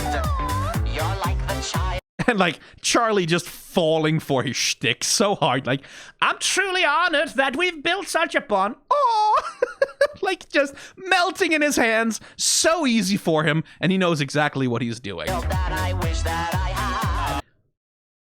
had. You're like the child I wish I had. And Lucifer, again, that thing about height, using his stature and his frame to sort of frame the feeling that he has, which is like, hang on, someone else is like, that's my girl, my daughter, mine. My only worth and value as a person is that I can be a cool dad to my daughter. Right? And Alastor has like clocked that immediately, that Lucifer is like, his weak spot is Charlie, right? His weak spot is that he loves his daughter so fucking much, and he feels so inadequate, and he feels so insecure about being gone from her life and not being able to be the dad that she needs, which is probably why he's been isolating himself, right? And then Alastor is like, well, someone else might be her daddy now. What? I care for you just like a daughter I spawned. Hold on. I care for you just like a daughter I spawned, right? Like, which again, word choice with Alastor. It's a little funny. You could almost call me Dad. And I do really, really, really like, it's a little funny, you could almost call me, like just turning the head around, like she could almost call me daddy. Well, no, not daddy, but she could call me father. Like just pushing all of the buttons, just like attacking all of his insecurities. Alastor, and that's the thing we talked about back in Stayed Gone, right? Alastor doesn't sing his own songs. He doesn't provide his own vulnerability. He doesn't like offer anything creatively himself.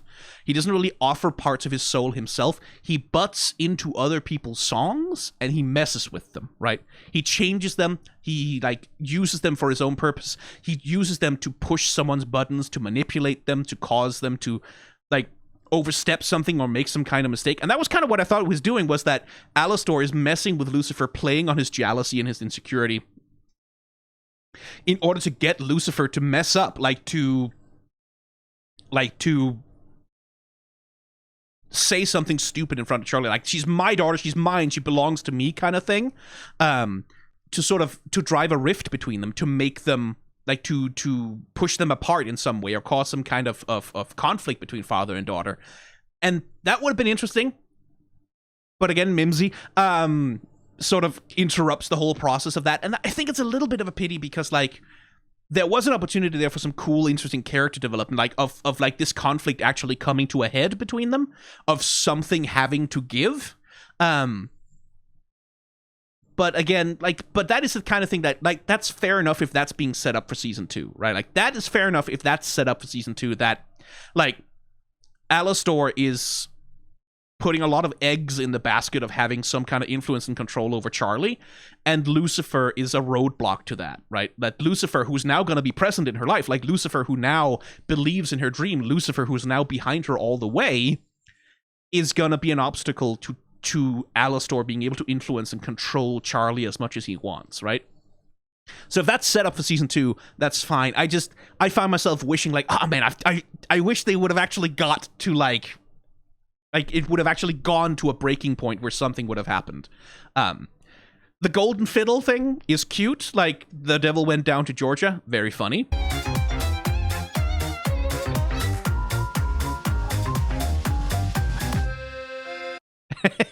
And also, like, that Lucifer opens with the fiddle, Alastor responds with, like, the piano, and then Lucifer just annoys him by doing something poorly. And you can see that it gets to him. That Alastor is like, the song was going so well.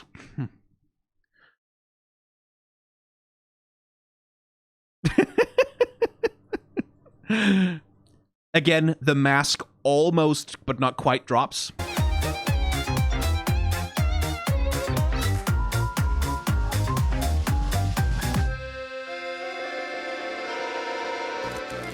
They say when you're looking for...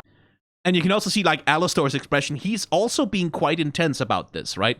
Like, he's also clearly putting a lot of effort into making this happen, into, like, pushing these buttons, into, like, trying to outdo Lucifer in what, like, push his relationship, manipulate Charlie in whatever way he can. That also seems to be quite important to him to do. This is not the cool, confident, sort of relaxed Alastor who so easily dealt with Vox. This is Alastor, like, no, I need this man not to have too much control over my Charlie. For assistance, it's smart to pick the path of least resistance. Others say that in your needy hour, there's no substitute for pure angelic power. I do like that big, like, 80s metal chorus. But I especially fucking love Charlie's face. Like, it's so cute. Like, she's so easily taken in by both of them. Like, precious bean, you're so trusting. Maybe you shouldn't be. Who just happens to also be your blood. Like, again, that very intense, desperate expression. Sadly, there are times a birth parent is a dud. They say the family you choose is better.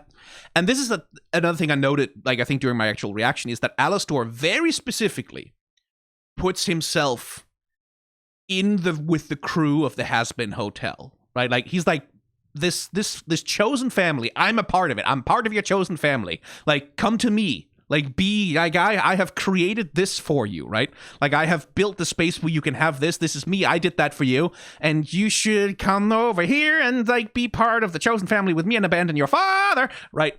That Alastor, and that's the thing of, like, again, that thing about the relationship with Nifty and, like, whether he lets something slip in that scene in the finale. Like, whether he lets slip that maybe he likes the crew of the Hazbin Hotel a little bit more than he's letting on. A little bit more than perhaps he wants to like them. Because that's the thing, is, like, Alastor is a villain. He's gonna be a villain. Like, he's gonna have a heel turn at some point. That's kind of the only way that this can go. The twist would be if he actually turns around and redeems himself in some way, shape, or form, right? That would be a twist.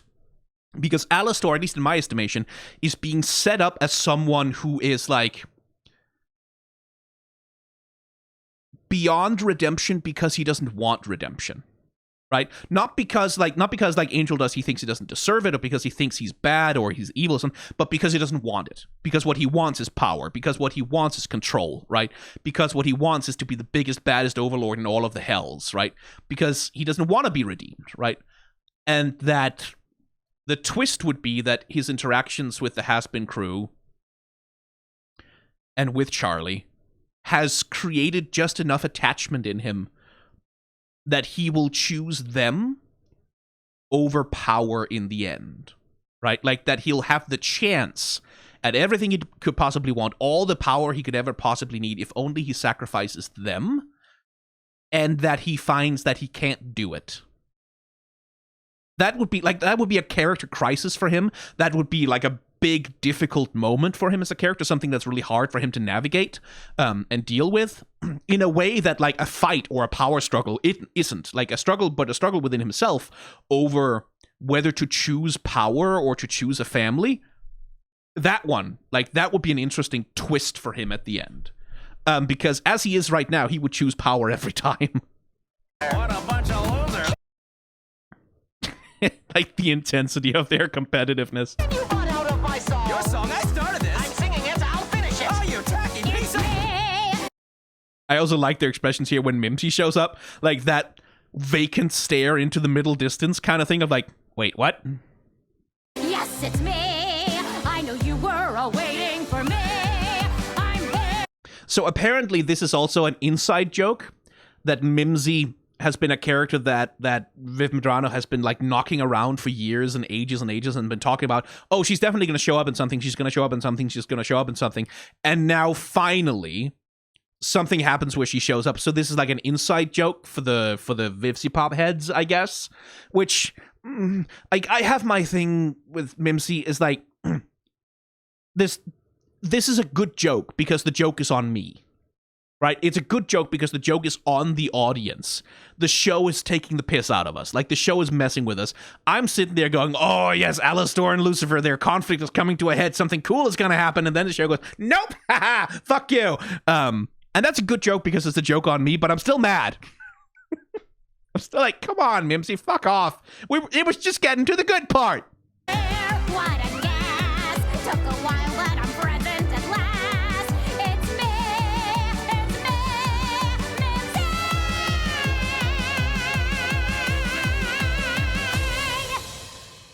Who? Yeah, good question, Lucifer. Who the fuck? It is an interesting introduction for her, like, in terms of, like, what Mimsy is as a character for the, like, 5 minutes that she's on screen. Like, being this convivial, jovial, fun, sort of like, oh, I've got the gossip on anyone you want to hear about. Oh, you want to hear about Alastor? Absolutely, I can tell you everything, honey. Like, where she sort of ingratiates herself by being that way, by being charming, by being showy, by being loud, by being fun. But then she also wants something, right? Like, she's only there because she wants Alastor to help deal with some people that she defrauded for her. Which Husk especially. And Charlie seems charmed by it. Lucifer's confused. Alastor is annoyed. And Husk is like, oh, for fuck's sake, no. While Nifty, of course, is absolutely fucking delighted. Mimsy, though. Who? Yeah, who indeed. Oh, well. The song itself, B tier. There's nothing wrong with it. I don't think it's exceptional either. Like, it's sort of, like, again, the thing with Alastor, it's just sort of repeating the bit that he already did with Vox, in the sense, like, oh, he butts into song. Like, that's good. There's nothing wrong with that. It's not bad. It's not tedious. It's not tired or anything. It's just yeah, this is fine. This is doing exactly what it needs to do, and it's pushing the story forward in exactly the way that it needs to, right? Like it's doing exactly its job in showing us like Lucifer's insecurity, the way that he thinks the only thing he really has to offer Charlie is stuff rather than what she actually needs, which is his support and his emotional support, like for him to have her back and believe in her.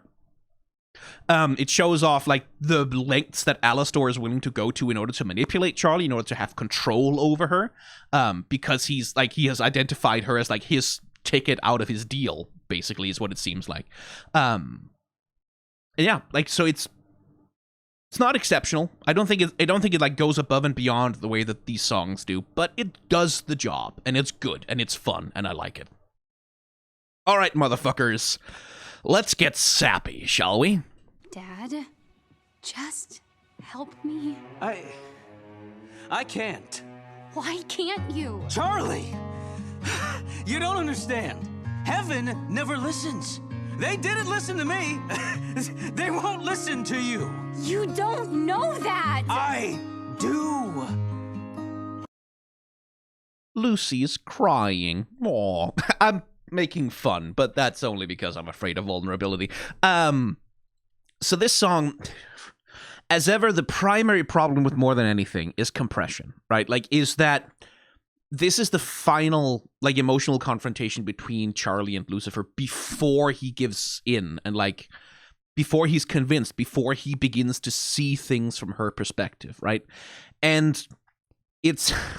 The problem is it comes like 5 minutes after Hell's Greatest Dad, right? Like it comes about 5 minutes after Lucifer, as like we've set up this thing of like Lucifer is incapable of believing, right? Like that's he can't believe that this is possible. He can't believe that like a better world is possible at the end. Like he failed so fucking hard that it crushed him completely, and now he's, you know, so down in the dumps that he can't believe in his daughter, right? Like, that's the conflict, is that he cannot believe in Charlie. Much though he might want to, he can't get himself to do it because he himself has been burned so bad, right? And that's kind of fucking horrible for Charlie. Like, that's not a nice feeling when your parent can't believe in you. And that resolution of that conflict, again, it would have been a lot stronger if, like, in my head, the thing I imagine is... if they had like 12, 14 episodes, whatever, 16 maybe, to sort of like really play this like a seasonal piece of television, that it would be a thing of like Charlie calls her dad, he comes to the hotel and he's like, he's like, I'm not really sure, honey, are you sure about this? Like, I can give you all these nice things. And Charlie like, let me prove it to you. Let me prove that like sinners can be redeemed, that like better things are possible. And then he stays at the hotel, and then he gets some time like to talk to Angel and like to like interact with Serpentius and more rivalry with Alastor. And we get to see like Charlie try to prove with her trust exercises and her little things how like sinners can definitely be redeemed, and the sinners at the Hazbin Hotel, Angel and Pensius, sort of falling short of being quite perfect, and Lucifer having to struggle with that thing of like he wants so badly to be a good dad to her, but he just can't find it in his heart to believe in her, right? Which is the big problem, is that he just can't believe in her. And then eventually, like, that builds to this point, like, this conflict where Charlie, like, calls him out on it. It's like, Dad, for fuck's sake, this is what I need from you. If you want to be my father, right? Like, I need you to believe in me. And that would have hit much more if we hadn't, like, if it hadn't been, like, 5 minutes ago we're doing, looks like you could use some help. Da-da-da-da-da-da. Oh, more than anything. Like, the whiplash between those two emotional states without the time it takes to transition Lucifer from a place where he's trying to put on a front, where he's fighting with Alastor over Charlie's affection and attention, to break down his walls, because he has them, right? And get him to engage with Charlie emotionally and speak honestly with her, which is the thing that he does in this scene. Right? That's the biggest problem that this song has. It's compression, again, getting in the way of like because it robs the song of just a little bit of its power when, like, because the song here is the cathartic resolution of a conflict between father and daughter, right? Like, this is catharsis. This is the two of them finally seeing eye to eye, finally coming together in a common purpose and believing in one another. but there was no like that doesn't seem to have been difficult for them at all. Like they didn't have to do any failed attempts at getting closer to each other. They didn't have to like they didn't have to be any false starts and like people talking past each other. There didn't have to be any actual conflict. It's just, oh, there's a conflict. Well, we're going to sing a song at each other, and then the conflict is solved, right? And it's a thing that's like, in musicals, you can do that, right? Like, that's why it works at all. That's why it's not like a complete, what the fuck is wrong with this story, is that in musicals, you can do that. In musicals, you can take, like, the shortcut between two emotional points with a character, because music and poetry and dance are capable of communicating so much more, right? Like, so I think it works ultimately. It's just, in my head, I just can't help but think, how much harder would this fucking hit if we actually had to go through the emotional process with the two of them to get to this point, right? Rather than sort of jump, skip, and a hopping past all of the difficult emotional processing to the catharsis, to the conclusion of the thing. And again, the series being what it is, this is the only way it was ever going to happen, right? Like that, it's the only way it's going to go. But it is the main weakness of the song, is that it's a big emotional catharsis to a problem that just doesn't have time to actually build up a lot of tension that this catharsis can actually release, right? Like that's why catharsis is good, is because there's so much tension, there's so much like, come on, you two, you want to so badly, like you love each other, just talk to each other, please relate to each other, and then when they finally do, you go, yes, finally. That's where the emotions flow, right? When you just kind of jump from one thing to the other, there isn't time to build up that like that tension, that pressure that can then be relieved, right? Which it's the reason why like a joke needs a setup, right? Like it's not funny if you just say the punchline. You need the setup to create the tension that can be relieved by and this is the same thing with like emotional things like this. So that's the primary weakness of this goddamn song, unfortunately, is that it is so sweet. And it is so earnest, and it is so emotional, and it is so the balm for the daddy issues of every person who listens to them. But it doesn't get the build-up that it deserves, right? To really like set those juicy daddy issue feelings free. I do.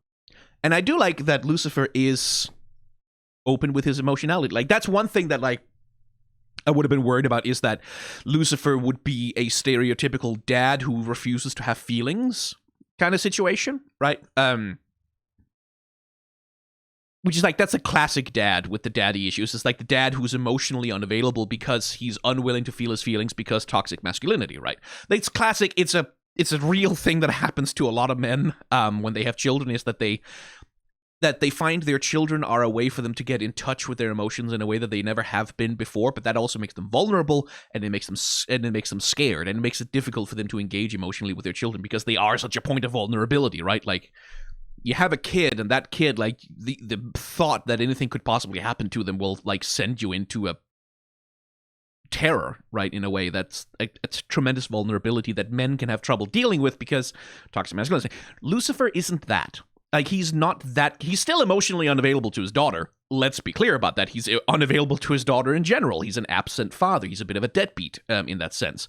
Because he's, like, depressed and feels worthless and feels like he's not a good dad. He feels like he's not good enough for her. He feels like he can't be there for her in the way that she wants, so he stays away. That makes sense, right? But Lucifer is emotionally unavailable in the sense that he just wants to protect her, and he just wants her to be cheerful all the time, so he puts on the Hell's Greatest Dad act. It was like, the big boss of hell himself, whack, bam, boom, ba-da-ba-ba, I'm cool and I'm fun, and I'm the cool dad who does the fun stuff with you on the weekend. Like, that's the way that he's emotionally unavailable. But I like that he's like, no, like, when he thinks about what happened to him with heaven, like, motherfucker has tears in his eyes. Because that was traumatic shit that happened to him. Like, that's his deepest, darkest, greatest rejection, and, like, his deepest sorrow is that heaven did what it did to him. We don't get to see exactly what that was, but we can surmise it was pretty bad. You didn't know that when I tried this all before, my dreams were too hard to defend. I do like this song. Like, the melody here is fantastic. The singer, I don't know who the voice actor is for Lucifer off the top of my head. Like, boy, does he have a voice for that. And, like, the man, like, knows how to, Charlie, I just want to get to see them get crushed by them like I was. Like, he really has the knack for bringing that emotional quiver into his voice in a way that feels like it's a little over the top. It's a little campy. It's a little like, but it feels like, oh shit, it feels like the dude is on the verge of tears in a believable way, and I like that a lot. And in the end, I won't lose it all again. Now you're the only thing worth fighting for. Right. So here, again, lovely little bit of visual storytelling is that he is in his memories right now, thinking of what happened to him with heaven, right? This would be Sarah, I suppose, possibly? Anyway, like, arrows pointed at him, accusations, violence, rejection, these beings towering over him. Again, this thing about height, right? Like, pay attention to that, by the way, in this, the way that Lucifer's size and height is used as he goes through his emotional stages of this song. Like, these towering, judgmental figures, like, aiming slings and arrows and darts at him for, like, he was only trying to help, right? Like, Lucifer, much like his daughter, just wanted to make everything better for everyone. One assumes.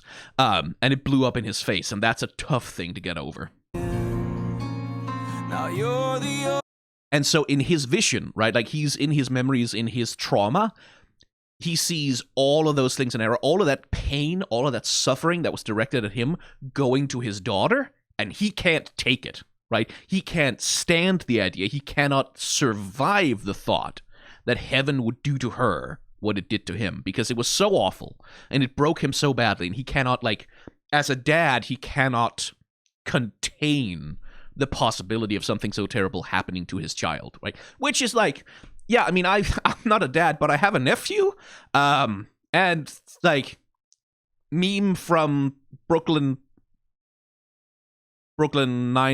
Nine, the thing of like I've only had him for 12 years, but if anything happened to him, I would kill everyone on the planet and then myself, right? Like, it's that thing. only thing worth fighting for. And so, like, he sees, like, these slings and arrows coming towards Charlie. Doesn't see what he sees, right? Like, she doesn't know what the hell is happening right now. You can see it in her.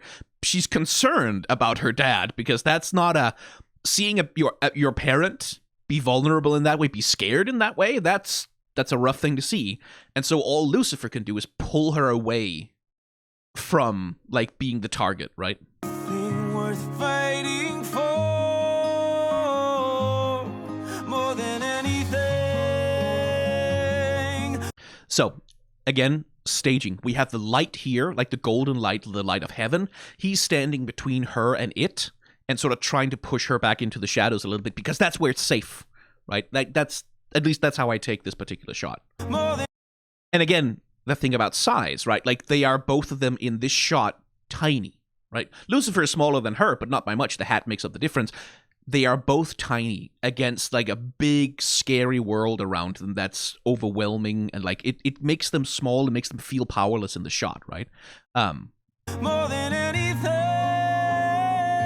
And here again, like, pay attention to the way that his height is used, right? Like, there are times when the camera frames him as very short compared to his daughter, but then there's shots like this where he's like, he doesn't feel small in front of her, right? He's not feeling insecure in front of her. He's feeling protective. He's feeling connected to her. And so the camera isn't exaggerating the height difference between them. They look kind of the same height here, really. Size is being used creatively as a means to tell the story of how Lucifer feels in any given scene. And that's the case for all the characters. That's basic part of film language, is like, when you want a character to feel small and powerless, make them small in the frame. Like, make the camera frame them as smaller than they are or bigger than they are, depending on how they're feeling. He has that falsetto on lock. Dad, I don't need you to protect me from this. I just don't want you to be crushed by them like I was. That quiver, like that little crybaby quiver in his voice. And I don't mean that in a denigrating way whatsoever. It's good. Like, it gives you a sense of who this person is, right? That he's someone who, in a situation like this, he doesn't try to put on a mask. He's like, I just don't want to see you get crushed by them like I was, right? Like, this is he's being open and honest with her. He's showing her how he's really feeling, and that's tough on Charlie. Like, Charlie's clearly having a hard time seeing her dad like this. And again, that would hit so much harder if we had been through an arc of him like trying so desperately to be cool dad with her, because he thinks that's the only way he can be valuable to her, that when he finally lets go and when he's finally a person with her, that it's like, oh, honey, baby. Right? But yeah, it's not to be. Dad, when I was young, I didn't really know you at all. I always felt so small. Sighs again. Charlie felt so small next to her father. And look at how he's framed in this flashback, right? His actual height, like, maybe they're playing with the model, but here, Lucifer, he looks noticeably taller as a character, doesn't he? But I heard your stories and I was enthralled. Right? Like, and that's because Charlie is a tiny baby child, and like, of course, he's taller and larger than her, but again, it tells you something about how they're emotionally relating to each other, that she sees Lucifer as this thing that's bigger than her, and that she doesn't really know him, and she doesn't really feel like she has a connection with him, but his dreams, his ideas, his thoughts, the only way that he feels he can relate to her is by showing her, like, his dreams, his creativity. Like, clearly Lucifer is having some emotional difficulties at this point relating to his child. But this, his dreams, his thoughts, like his hopes for the future, this is something he can show her, his creativity, which is why in present day he thinks like, oh, that's the thing I can give her. I can give, like, make stuff for her because I'm cool dad. I can make all the cool stuff for her. Because like when she was a child, that was the only thing he felt like he could really show her to relate to her in any way. Also, the ducks. That's another detail that I think is so sweet, is that it's like the specifics, like the specifics of the rubber ducks that he's playing with at the start. It's like, oh, they are the vestiges, they are the remains of this. Whatever this dream is, whatever this creative vision that he has for this bird thing, the remnants of that are the rubber ducks that he keeps experimenting with, which are a cartoon, sort of harmless toy version of his grander, more idealistic vision. Your lofty dreams, I listen breathlessly, imagining it could be me. Right? And what I take from this particular thing is that the mundane, which is to say a bird that's just kind of hanging out in the pond, can be elevated to the divine, right? Like, that to me seems to be the idea here, is that something mundane, something ordinary can be elevated to the divine through some kind of process, some kind of creativity, which like sort of ties back in with, oh, redemption, right? Like that sinners, that the flawed, that the imperfect can be elevated and become divine, that they can ascend to the heavenly realm, right? That redemption is possible. Like that's where what I take from this particular imagery. And that's Lucifer's creative vision that has then like been reduced down to rubber ducks breathing fire in the present, because he has lost his own faith that he can be more than just a toy maker, right? Like more than just a guy who makes silly, funny gimmicks for people to have fun with. Could be me. So in the end, it's the view I had of you. And then there's Lilith in this scene, who's framed like very conspicuously ghostly and kind of scary.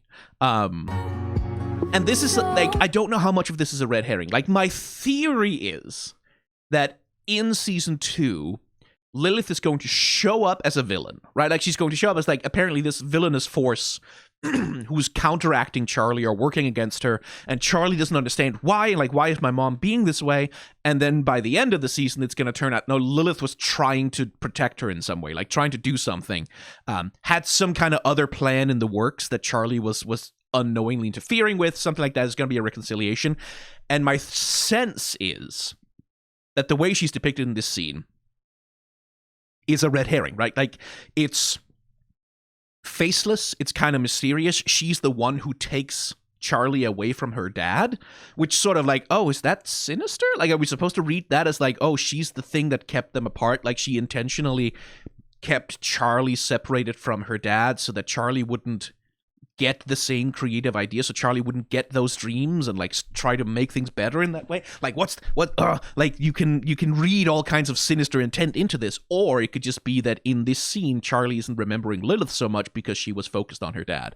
Could be either one. That's why it's an effective like little red herring sort of like like theory bait sort of scene. But like, pay attention to the color scheme as well, right? Like how Charlie and Lucifer are both like dressed in these bright red and white colors. They are aligned in terms of color scheme, and then Lilith in this like purple, grayish, sort of almost colorless dress relative to them, sort of framing her very much as like as an outside interfering force that's coming between them, which I think is interesting. In the end, It's the view I had of you that showed me dreams can be worth fighting for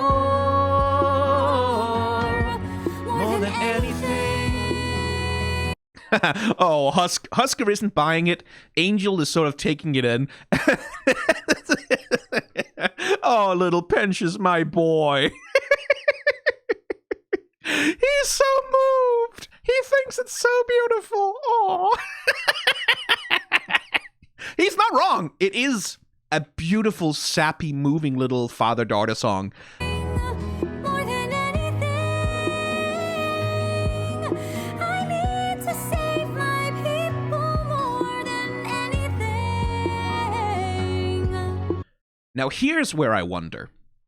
We know that Lilith has the power to empower demons, to move hearts, like to exercise some kind of power over hell through song, right? Like that sort of seems to be the implication of the intro. And here I wonder if not Lucifer is seeing quite a bit of her mom in Charlie. Like that's, again, theorizing based on very little evidence, but like here when Charlie is the one who stands there and says, I need to save my people more than anything, in a beautiful lilting song, right? Like I would be unsurprised to learn that Lucifer and Lilith shared a similar scene at some point in the past. I would be unsurprised to learn that Lilith once upon a time was the one who sang those words to him. Would not surprise me at all. And again, size, right? Here, Lucifer, looking at his daughter again, he's not feeling small, he's feeling so fucking touched. Because he's hearing from her that the reason Charlie is doing these things is because she believes in him, right? That's the beautiful thing here, is that it's this thing about, like, Charlie needs her dad to believe in her because she believes in him. She believes in his dreams. She believes in, like, what he taught her, right? She remembers his dreams. She remembers what he cared about, what it meant to him. And she is bringing it back to him, right? She's reviving his dream right in front of his fucking eyes. This thing that he had given up on. He thought that no one else could possibly, like, no one else believes in it. No one else believes in me. My dreams were stupid. It didn't work. It didn't go anywhere. And here's his daughter. The very spitting image of her mom, probably, singing to him like, no, I fucking believe. I believe in what you believed in with all of my heart. And I need you to do the same. And that's like, ooh.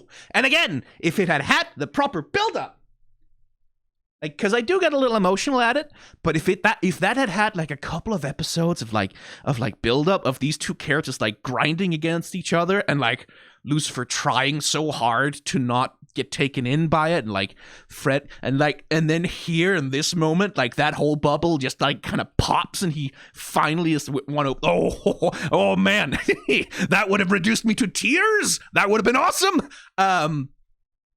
I wish there was that little bit of extra connective tissue. I've been dying to find out who you are. I've been waiting, wanting the same thing. Looks like the apple doesn't fall far. Took you a while. I appreciate the apple doesn't fall, like the apple thing. Like, I see what you did there. Clever little thing. Very sweet. I've missed that smile, all that I'm hoping now that my eyes are open. Again, size, right? Here, Lucifer is clearly smaller than Charlie, right? Like, the camera isn't hiding that, but it also isn't emphasizing it. And, like, in a lot of the shots, like, we get these like, scenes of them whirling around each other, where, like, sometimes Lucifer is very small, and then, let's see if I can find one. I'll have to frame by frame my way through it.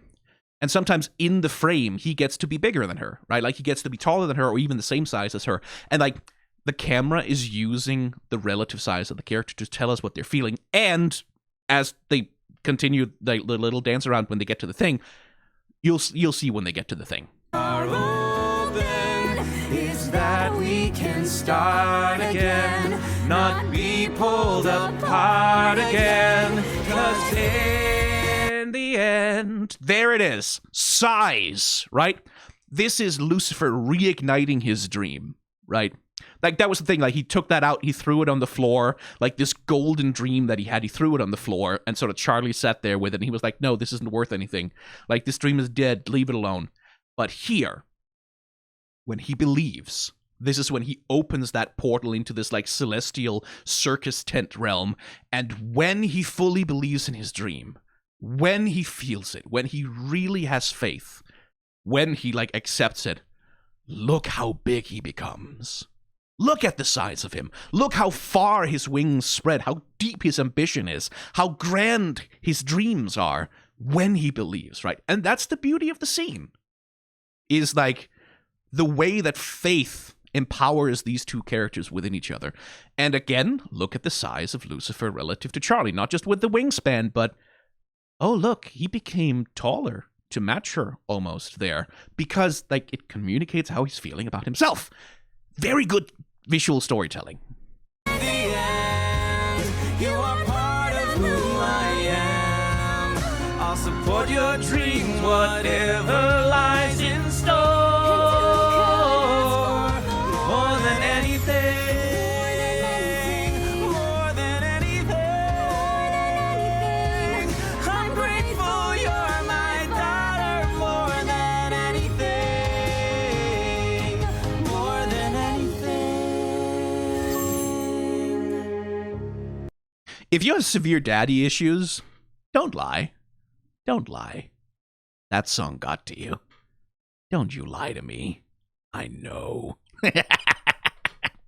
It's a good song. It's a good scene. Like, there's some great use of the animation to tell the story. And again, my only complaint is, like, more connective tissue, please.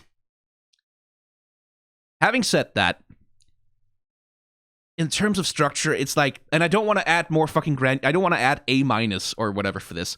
It has to go in B, because it doesn't, like, because it doesn't have that connective tissue, right? Like, it doesn't, like, there isn't, if this had been at the end of a storyline that had been running through the show a little bit more, of, like, Lucifer being unable to believe, and this was, like, the conclusion of that storyline where he finally believes, then it would definitely be up in A tier, because then it would be pushing, like, a story forward to a conclusion. But because that isn't there, like, because it really isn't doing that much, like, you could kind of cut this out, and, like, you would lose some emotional connective tissue there, like, you would lose some emotional, like resonance there.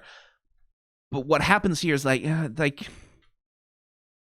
that could be resolved in a dialogue scene, right? Like, whereas the things that happen in these songs, that can only happen in song, right? Like, the things that are done here, that's, like, especially it starts with sorry. Like, it starts with sorry is, like, you can't do that in something that isn't a song. Like, that has to be done that way. And more, or maybe it is A tier. Because, like, I don't know, can you really get all of that emotionality out of it? You know, I think I was going to put it in B tier, but I think I've talked myself into putting it in A tier, just through going through it closely like that. I think I've kind of talked myself into it, so that's where it goes, I guess.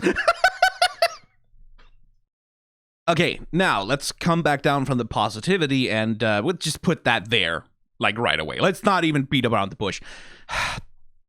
Welcome to Heaven kind of sucks. It kind of sucks. Like, it's sort of fun beat. It's like, hey, and everyone is hot, yeah. Like it's I guess it's sort of charming. But in terms of the structure, in terms of where it is in the show and what it actually does, it's painfully inadequate. And again, as usual, the primary problem is compression. Welcome to Heaven needed to be a whole fucking episode. It was a whole episode called Welcome to Heaven, but like You Didn't Know needed to be its own episode, and Welcome to Heaven needed to have like a whole episode dedicated to actually spending fucking time in heaven. So, okay, let's get into it. Right. Dearly beloved, it is my pleasure to say unto thee, welcome to heaven. Oh, where the virtuous reside 24/7. Oh, people are happy that they died, cause here we got no worries, got no burglaries, no strife. It's the perfect afterlife. So, St. Peter is like your annoyingly chipper youth pastor, right? Like he's that like fucking incredibly disgustingly well-groomed prosperity gospel preacher motherfucker who's like just way too cheerful and way too happy all the time and like way too wholesome, and you just know that motherfucker like has some kind of skeleton in his closet. Like that's the vibe with dear St. Peter here. Also, if there's a St. Peter, then there has to be a Jesus. And if there's a Jesus, where the fuck is he in all of this? Anyway, doesn't matter. That's not why Welcome to Heaven is a problem. Welcome to Heaven is a problem because heaven needed to be characterized as a place properly, right? We spend, and this is a reflection of another problem that the show has that we already talked about. We don't get to spend enough time in hell proper, right? We don't get to spend enough time in hell seeing what living in hell is like, or what the people who live in hell are like, right? Like that's the thing about Charlie, is like it would be nice if she had had a little bit of time in hell to interact with some people and sort of give us her perspective on like what has made her believe that these sinners can be redeemed beyond just dad told me so once upon a time, right? Like because there is definitely something more going on with Charlie. She has some kind of deeper connection, some deeper understanding of the people of hell and why they deserve to be redeemed. And on exactly the same note, we need a better understanding of heaven. We need a better understanding of who the people are who go there, what heaven is like, and like the contrast and difference between heaven and hell. Because like on the surface level, we have like hell is conceptualized as this like inner city urban blight kind of situation. I guess there's dank alleys everywhere, there's drugs, there's bars, there's mobsters, there's like crime, and there's filth, and it's like that's sort of the conception of hell, is like this inner city urban blight misery place, right? And then heaven, by contrast, is this futuristic shining city just made of crystal and glass and like sleek modernist aesthetics, and like everything is pastels, everything is soft, everything is sweet, everything is like gold, and everything's glowing. And okay, surface level, that's cool. We have a strong visual contrast between the two places. Now, what about the angels? Like, what about the people who live here? We know something about the people in hell, that they are all like crass and rude and brash and violent and dangerous and, you know, so on and so forth. They're sinners, right? Like, we have some idea of what their personalities are like because Charlie sings a whole song with them at the very start of the show that gives us a bit of a sense of who her people are. Heaven, though, fuck all. Like, we don't, what are their personalities like? Who are they as people? What is the culture of heaven like? Like, how is it different to hell, right? Like, that's especially the thing that I'm looking for, is a proper, distinctive, elaborate contrast drawn between the two realms. And not just in the sense of, like, doing the world building for the place, but in terms of thematics, right? Like, in terms of, one of the big central questions of the show is, like, who gets to go to heaven, right? And knowing something about what heaven is like is, you know, maybe that's a little bit of a slightly important part of figuring out, like, which kinds of people are here already. That might tell us something about who gets to actually go there.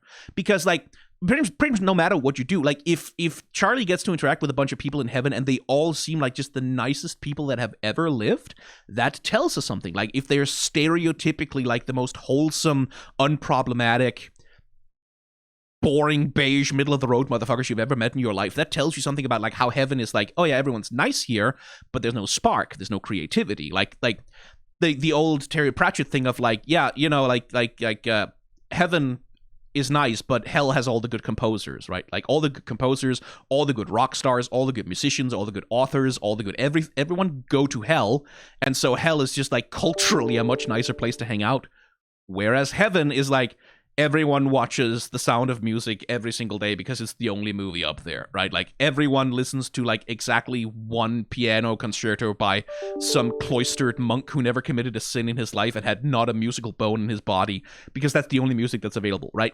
That would tell us something. Or if you went to heaven and they were all like the snootiest, richest, most stuck-up, self-centered motherfuckers you've ever met in your life, like the most like gated community homeschool pieces of shit you ever laid eyes on in your life, like if they were all fucking atoms, right? Like different variations on atom, like that arrogant, self-regarding, self-important, like, oh, well, I'm the most important person in the world, of course. And if it turned out like, hey, everyone who goes to heaven has they all have a tendency to be pretty rich. Hey, that's kind of funny. And everyone who's in hell were probably poor in life. Oh, hey, there's a class criticism there, like, because that class criticism is already kind of there in that hell is this blighted inner urban like environment full of like drugs and alcohol and gangs, whereas heaven is all extremely costly architectural things and clean streets and like sort of has this gated community vibe. Like there's already a class aspect there. Maybe I could bring that in because like it is, broadly speaking, a lot fucking easier not to commit any sins in your life, at least by the textbook definition of a sin, if, you know, you're not poor and desperate, like, or like born into a situation with like drug addiction and abuse. Like it's a lot easier not to grow up to be an abusive person if you aren't raised in an abusive environment, for example, right? So like that class criticism of what sin is and who gets to have the capacity to live a life without sin, that would like, and it doesn't have to be that, like it doesn't have to be like my fucking Marxist predilections or whatever, but just something like some sense of like who the fuck goes to heaven then? Like who are these fucking people? Who are these furries? Is it just furries? Like is it just the only furries go to heaven and that's why Serpentius is the one who gets there because he's a fucking scaly? Like is that why? It will be something. The other thing is Emily and Sarah. We'll get to them. With a virtuous reside 24/7. Oh, people are happy that they died. We got no worries, got no burglaries, no strife. It's the perfect afterlife. Like that guy is just, he's definitely fucking gonna try and sell you some fucking MLM shit after the sermon, right? Like he's after the sermon, he's trying to sell you on some fucking 401k church-led investment scheme or, I don't know, fucking crypto. Like, something. This slime ball of a motherfucker. Welcome to heaven. Oh, check out our... That's the other thing, is like, he is very conspicuously blonde and blue-eyed and pale, and it's like, do we want to engage with a, like, is there a racial thing here with heaven? Kind of not, because everyone up there is fucking furries and shit. But there is like a very conspicuously sort of clean-cut, blonde, Republican-ass looking man thing about this little motherfucker, right? Which again, if the show doesn't want to engage with that, if it doesn't want to go there, that's fine. But given that we only really have fucking St. Peter to look at and like talk to and interact with, I don't know how to not make the connection that, oh, hey, maybe there's like a race thing about who gets to go to heaven, actually. Which the show itself doesn't really seem interested in tackling because it doesn't really... Well, yeah, I mean, there's Carmilla, who's definitely Latin-coded, but I don't know that the show itself engages that much with the concept of race as such. Like, Emily is dark-skinned. I think she's... I don't actually know who voices her, so I'm not going to say anything. I thought... Hang on, I'm not going to check, who cares? It doesn't matter, just... And a fucking Care Bear, right? Like, fucking cuddly teddy bears, that's a fucking Raggedy Ann doll. And a Care Bear and a big cuddly lion.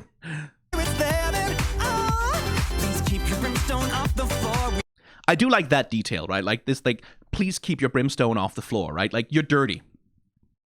That's what he's saying. He's saying to them, you're dirty, right? And don't track your dirt in here. In our clean place, you dirty people. Which, again, is that thing about, like, is there Is there a race thing about who gets to go into heaven? Because that sounds kind of... Got the best and brightest, the politest of the Like, we've got the best and brightest, the politest of the lot. Politeness is also, like, that's very much a class thing also. And a race thing, for that matter. and everyone is hot. And everyone is hot is also, like... I mean, I do like that there's, like a butch femme kind of character in the center of it there. Like, that's all stuff that, like, all of these concepts as like qualities that identify people who are in heaven are like, that needs further interrogation, actually. Like, you need to elaborate on that just a little bit more, actually. Cause those are loaded terms. Like, those are loaded things, and Welcome to Heaven doesn't do that. And if it's not gonna do that at all, if it's not gonna elaborate on it at all, if it's just gonna kind of throw that shit out there like it's willy-nilly, better off without it. Like, it would have been better to have some kind of other scene specifically. Gosh, I'm so pleased to show some outsiders around. After you see around, you'll never want to go back down. Of course, it is just Vaggy's face. Like, you're touching my girlfriend's hand?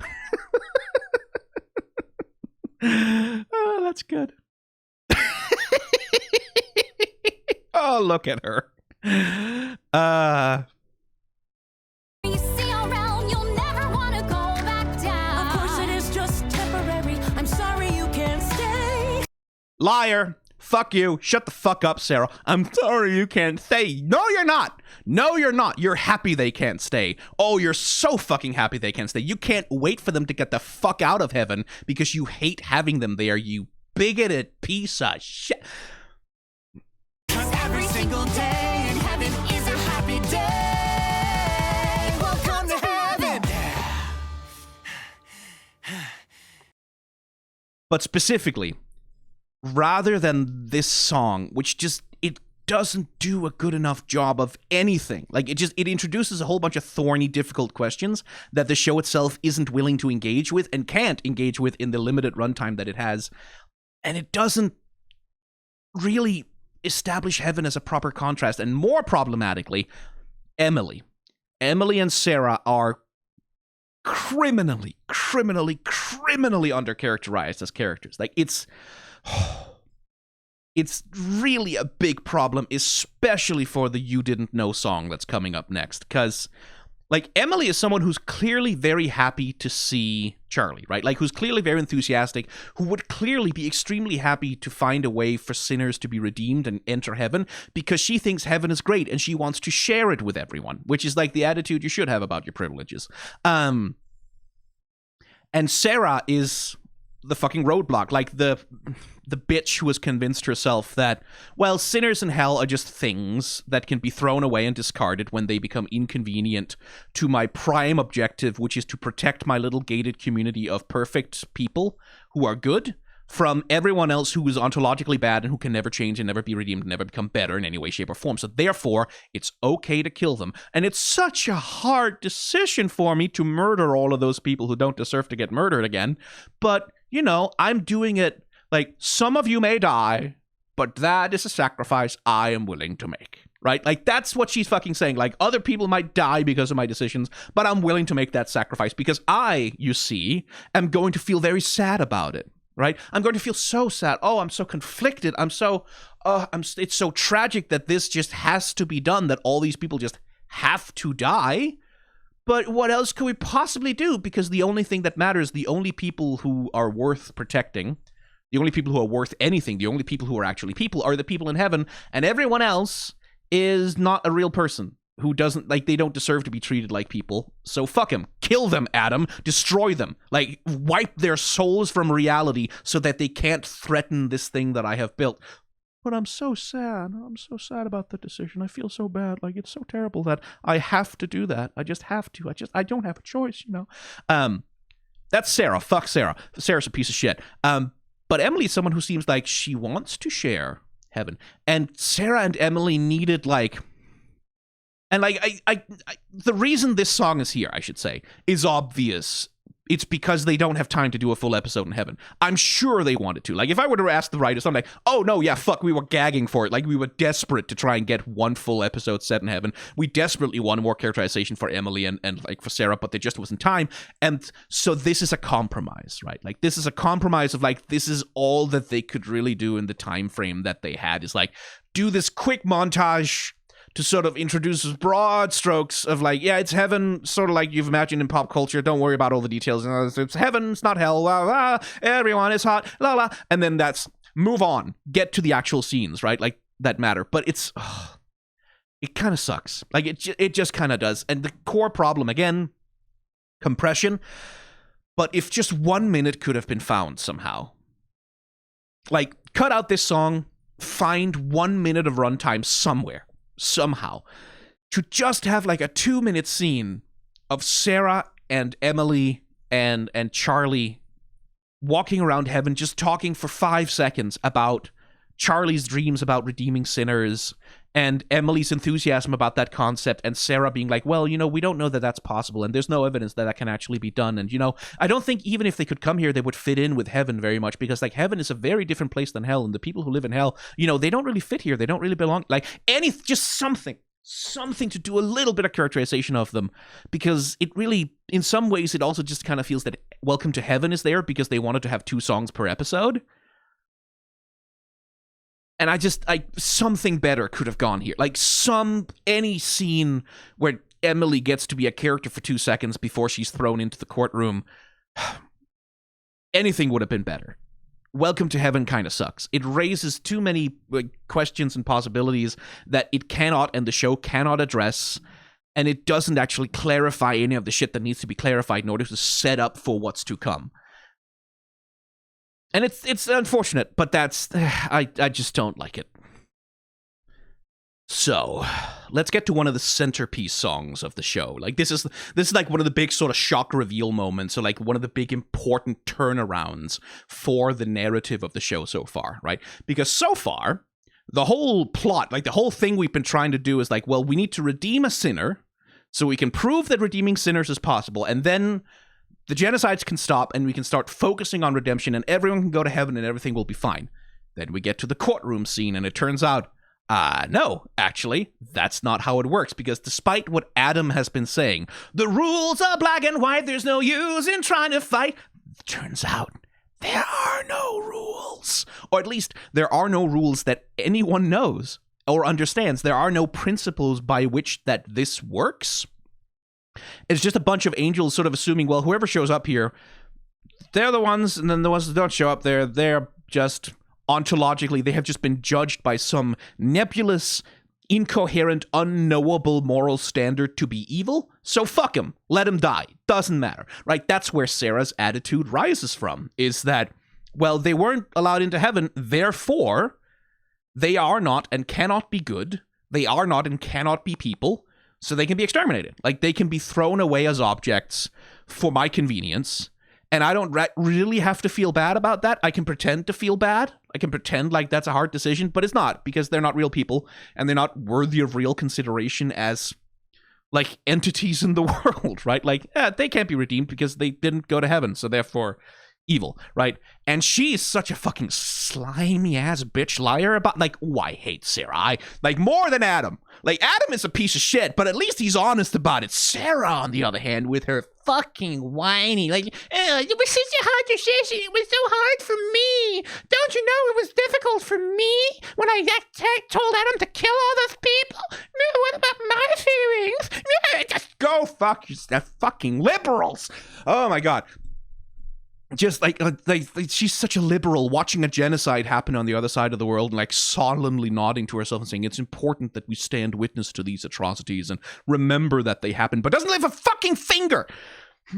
Doesn't lift a fucking finger to help people who can still be helped.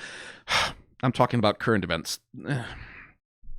Song, musical, Hazbin Hotel, TV show, yay, fun fiction that doesn't relate to reality in any way. Let's do that. Let's enjoy some fun musical songs from the TV show that doesn't relate to reality. But she was right, Sarah.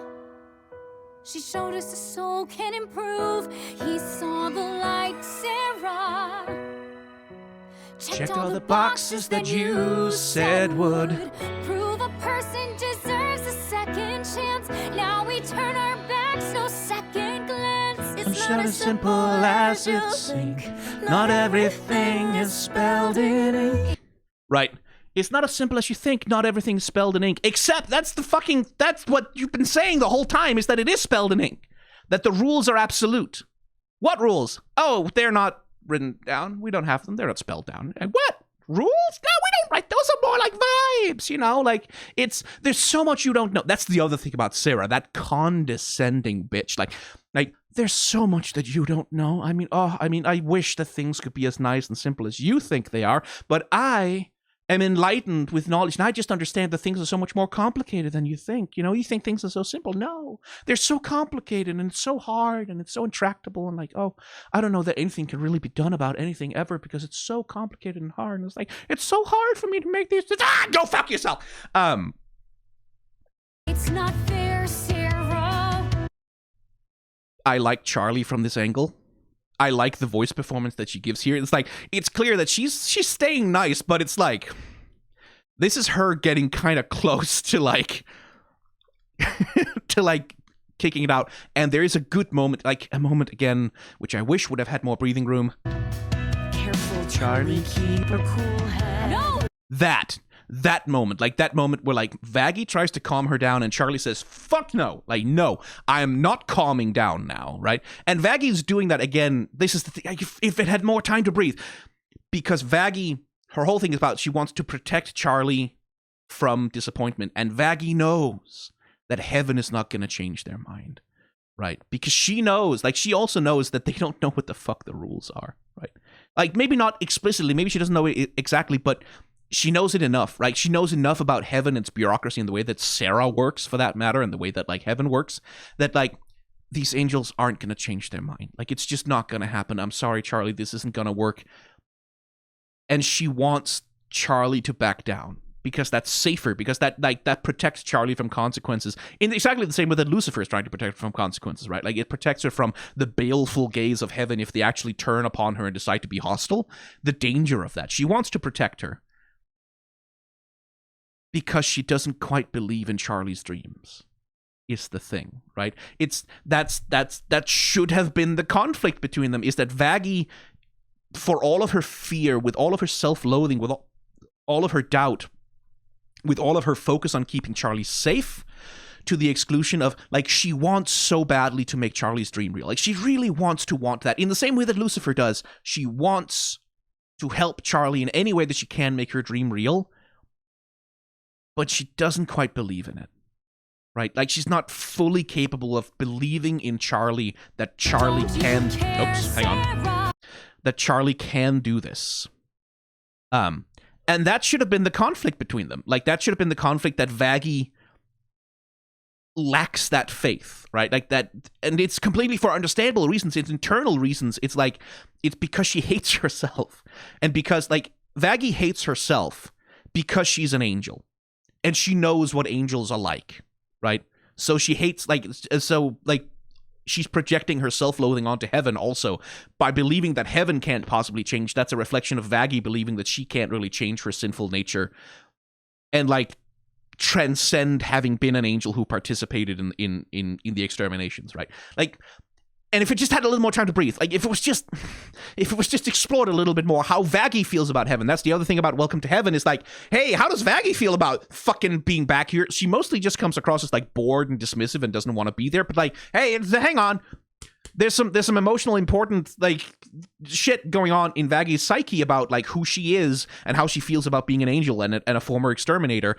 And, like, that's something which Out for Love is hinting at, that's not really present in the show because it's never explored, where it would have been nice if they'd spent some time in heaven sort of exploring Vaggie's self-loathing, and by extension her loathing of heaven as a place, which is the reason why she keeps trying to get Charlie to back down from it, because she believes, like, this loathsome place is full of people like me.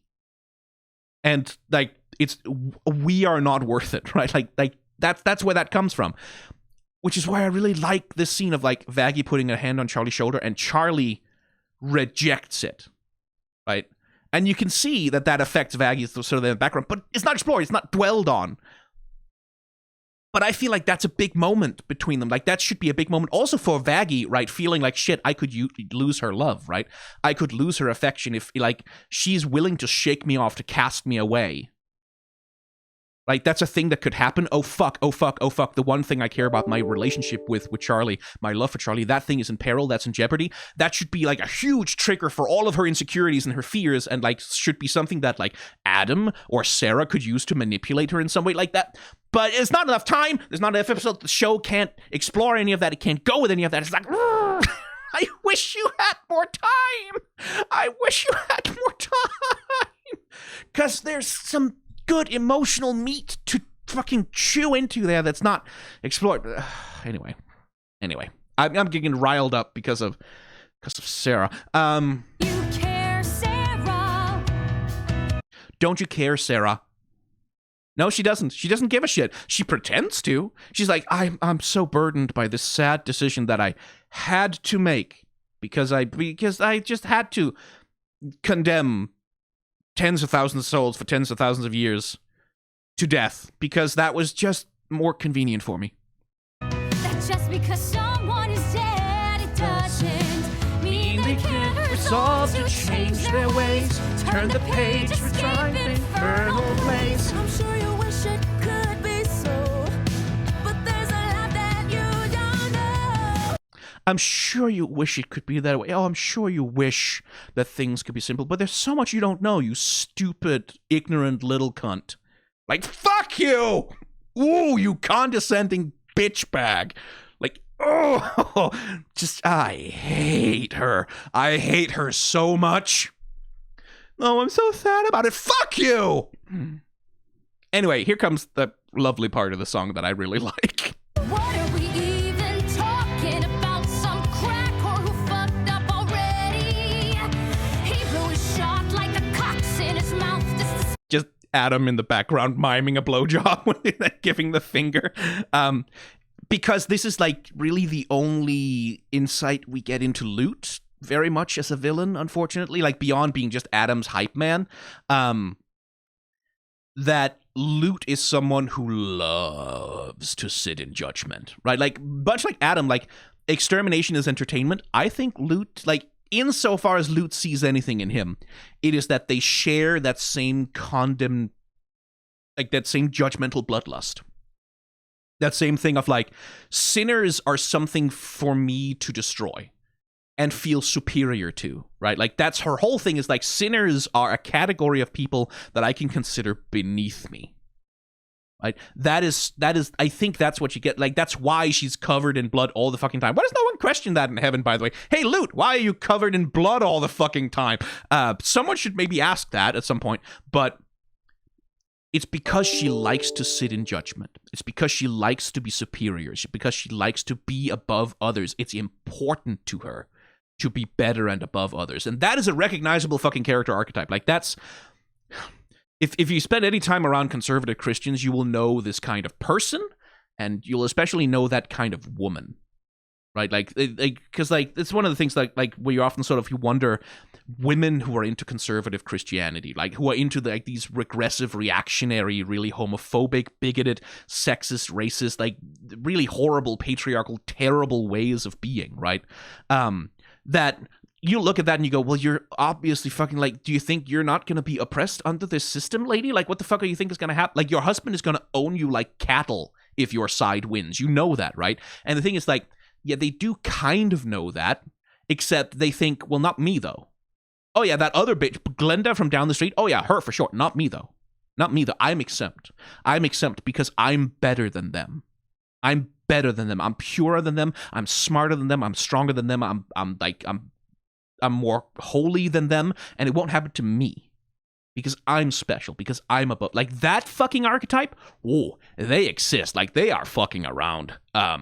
They are. And they are, like, Jesus, like, in some cases, every bit as bad as the men, like, or worse, because they have more to lose. That's a specific archetype, and it's the only and I have to interpret pretty much everything about Lute from this detail in the court, that she's the one who kind of goes, well, he's a fucking crack whore, he's a slut, he's like, fuck him, like that slut shaming thing that she does where like this is the thing that's like, yeah, he fucked up already. He made his mistakes, so fuck him. Like, he can just die. That's okay, because he's less than me. He's less than us. He doesn't matter, right? Like, what are we even talking about? Some crack whore who fucked up already? He blew his shot like the cock's in his mouth. This discussion is senseless and petty, right? Because, like, why are we even talking about this? Why are we even considering the concept of someone who's so beneath me should be worthy of my consideration as an equal, right? Like, that's what she tees off on, is this idea that Angel could ever possibly be considered some sort of peer to her, some sort of equal to her, that he could be redeemed, that he could be in heaven, that she would have to accept the presence of filth like that. Don't leave your brimstone on the floor, right? And Lute, like, tragically undercharacterized as a character in that way. Like, I have to interpret all of that based on just this fucking courtroom scene, because besides that, she really is just Adam's cheerleader, where it's like, what the fuck does she see in him? Like, what is it, just because he's as judgmental and cruel as she is? Like, is that the only thing? I guess it is. But anyway, music, right? So this is like the courtroom scene is like a classic sort of musical scene where we have a bunch of different characters with different perspectives that are clashing, right? Like, they're all clashing their different perspectives, their different beliefs, their different wants against one another. And as each of them sing, different styles of music take hold. She showed us the soul can improve. He saw the light, Sarah. Checked all the boxes that you said would prove a person deserves a second chance. Now we turn our backs, no second glance. Right. So Emily is singing, and we just have this like simple, innocent piano music, right? Like, with like there's a little bit of guitar, there's a little bit of like the happening in the background there, but there's not much. It's not as simple as you think. Not everything is spelled in ink. And then Sarah sings, and she's singing in the same voice, right? Like, she's singing in that same innocent piano, like trying, because she's trying to speak to Emily. Like, she's trying to say, Emily, oh, you know what? Like, I'm sorry, it's not everything spelled in ink. It's a little bit more complicated than that. Don't worry about it. Everything's still fine. She's trying to speak to Emily, right? Here comes Charlie. It's not fair, Sarah. The piano kind of goes away. We get these drums, like like a heartbeat, like a drum beat, like a war drum almost, right? And we get like the guitar comes in. Careful, Charlie, keep a Like, you get that cool head. No, don't you care, Sarah? That just because someone is dead, it doesn't mean they can't resolve to change the... Like, the piano's still there, but Charlie's defined by that like drum beat that's coming in. And then we get, Could be so. now Emily's singing to Charlie, so she's singing in that same register, and I'm sure you wish it could the be piano, so. I think, sort of comes in a little bit more here when like Sarah is singing. But there's And more then that you don't know. What are we even talking about? here the electric guitar pipes up, right? Like, because that's Adam, because that's Lute, like that's like guitar solo, fuck yeah, right? Some crack or who So we get like fucked these up rock beats already. that also come in, and as they jump into their like In his mouth, this discussion is senseless and petty, there's no question to be posed, he's unholy, case closed. Did you forget? Like, now we get that backbeat, like doom, tsh, the rock backbeat of like Adam like going off on a rock solo. And immediately, like, when they start singing in harmony with each other, that's the thing again, like about like where Lute is placed relative to Adam, right? They are singing in perfect harmony here. They're singing exactly the same words in exactly the same tenor with each other together. Like, they're in perfect harmony. They're in perfect agreement about things. And like, okay, so are they equals then? Because Adam fucking doesn't treat her like one because he's a misogynist piece of shit. So like, I want it just, again, a little more time in heaven. Maybe could have some scenes between Adam and Lute when they're not antagonizing Charlie specifically. We could get a sense of their dynamic as people outside of just like the extermination scenario. There's no question to be posed. Their unholy case closed. Did you forget that hell is forever? Yeah, my harmonies are crap, I know, but Forget that hell is forever. A man only lives once. We'll see you in 1 month. Gotta say, I can't wait to And there, Sarah with a bit of fear on her face for the first time as she realizes just how stupid he is. Come down and exterminate you. Wait! And you can see that Charlie, like, again, this thing of, like, Charlie here is close. Like, she's close to losing her cool fully. Which I enjoy that she's close to, like that. It's like, she's like one push away from actually swinging here. Shit. And now Emily sings again, and the piano comes back. Innocent piano. La, la, la. Are you saying, let me get this straight, you go down there and kill those poor souls? You didn't know. Whoops. Yes, the cat's out of the bag. What's the big deal? So tell me that you didn't know. And now Sarah doesn't sing in Emily's register, right? Now Sarah sings... Since I'm older, it's my load to shoulder. No. You have to listen. It was such a hard decision. Like, the piano's gone, right? Because she's not singing with Emily's voice anymore. I wanted to save you, the anguish it takes to. And I do like that the show is not fucking subtle here, right? I wanted to save you the anguish it takes to do what is required, right? Where she's still insisting so hard on her own innocence, right? Like that, I mean, I didn't want to, but I had to. It was necessary. Like, there was no other way. It had to be done, but you look at that fucking face and you know. She's lying through her fucking teeth. She might even not know it. Like Sarah might not even herself be conscious of how much of a fucking liar she is, but she's a liar. Like, you see the flames of hell in her eyes. You see the derangement on her face as she tries to justify condemning savable, like redeemable souls to death because it's more convenient, because she's uncomfortable having too many of them around. That's the core of it. Like Sarah, it's not even like she just thinks that, oh, well, they could rise up someday.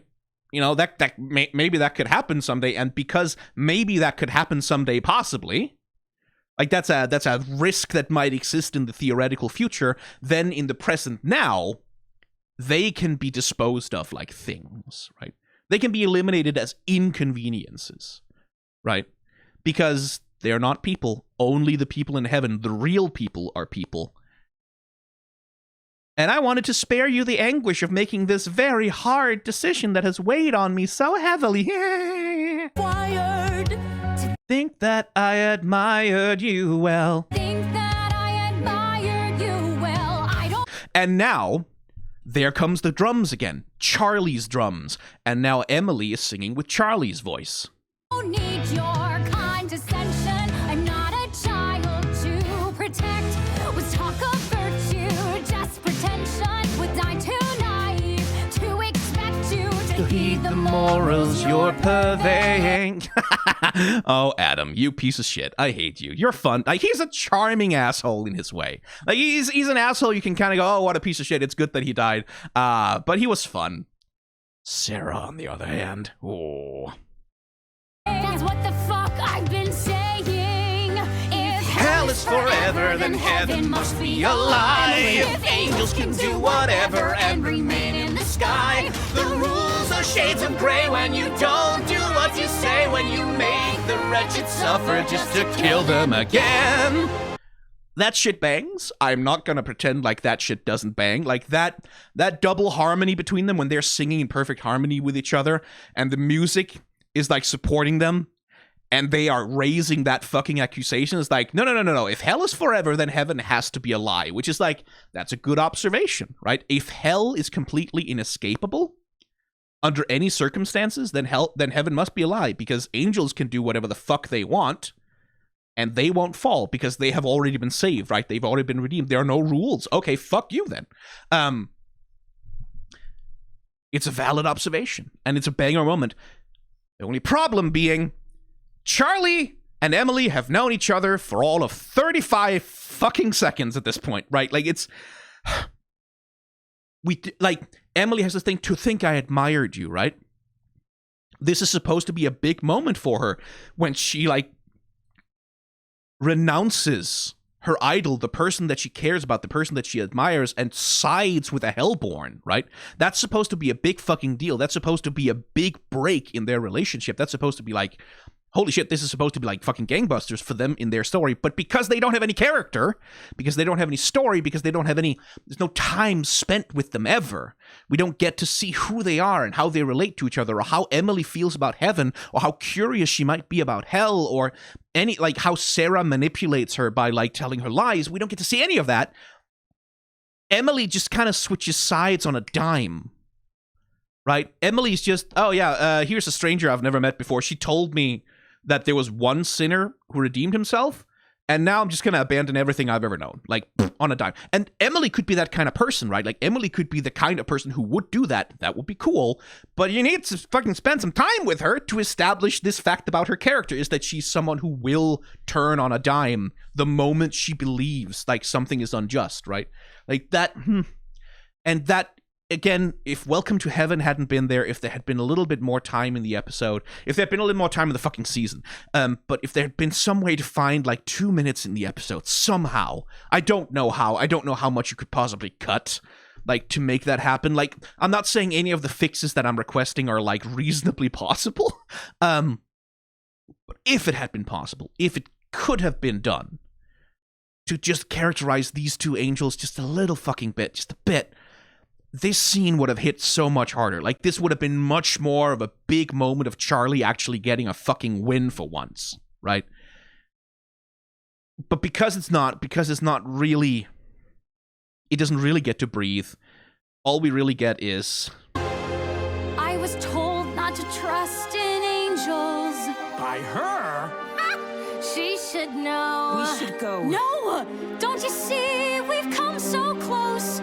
Look at them fighting. They're at each other's throats. Don't you act all high and mighty. Did you ever think your little girlfriend might be a liar?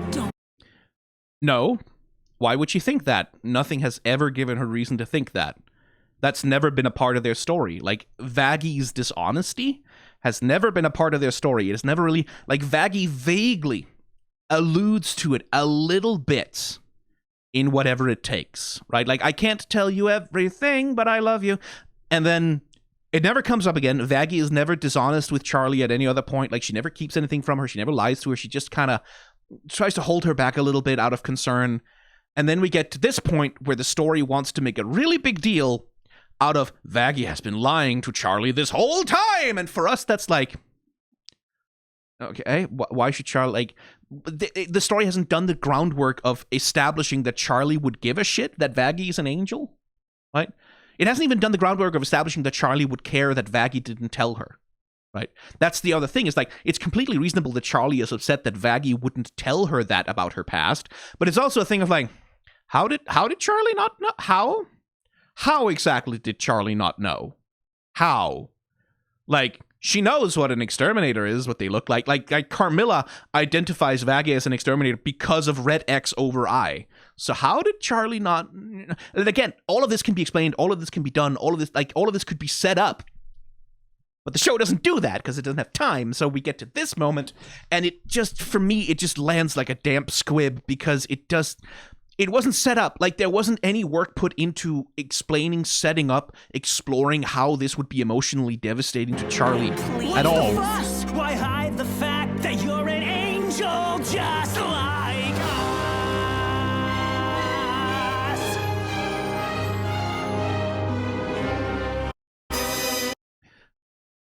It just doesn't land. I thought it was kind of funny the first time I saw it because, yeah, okay, that's shocking. But first of all, Charlie is the redemption princess who believes in redemption for everyone, no matter what they have done. So it's like, so I'm sitting here as a viewer just kind of go, yeah, but she's going to forgive her immediately, though. Like, she's the redemption princess who believes in redemption. And it sucks because this would have been a great challenge. Like, if the show had taken time to establish that, like, Charlie has love in her heart for every creature in hell, every single one. She cares about every single creature in hell, but she has trouble forgiving angels, right? Like, that some scene where she's, like, venting to Vaggy, like, I just don't understand how these people can come down here and just kill someone. It's like, what are they, monsters? Do they not have any feelings? Do they not have hearts? I don't know how to forgive them. Like, anything that sort of establishes first of all, that Charlie has a particular hatred or aversion or resentment towards exterminator angels, which would be completely reasonable of her character, like 100% reasonable for her to have. And then that would be like, oh, that's why Vaggie doesn't tell her, right? Like, because then we also understand Vaggie's side of the story. Why didn't Vaggie tell her? She's the redemption princess who cares about redemption for everyone. Why didn't you tell her? Why didn't you trust her? Well, because Charlie will have actually said out loud, expressed that, like, yes, redemption for everyone, but I just can't, I can't find it in me, right? Like, to forgive these, like, dispassionate random killers for their actions, right? I just don't understand it. Like, so there would be something in their relationship that would have planted that seed of doubt and fear in Vaggie, so that you'd know viscerally where that fear comes from and why this moment is so horrifying to Vaggie, why she's so fucking terrified, and why it would be such a big deal for Charlie, because this is the test. This is her test, right? This would have been so great if that was her test. You believe in redemption, Charlie? You believe in redemption for everyone? Time to fucking prove it. Time to prove it by forgiving an angel, an exterminator angel, like the one group of people you said you couldn't forgive. Now here's your test of character, that you will find it in your heart, right, to do that. That could have been so good. That could have been a really strong emotional beat. But the show doesn't have time to set it up or develop it or do anything. It's a joke with only the punchline. That's the problem. It's a joke that only has the punchline. None of the setup, none of the anything, just punchline out of nowhere. And it, for me at least, it just doesn't land. And that's the major thing, is like, I think it's a pretty damn good song, but all of the connective tissue that's needed to make its big moments land is just absent. It just doesn't have all the stuff in the season that it needs in order to make, like, it's trying to capitalize on big moments that haven't been set up. It's trying to it's trying to establish big reversals and like shocking twists that aren't twists on anything, because like the thing that they're twisting hasn't been actually put into the show. And that's like, and so that's somewhere between B and C for me, because like B tier, because it does advance the story. Like there's some really fucking important things that happen here in terms of like discovering that heaven doesn't know, right? Heaven doesn't know how souls are redeemed. It doesn't know how souls are even admitted. Like that, this ignorance, that they have been projecting knowledge, they've been projecting authority, that they are the people who decide who gets redeemed and who doesn't. And then it turns out that no, they're not. They have no power to determine that whatsoever. And they have been like acting with false authority this whole time. That's very important. The C tier is like, but all of its big emotional beats, like all of the big character moments in there are just not, they don't come from anywhere. They don't go anywhere. Like they don't, so I'm like, well, B tier is looking a little lonely, and it's like, so let's put it there. Like, it's fine. It's just, whoa, it just needed more, man. It just needed more. I wish it had more.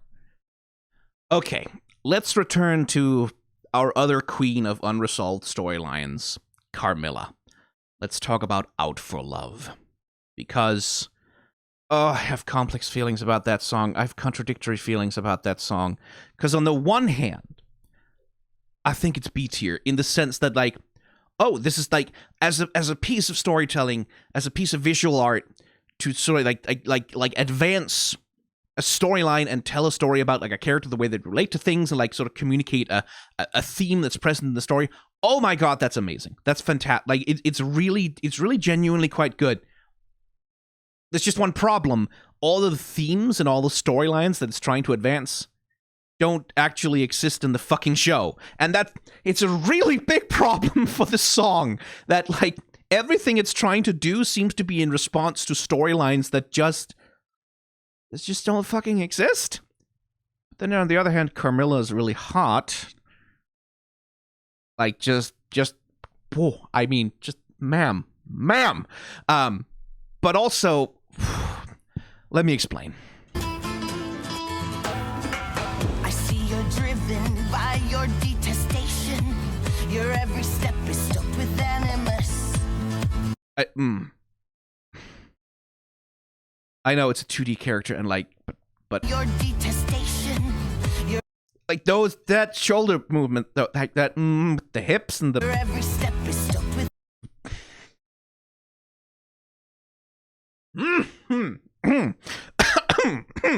What? I didn't say anything. Shut up. venomous. You need a different type of motivation, or there's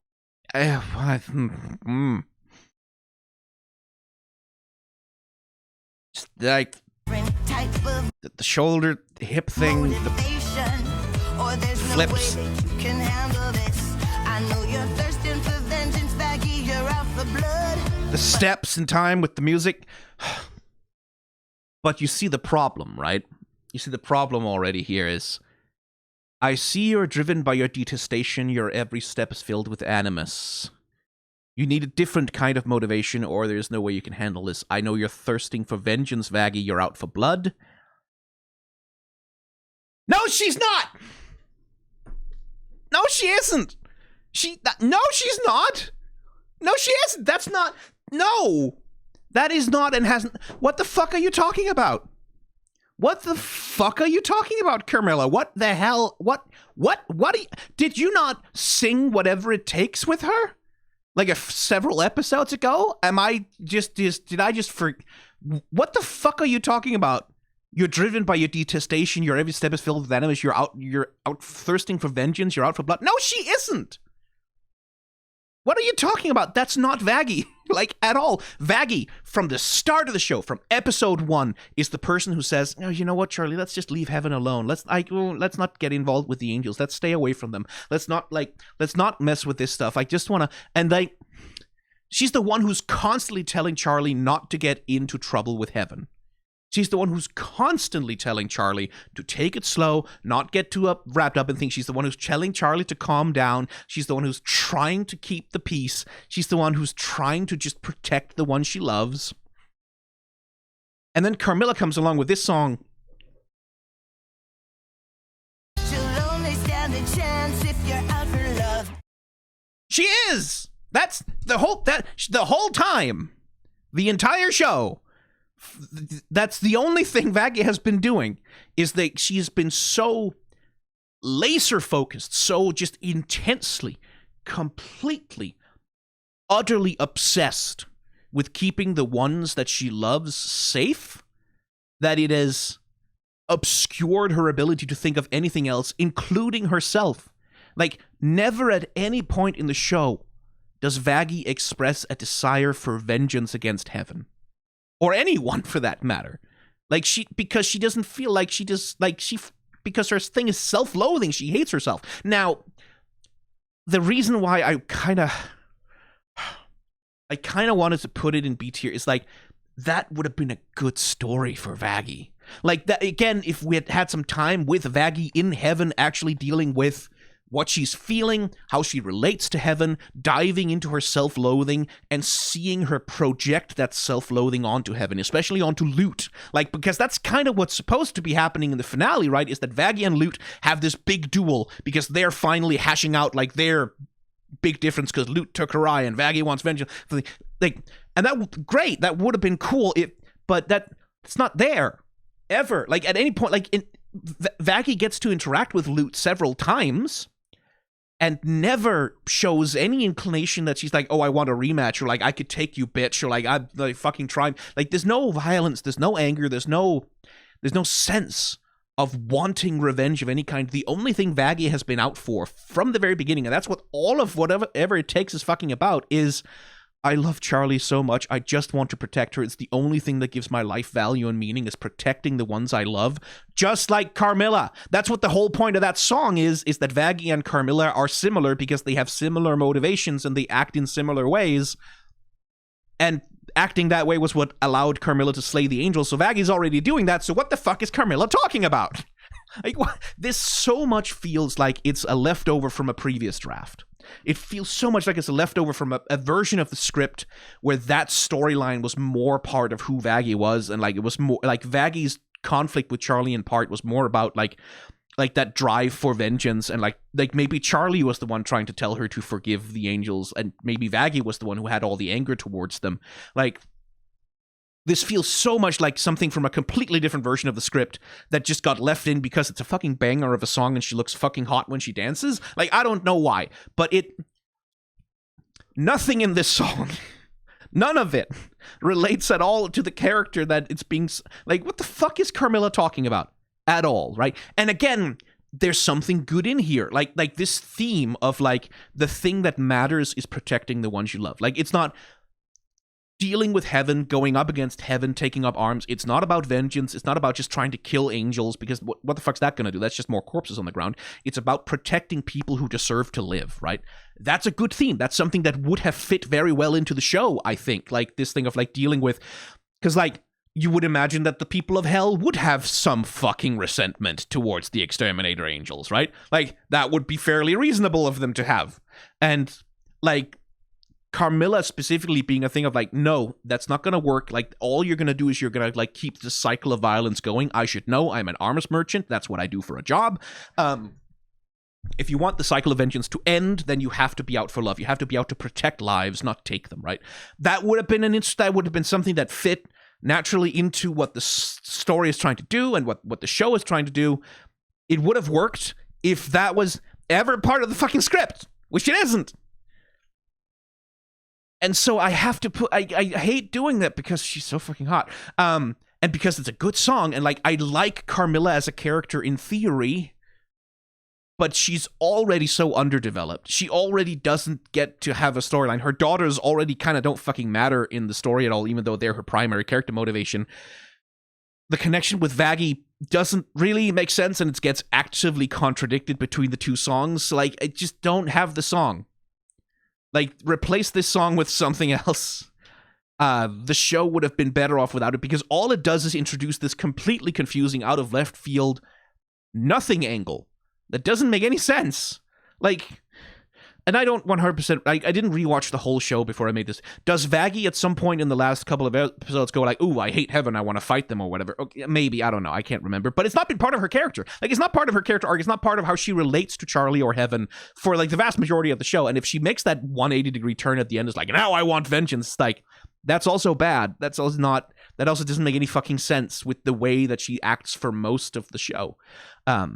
And that comes back also to some problems with Vaggie's character, is that she's very vaguely defined. Like, Vaggie doesn't get a lot of development through the show. She gets kind of shafted and sidelined a little bit, I think, as a character where, like, beyond being Charlie's girlfriend who loves her a lot, we don't get much of a sense of who Vaggie is. Like, she's Charlie's girlfriend. She loves her a lot. She has a lot of self-loathing and thinks that her only source of value is that she can be Charlie's protector, right? Like, if I can protect Charlie, then I can do some good in the world. That's the only thing I have. And then, like, who is she beyond that? Like, how does she feel about her eye being taken? Like, so I have to put it here. I don't want to, because it's a banger, kind of. Like, I really quite... I like the song more than I thought I would, because, again, it's not really my usual genre, but, like, I like this song a lot more than I thought I ever would. And my God, is that a hot character design. But I just can't with the thing that it's saying. Out for love, think of who you care about, protect them and be out. Again, that's what Vaggie has been doing.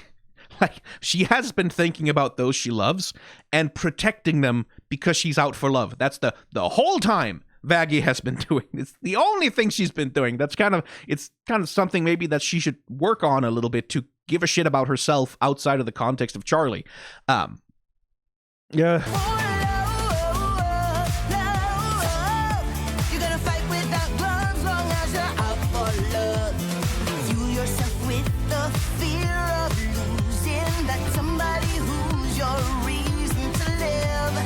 Again, fuel yourself with the fear of losing the someone who's your reason to live. Already, she's been doing that the whole time. That's been the fuel for all of Vaggie's fears and insecurities, is that she's so fucking scared of losing Charlie. She's scared that Charlie will get hurt, and she's scared that Charlie won't love her if she's honest with her. That's been the whole time. The whole show, Vaggie has been doing that. So what the fuck is Carmilla talking about? And it's again, I really like the choreography of this song. I talked about this during the reaction, like this thing of like you see Carmilla teaching Vaggie how to approach fighting an angel through choreography as they're dancing together, right? Like you see, like she's teaching her, instead of just running blindly at the enemy like she can't get hurt, because she can, like be smart, be sensible, like take circuitous routes, go around their defenses, like lead them into making mistakes. All of that is good, except in the final battle between Lute and Vaggie, they just kind of do run at each other and just like slug it out fairly Dragon Ball Z, like fairly just like they just kind of have a throwdown, and Vaggie never applies these lessons in any way that's like particularly visible, where like she's running circles around Lute or like outsmarting her defenses, or like sort of like fighting carefully where Lute only knows how to fight completely recklessly. It never comes back again either, right? Like that's the other thing about it, is like the lessons that Vaggie learns here don't apply. They don't change anything. They don't seem to change the outcome of the fight that she has with Lute, because she beats Lute by dropping rocks on her, which is like, that's not part of the lesson here. Is like, she's not teaching her environmental kills from Hitman. She's just saying, hey, like, don't fight like you can't be hurt, because you can actually. And it's like, so again, this feels so much like it came from a completely different version of the script. And it's like, I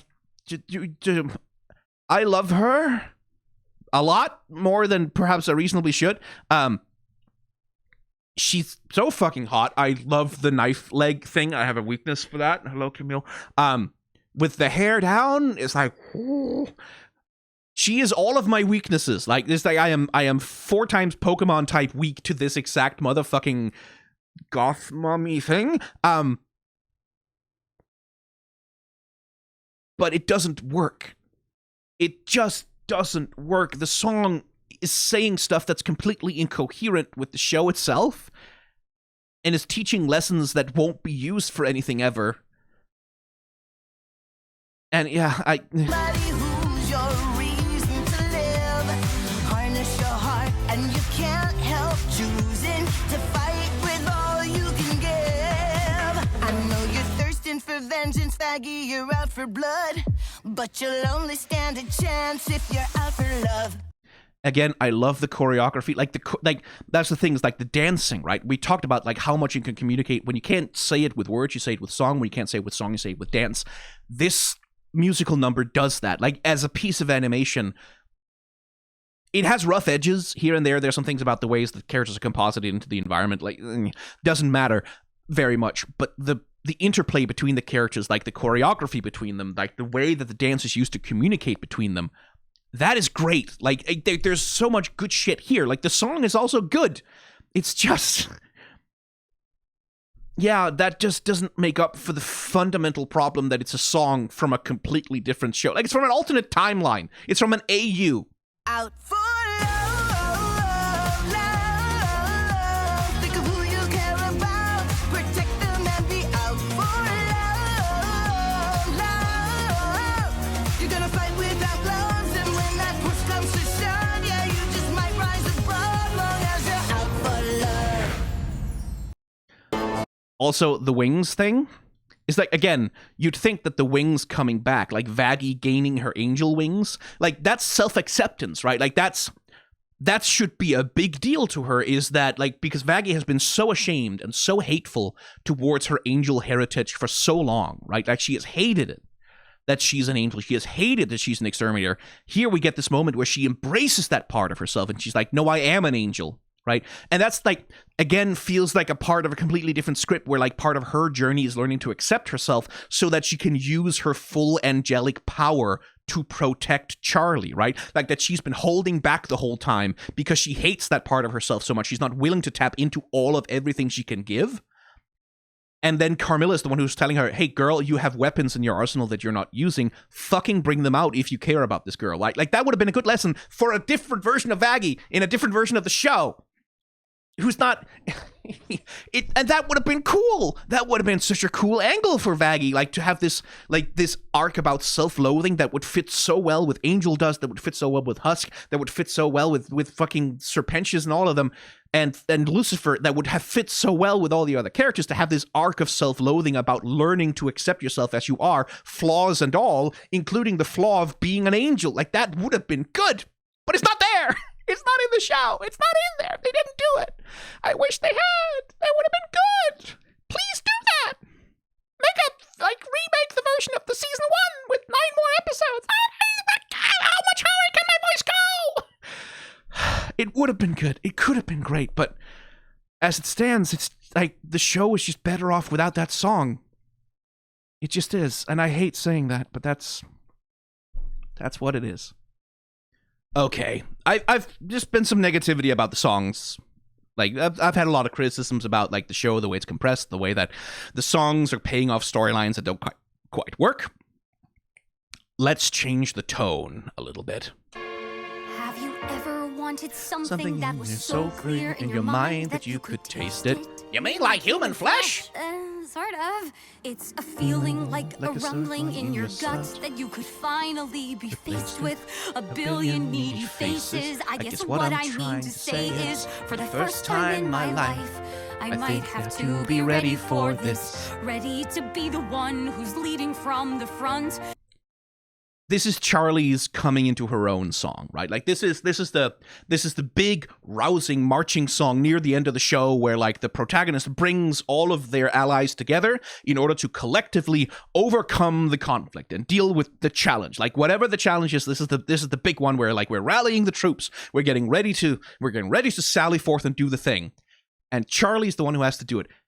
I think this is so well executed because she's doing it with Alastor's microphone. And that little detail, I love that, because that's been Alastor's whole thing. This whole time he's been pushing Charlie, he's been manipulating Charlie, and he's especially been pushing her to use more of her power. Like, that seems to be, like, the way that Alastor has, like, been trying to, like, gently maneuver Charlie. In the sense, like, that's certainly my sense of, like, the deal scene between the two of them is that, like, Charlie has been trying to do this the whole time by being so fucking nice, right? Like, by being so nice and accommodating and sweet and, like, trying to see everything from every possible perspective.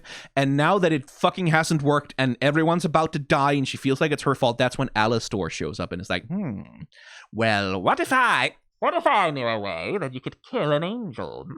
Like, he shows up with his transatlantic accent and he mocks her and he negs her, but he also gives her advice, right? Like this thing about, well, you keep a smile on your face, you know, manipulate your enemies.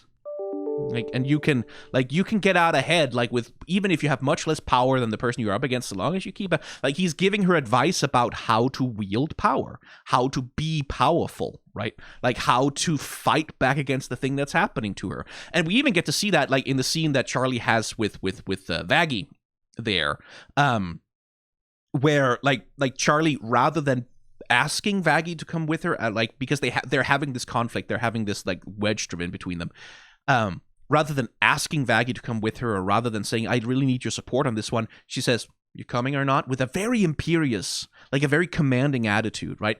And that seems to be like, that's also going to be part of the song, like Alastor is pushing her to take more command of her power because, well, a more powerful Charlie who looks to Alastor for guidance on how to use that power, well, we could do all sorts of things with that, couldn't we? So here is Charlie singing her big coming into her own song, her big taking, like coming into her throne, becoming the princess of hell, leading the troops in, like, the defense of the realm through Alastor's microphone, through his mouthpiece. She's doing it with his tools. She's doing it. And I think, like, as a piece of a subtle storytelling about, like, the manipulation that's taking place here, oh, that's good. I like that a lot. And that's going to come up over the course of the song as well, because even though Charlie nominally is the one who's taking charge here, right? Like, Charlie is the one who's singing the big rousing come together song for everyone. Well, you'll see. Gotta come into my own. Gotta come into my throne. Gotta take charge and defend my only home. And although I kind of feel unsteady, now I have to be ready for this. Have you ever felt like you're willing to die to save the people of your city? By die, do you mean use my teeth to rip flesh apart? That's a start. right? Have you ever felt like you're willing to die to save the people of your city? The cannibals aren't listening to her yet. They don't really buy what she's selling, because what Charlie is trying to sell is like a uplifting collective vision of togetherness and community spirit and everyone helping each other and everyone like that's because that's the vision of hell that she has. That's the vision. That's the hell that she wants to build, is a place where people are there for each other, right? Where people protect each other, where people stand up for each other. She wants to build a communist utopia, except with her as the princess, which would make it a weird form of Stalinism, I guess. Don't think about that too hard. And the cannibals aren't buying it. Not yet, at least. They will. 'Cause right now we need a leader, and it seems to me that destiny has picked me to be that, if you'll permit me. So who's with me? Wouldn't it be super to see more of hell? Right, and here Charlie is trying her old tricks, like the pleasing. She's trying to please them. Wouldn't it be super to see more of hell? Like, you'll make life-changing friendships. It will be fun. Like, we're gonna have a good time. Everyone's gonna come together. We're all gonna be together in this thing, and we'll do it together, and togetherness. Yay, hooray, friends, friendship. That's the way that Charlie wants to sell this, right? Like, and she's sort of using the language of like old school military recruitment ads that try to obscure the brutal violence that militaries actually do. Like, sign up to the military and be used as a tool to slaughter the enemies of the state. Like that's what soldiers are fundamentally for, right? Like they are a means for a state to exert violent force in the world. That's what an army is. And then like all the military recruitment posters are like, you'll make life-changing friendships and you'll gain important job skills for the future, and you'll develop yourself as a person, and you'll see the world, and you'll travel, and you'll kill some people in the places you travel to. Don't worry about that. Like traveling, that's cool. Like, you'll have to murder some folks once you're there, but you'll travel, yay! Right, that's what Charlie is doing here. Join up now if you like travel. Come on, boys, hop in the saddle. A lot of sights to see en route to my hotel. Not to mention the camaraderie. Yes, sirree, you'll Form life-changing friendships with the folks along the way. And here comes the thing that actually persuades them. And feast on all the angels you can eat. Okay. Great. Right? And that's I love the fucking joke about this. Is like Charlie wants to sell them on all the positive benefits of being in an army. Like, oh, you'll travel, you'll see the world, you'll make friends. Yeah. And Alastor's like, no. You'll get to do horrible blood-curdling violence and eat corpses. And that's like, oh, blood-curdling violence and corpse eating. Hell yeah. Like, we're on board with that now.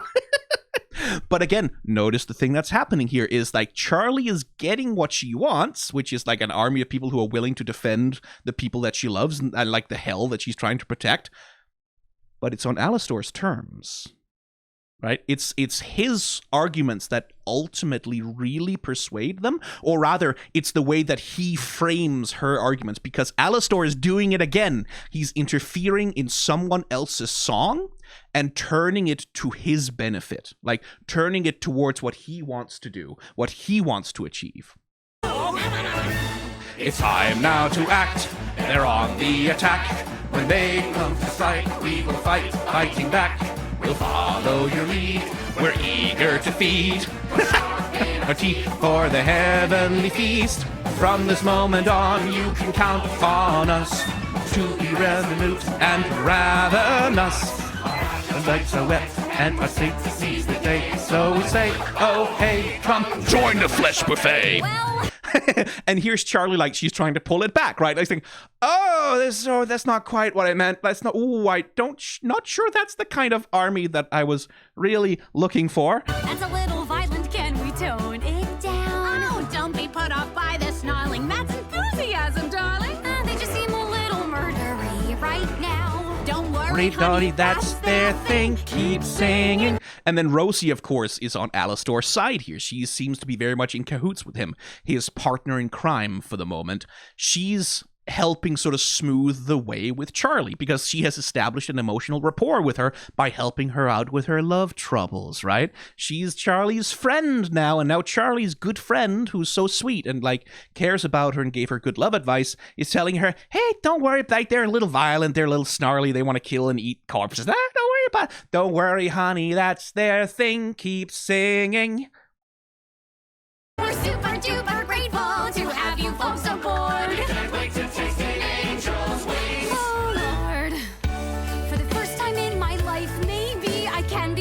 Right. So the framing here is that Charlie is persuading the crowd. She's coming into her own. She's becoming Princess of Hell by being who she is, like by being Charlie Morningstar, like the sweet, enthusiastic, self-sacrificing, people-pleasing girl that she's been the whole time.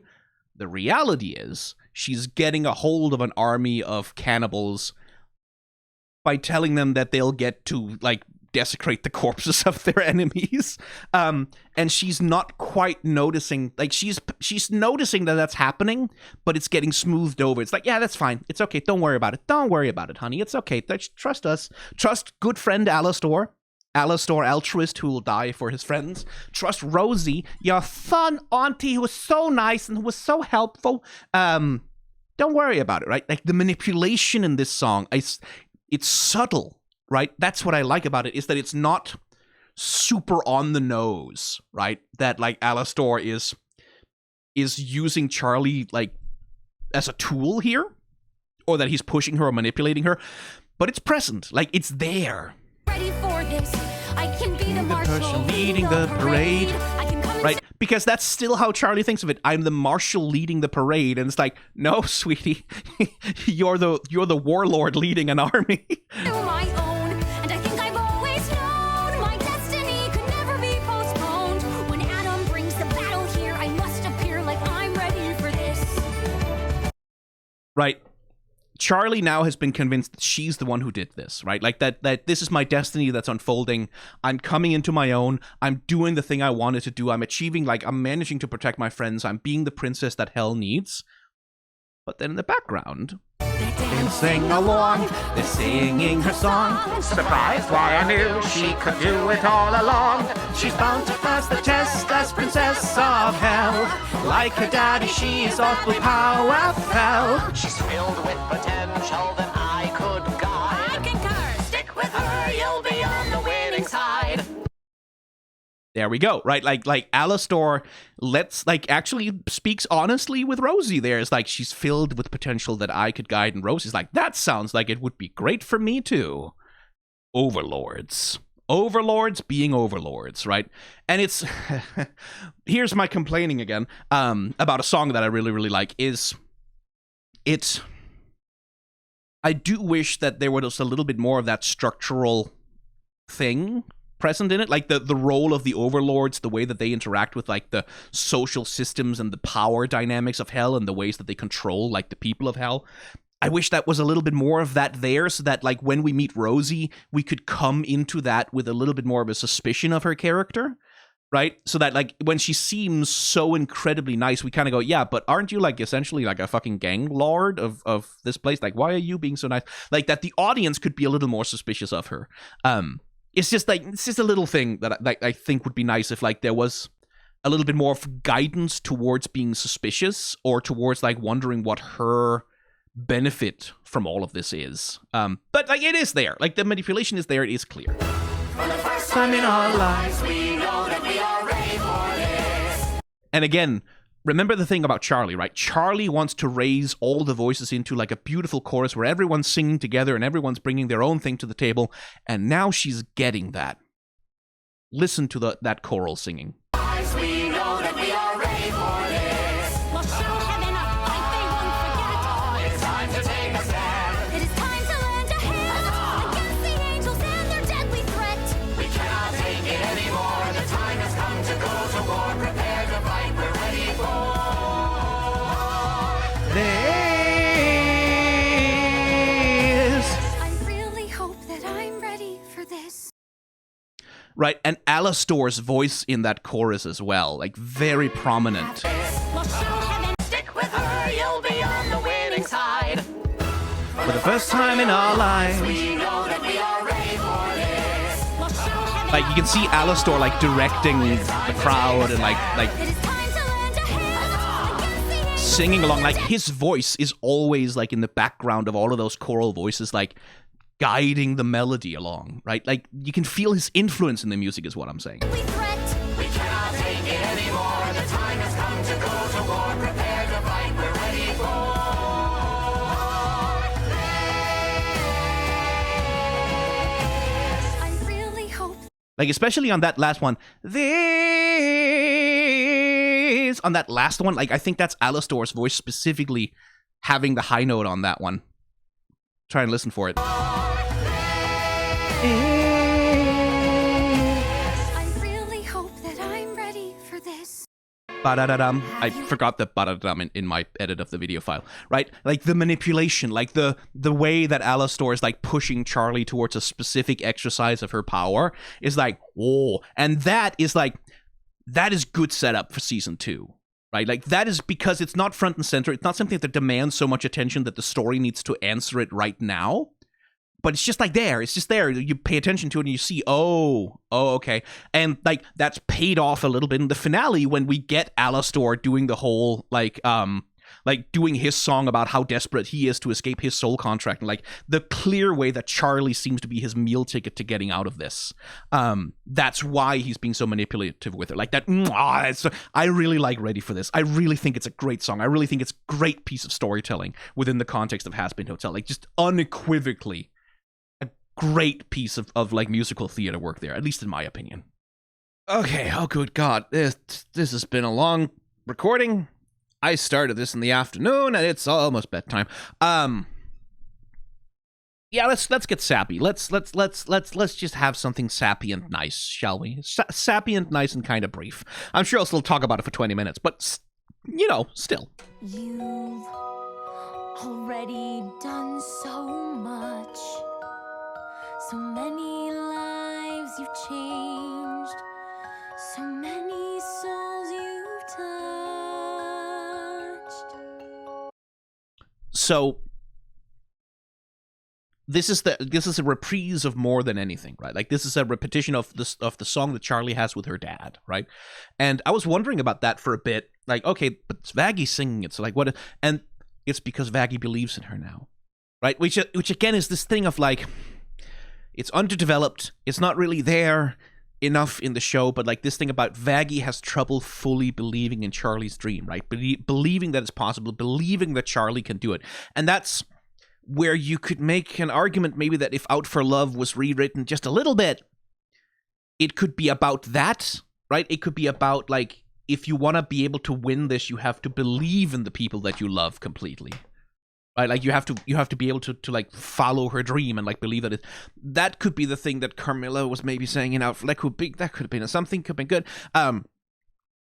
But this is because like Vaggie is singing the same song because like Lucifer, now she believes in Charlie.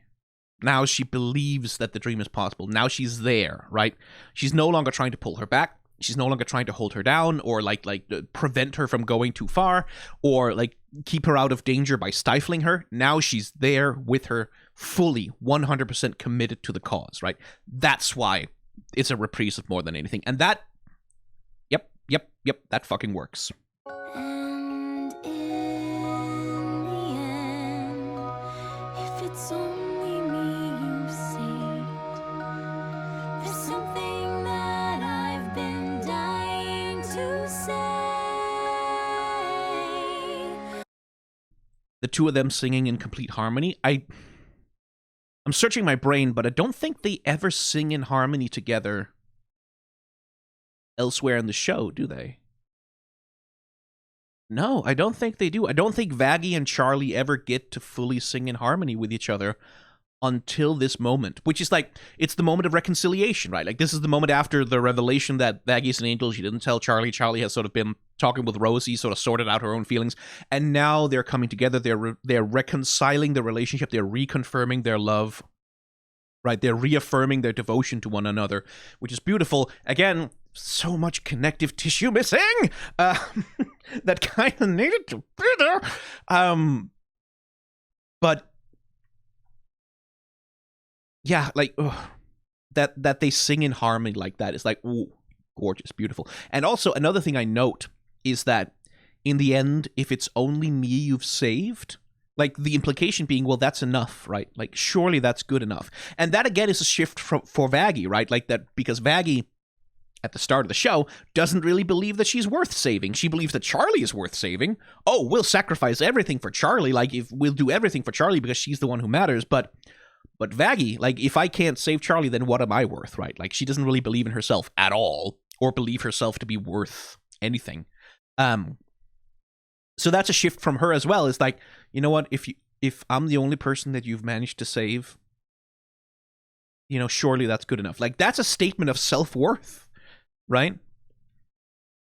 Like, that's, hey, I matter, and you saved me, and that, so surely, that means you've made a difference, right?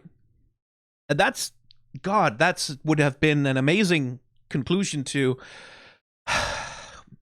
a different show where they had more time to set that up so that it would really fucking land. So, like, that would really be like, oh shit, Vaggie, girl, hell yeah, you've gotten there.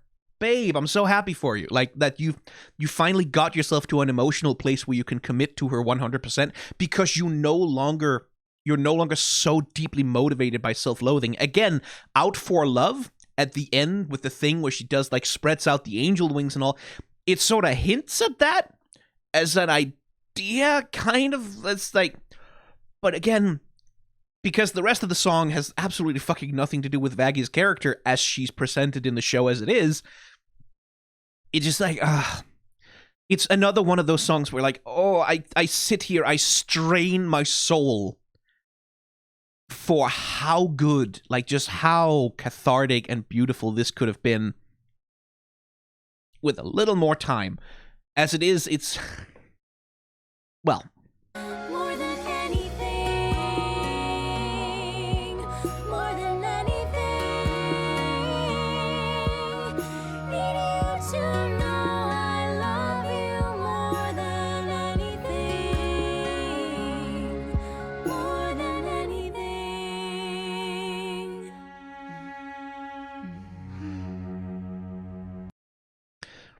so this is like tooth-rottingly romantic, right?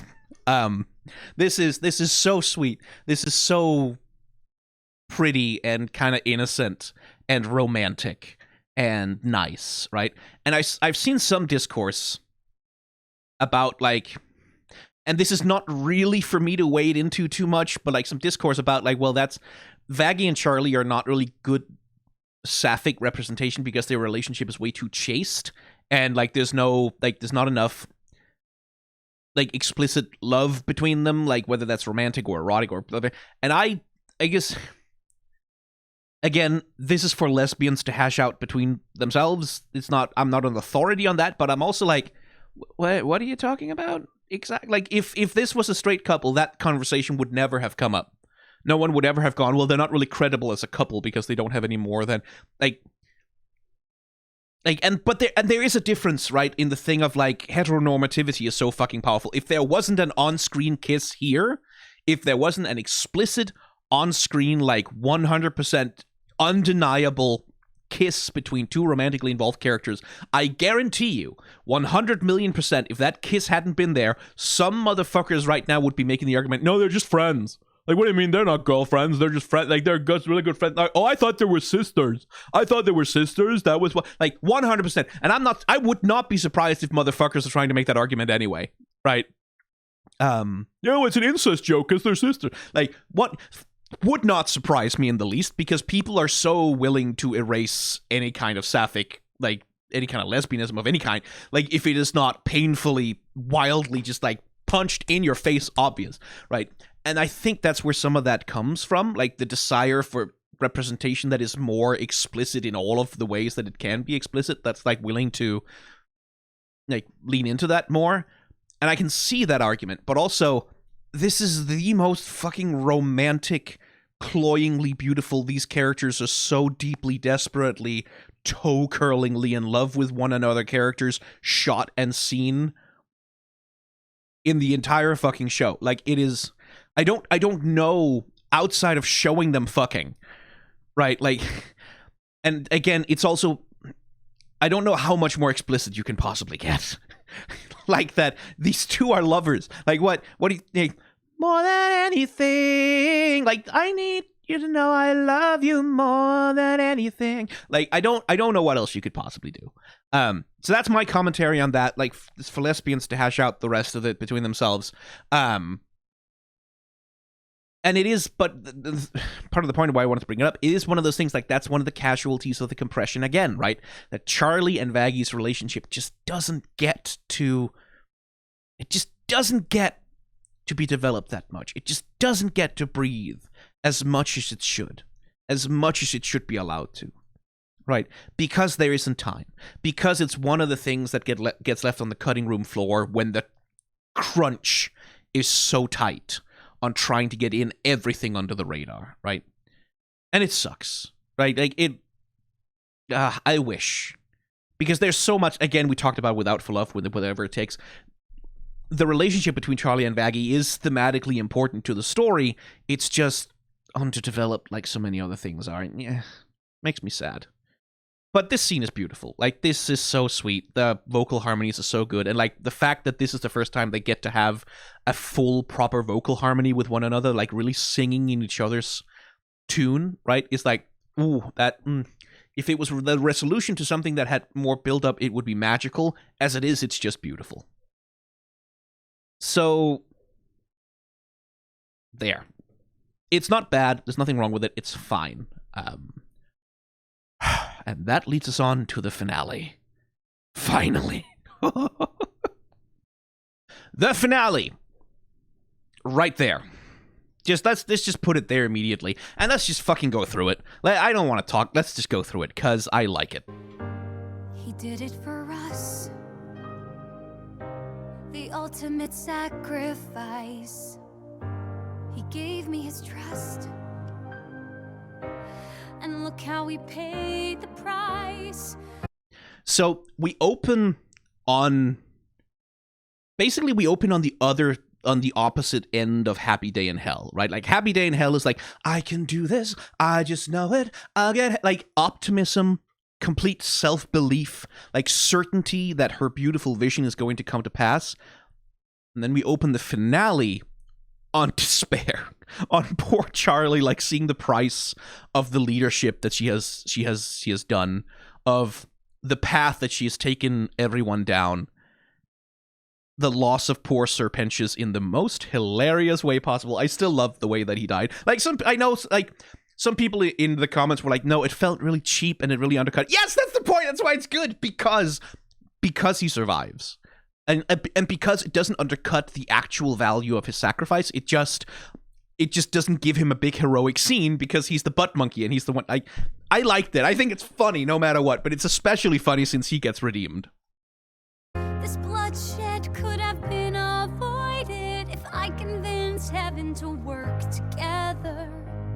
I took a hotel and I destroyed it. I know I could have done better, instead of letting you down. Right? This is like exactly on the opposite end of where Happy Day in Hell is, where she was so sure, I'm definitely going to make heaven see it. I'm definitely going to get them to work together. I'm definitely going to do it. And here it's like, I couldn't. I failed. Like, ultimately I lost, right? Like, for her, this is not a victory. Nothing has changed. Nothing has improved. I haven't saved anyone. I haven't done anything, right? Which is wrong. She's about to learn this. But that's Charlie, like, at a completely reversed emotional point, right? Which is where we then get to... Come on, little lady, why the frown? In the last 10,000 years, you're the first one to change this town. You can do this. Now I know it. For your story has just begun. You can't quit quit now. Hell, you owe it.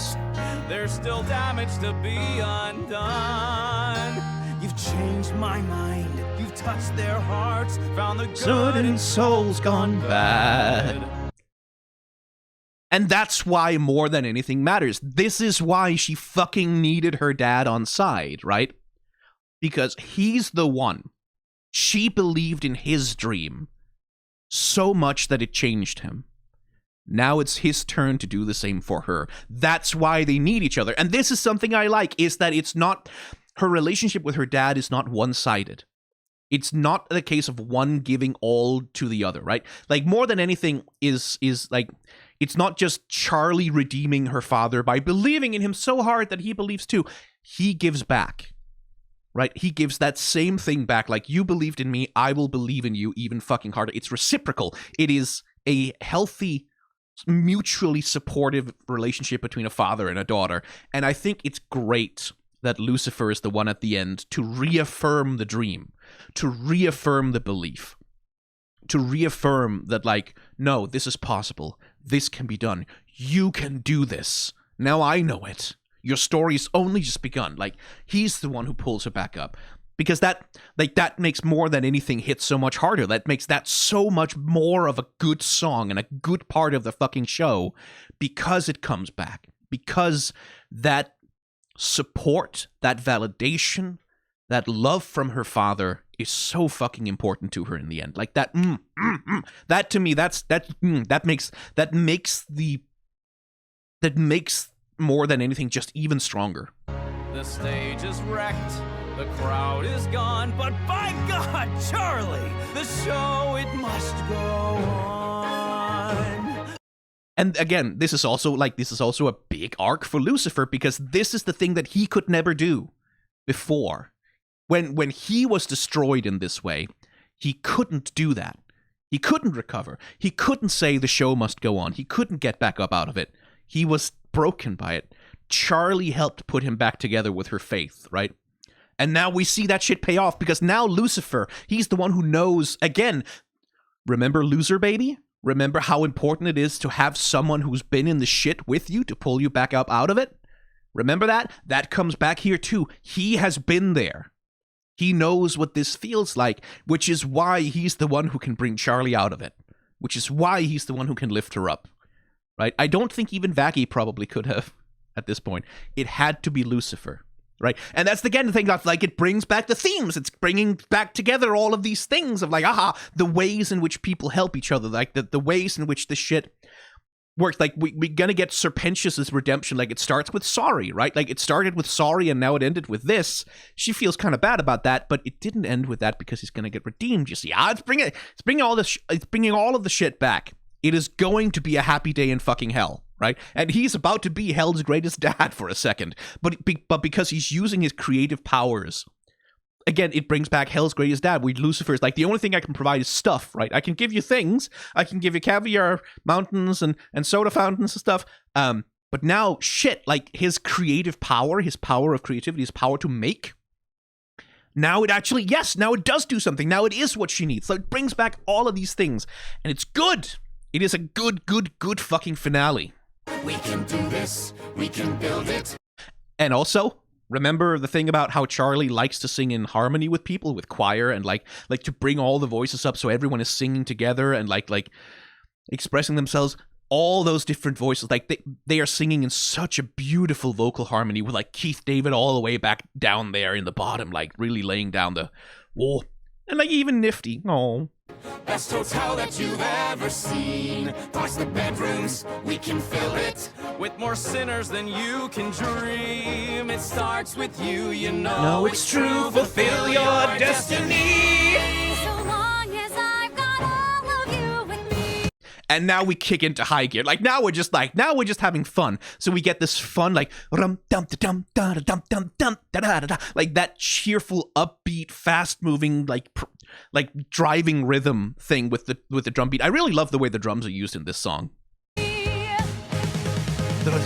Build a hotel, I think we need to brick and mortar. Good thing we're in hell. Check out this little foundation. Remedial creation. Again, you gave Lucifer a keyblade, you motherfucker. Whips, you can't do that. I'm still not over. I am not over the fucking keyblade. I am not over it. I will never be over it. Never, never, never, ever. I swear to God, if I see a Sora cameo in the background of season 2, like, I will never be over the fact that Lucifer has a fucking keyblade, that Charlie has a fucking keyblade. Like, I don't want Disney to buy Hazbin Hotel ever, never. The only reason why I would allow it is Kingdom Hearts cameos. I think, because I genuinely, honestly, like, I think first of all, it'd be very funny for Sora to end up in a world where people can say fuck. That would just be good. I would like, he deserves it. He deserves to say fuck a few times after what he's been through. The poor boy. But also, the mood of these two, like, tonally, I think Kingdom Hearts actually fits Hazbin Hotel weirdly well. Like, I think actually the story, like, a Hazbin Hotel world would work really fucking well for, like, a Kingdom Hearts world. Like, with Sora coming down and they're talking about, like, because it's about darkness in people's hearts and, like, being a sinner versus being again, how you find redemption from having fallen to the darkness. Like, Riku would have some shit to say about that. Like, that would work. Like, that would work. Come on, like, license it out. Like, you know, don't get bought by Disney, but like, maybe let Square Enix have the license for Hazbin. Just, like, for a DLC or something. Please, I'm begging you. I need this in my life. It'll fix me. I swear to God. Whatever's wrong with me, all of the things that's wrong, there's so many things wrong with me. This would fix me. This would fix me. Kingdom Hearts Hazbin Hotel world would fix me. Please, he has a Keyblade. Come on. Anyway. No time for crying. We got a lot of work to do, and we gotta try and make the best of what's in ruin. New coat of paint. New lights across the marquee. Little sorcery. God, Keith David's fucking voice in the background of this. No time for crying. We got a lot of work to do, and we gotta try and make the best of what's in ruin. New coat of paint. New lights across the marquee. Little sorcery. Oh, that's good. Like, I do love me Keith. Like, Keith David's voice in this like in this arrangement of voices, like that multi-part harmony that they're singing is just ooh. Fucking, like I said, like Evan talks about Morgan Freeman. Ooh, like syrupy smooth, buttery smooth voice. Like Keith David though. Like you have been listening to him, right? Keith David though. Like Morgan Freeman, good, fine. But Keith David though, honestly. After the battle, masterless cattle, overlords hanging by a thread. With a bit of bravado, maybe tomorrow we'll be atop the heap.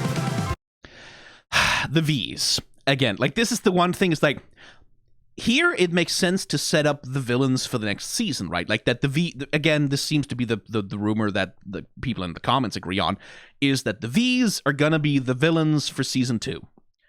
So it's good that they're there in the finale, sort of setting up, oh, we're going to be real menaces in season 2. Like, we didn't fucking matter in season 1 except Valentino. But oh, in season 2, ooh, like, the future of hell belongs to the V's, right? That's fine that they show up there, but it's still a thing of, like, I really just think they should not have been introduced yet.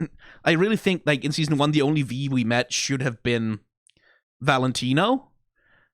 And then Vox and Velvet could come along in season 2, and it's like, oh shit, like they're like an alliance, or like they're newly formed, and like they're the new alliance of overlords who are taking on the old guard, rather than them just taking up space in season 1 that could have been spent on, as I have complained about extensively at length for fucking hours now, that could have been spent on other things that badly needed the space. Well, the rest of hell's pissing. Alistair's missing, bled with his tail between his legs. Nature abhors a power vacuum. It leaves room for you and me. The future of hell belongs to the V's. I still like the idea of them as like the world's most toxic, horrible polycule, though. Like that I have internalized that in my head so completely now I can't accept anything else. That it's like that, like Valentino and Vox just have the most like horrific, ugly, selfish, like gay sex, and Velvet likes to watch. Like I have internalized that this is their dynamic so hard because that just makes them so much more fun and funnier and like more awful and like more toxic to each other in a way that's like really poisonous and kind of delicious. Partly because I just want Valentino to suffer and like be miserable in all of his relationships. But also I just think it's funny. This place reeks of death. So, this is the closest we ever get to Alastor having a song, right?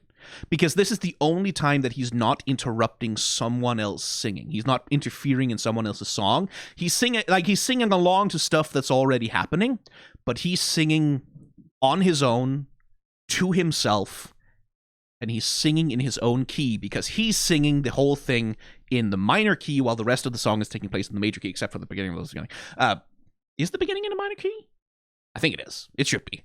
So this is the closest we actually get, like this thing about when you cannot speak, you sing. this is the closest we get to Alastor expressing something internal and vulnerable to himself. And he is certainly vulnerable in this scene. There's a chill in the air, and I barely escaped being killed by a hair. Great Alistair, altruist, died for his friends. Sorry to disappoint, that is not where this ends. I'm hungry for freedom like never before. The constraints of my deal surely have a back door. Once I...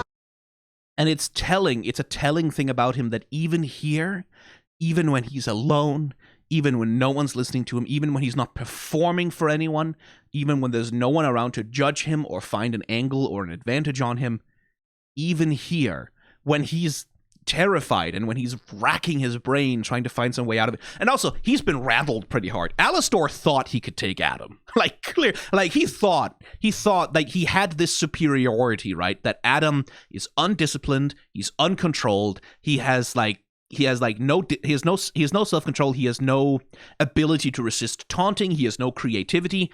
I'm Alastor. I have all of those things. I have all of the control. I have all of the creativity. I can take that fucker. Like, he thought he could. He thought that would be his big power play, right? That he could take Adam in the skies over, like, on the roof of the Hazbin Hotel. He thought he could do it. And when it turned out that he couldn't, that rattled our pretty little boy. Like, that rattled his little bones. He didn't show it very explicitly that he was actually fucking terrified when Adam was looming over him with the battle axe and he only got away. Like, as he says, I only escaped getting killed by a hair. But our boy is very scared here. Like, I don't think he's used to feeling that kind of disempowerment. I don't think he's used to losing control quite that hard. And I don't think he knows how to handle it. I don't think he knows how to take being put in a position of such, like, abject powerlessness next to someone or something else.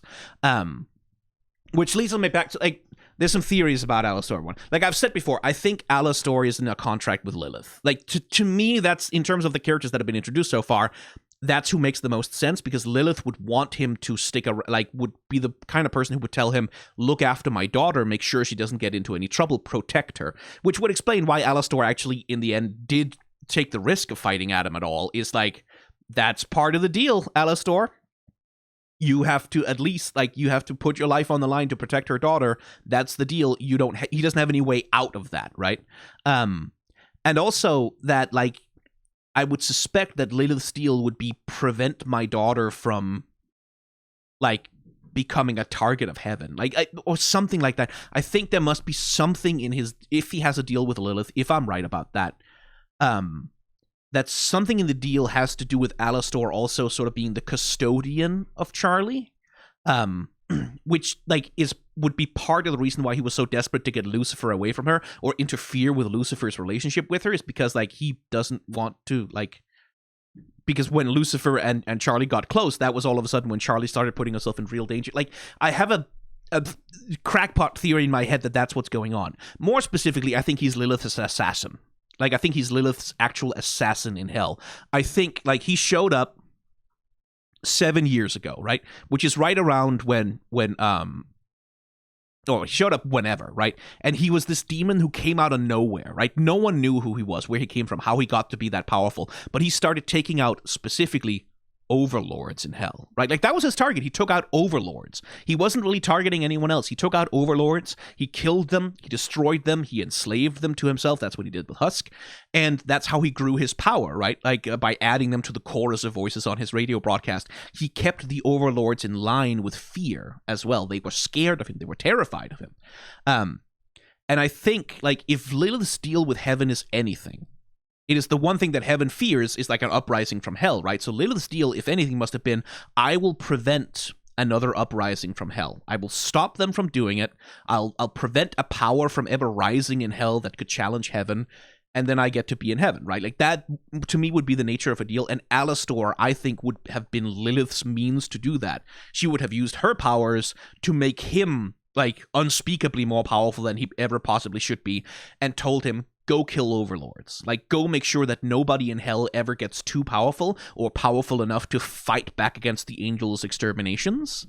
And in return for that, like, you can have, like, the empowerment of my whatever, right? But in turn, he has a contract with her that means there are certain limitations to what he can do, and as he has just found out, severe limitations on his power. Even Lilith was not willing to make him powerful enough to deal with something like Adam.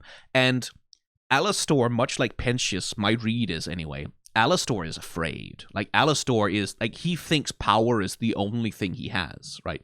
Like, power and control are the only things he has, the only ways to keep him safe. No one else will be in his corner. No one else will stand up for him. He needs to manipulate people. He needs to control people. He needs to have more power than anyone else in the world, because otherwise he will never feel safe and secure. That's why he's chasing it so bad. And he's finding out that the deal with Lilith puts constraints on his power now. Like, it limits how much he can grow, how much he can do. So now he fucking wants out because he thinks that deal nearly got him killed, right? Like, the constraints of my deal surely have a backdoor. That to me feels like him saying, yeah, it was because of the fucking deal that I nearly got killed. The fucking deal is why I couldn't deal with Adam. The fucking deal is what held me back, like, or forced me to fight in the first place. That's my read on it anyway. And I think the only being that he could be in a deal with that could empower him would be Lilith. Like, because she's the one who has the power to empower demons. That's her voice singing power thing. And that's would also explain why Alastor is so intent on her daughter, because having a favor from Charlie is like, get your mom to let me out of the deal. That's a favor that doesn't hurt anyone. Would be my read on it. Anyway, music song. Oh, shit. Sorry to disappoint, that is not where this ends. I'm hungry for freedom like never before. The constraints of my deal surely have a back door. This is also the first vulnerability that Alastor has shown, right? Like, this is the first time that he has really shown that, like, it sort of makes me feel, I'm not sure that smile is 100% voluntary at this point, by the way. Like, the fact that he can't drop it even when he's alone, I'm not 100% sure that smile is entirely voluntary. It, like, that might be part of the deal. That might be part of the constraints of the deal. And one of the reasons why I think so is because when he makes the deal with Charlie, and he shows up in his fully empowered deer form, there's that voodoo thing that, like, when he turns into, like, a doll, and his mouth is sewed shut, but it's sewed shut in the pattern of a smile, right? Which to me makes me think, okay, so maybe, like, because he's the radio demon, his voice is a big part of his power, his ability to talk, his ability to manipulate people. So does some part of his deal put a constraint on his mouth? Like, is his mouth figuratively sewed shut, prevented from saying certain things, prevented from invoking certain incantations, from asking certain things, from issuing certain commands, from asking for help, maybe? Right, like, what are the constraints of his deal? Well, maybe the smile is one of them. That, like, he makes as though, oh, I always wear a smile because it lets me keep control. But maybe it's like, no, I always wear a smile because I have no control. Could be. Like, every accusation is a confession, after all. So, you know, just thoughts. Just thoughts and ideas and concepts and potentialities in my head rolling around like fan theorists. I'm sure a million fan theorists have gotten here before me. Like, don't tell me in the comments. Like, well, do tell me in the comments, actually. Are there a million fan theorists who, like, already got to where I am and have been discussing it for months? Because that would actually be kind of funny. Once I figure out how to unclip my wings, guess who will be pulling all the strings? There's also the thing of, like, unclip my wings is, like, that could just be generic speak for once I figure out how to not be constrained by my deal anymore. Like, once I figure out how to get out of this thing that's putting a limit on me, guess who'll be pulling all the strings? Ha ha ha ha ha. I am going to be the villain at some point. I'm foreshadowing this. If you wanted to be really sort of crack theory brained, if you want to be a real game theorist, right? Unclip his wings? Alastor has wings? Alastor is an angel. Maybe that's why he thought he could take Adam. Because, like, he knows angelic power. Oh, wouldn't that be something? I don't believe that necessarily. But that would be quite funny, like if Alastor was an angel and Lilith found him in heaven and then sent him down to hell as her demonic assassin. Like, that would be very, very, very interesting and kind of fun. Don't think so. I think that's a little bit far-fetched just from interpreting one lyric. But, you know, we have fun here.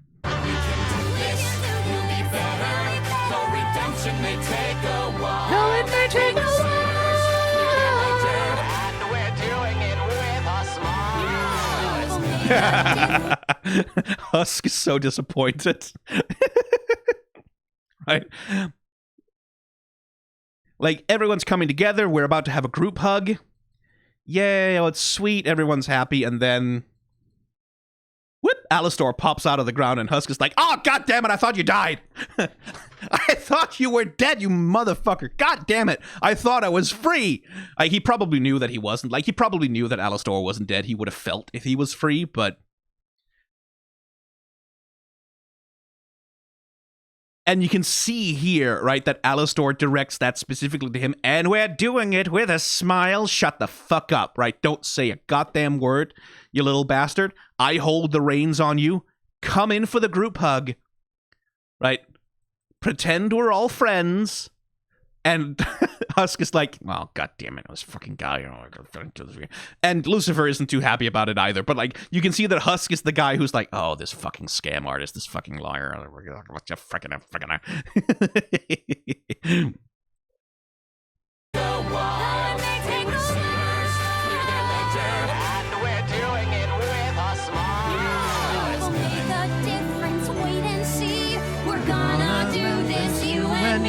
And then tomorrow it will be a fucking happy day in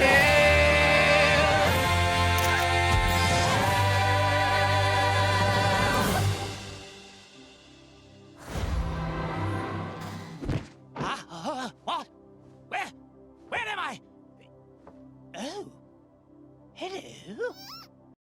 That's not strictly part of the song. I just wanted it because, ha ha, fuck you, Sarah. Fuck you. Fuck you. A sinner got redeemed. You have to deal with, you have to deal with pensions now. You thought you were rid? You thought you were rid of fucking Alex Brightman? You can never be rid of Alex Brightman. Alex Brightman finds a way back. Say his name 3 times, bitch. I dare you. I just want to have the Schadenfreude. Because I've been very angry with her and I've hated her so much. I'm very glad Emily has a new friend. That's lovely. And also...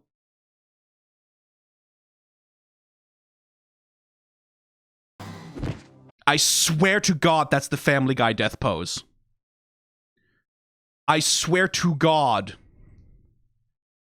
That's the Family Guy. It's not quite. Like, I know it's not 100%. But like, come on, that's the Family Guy death pose.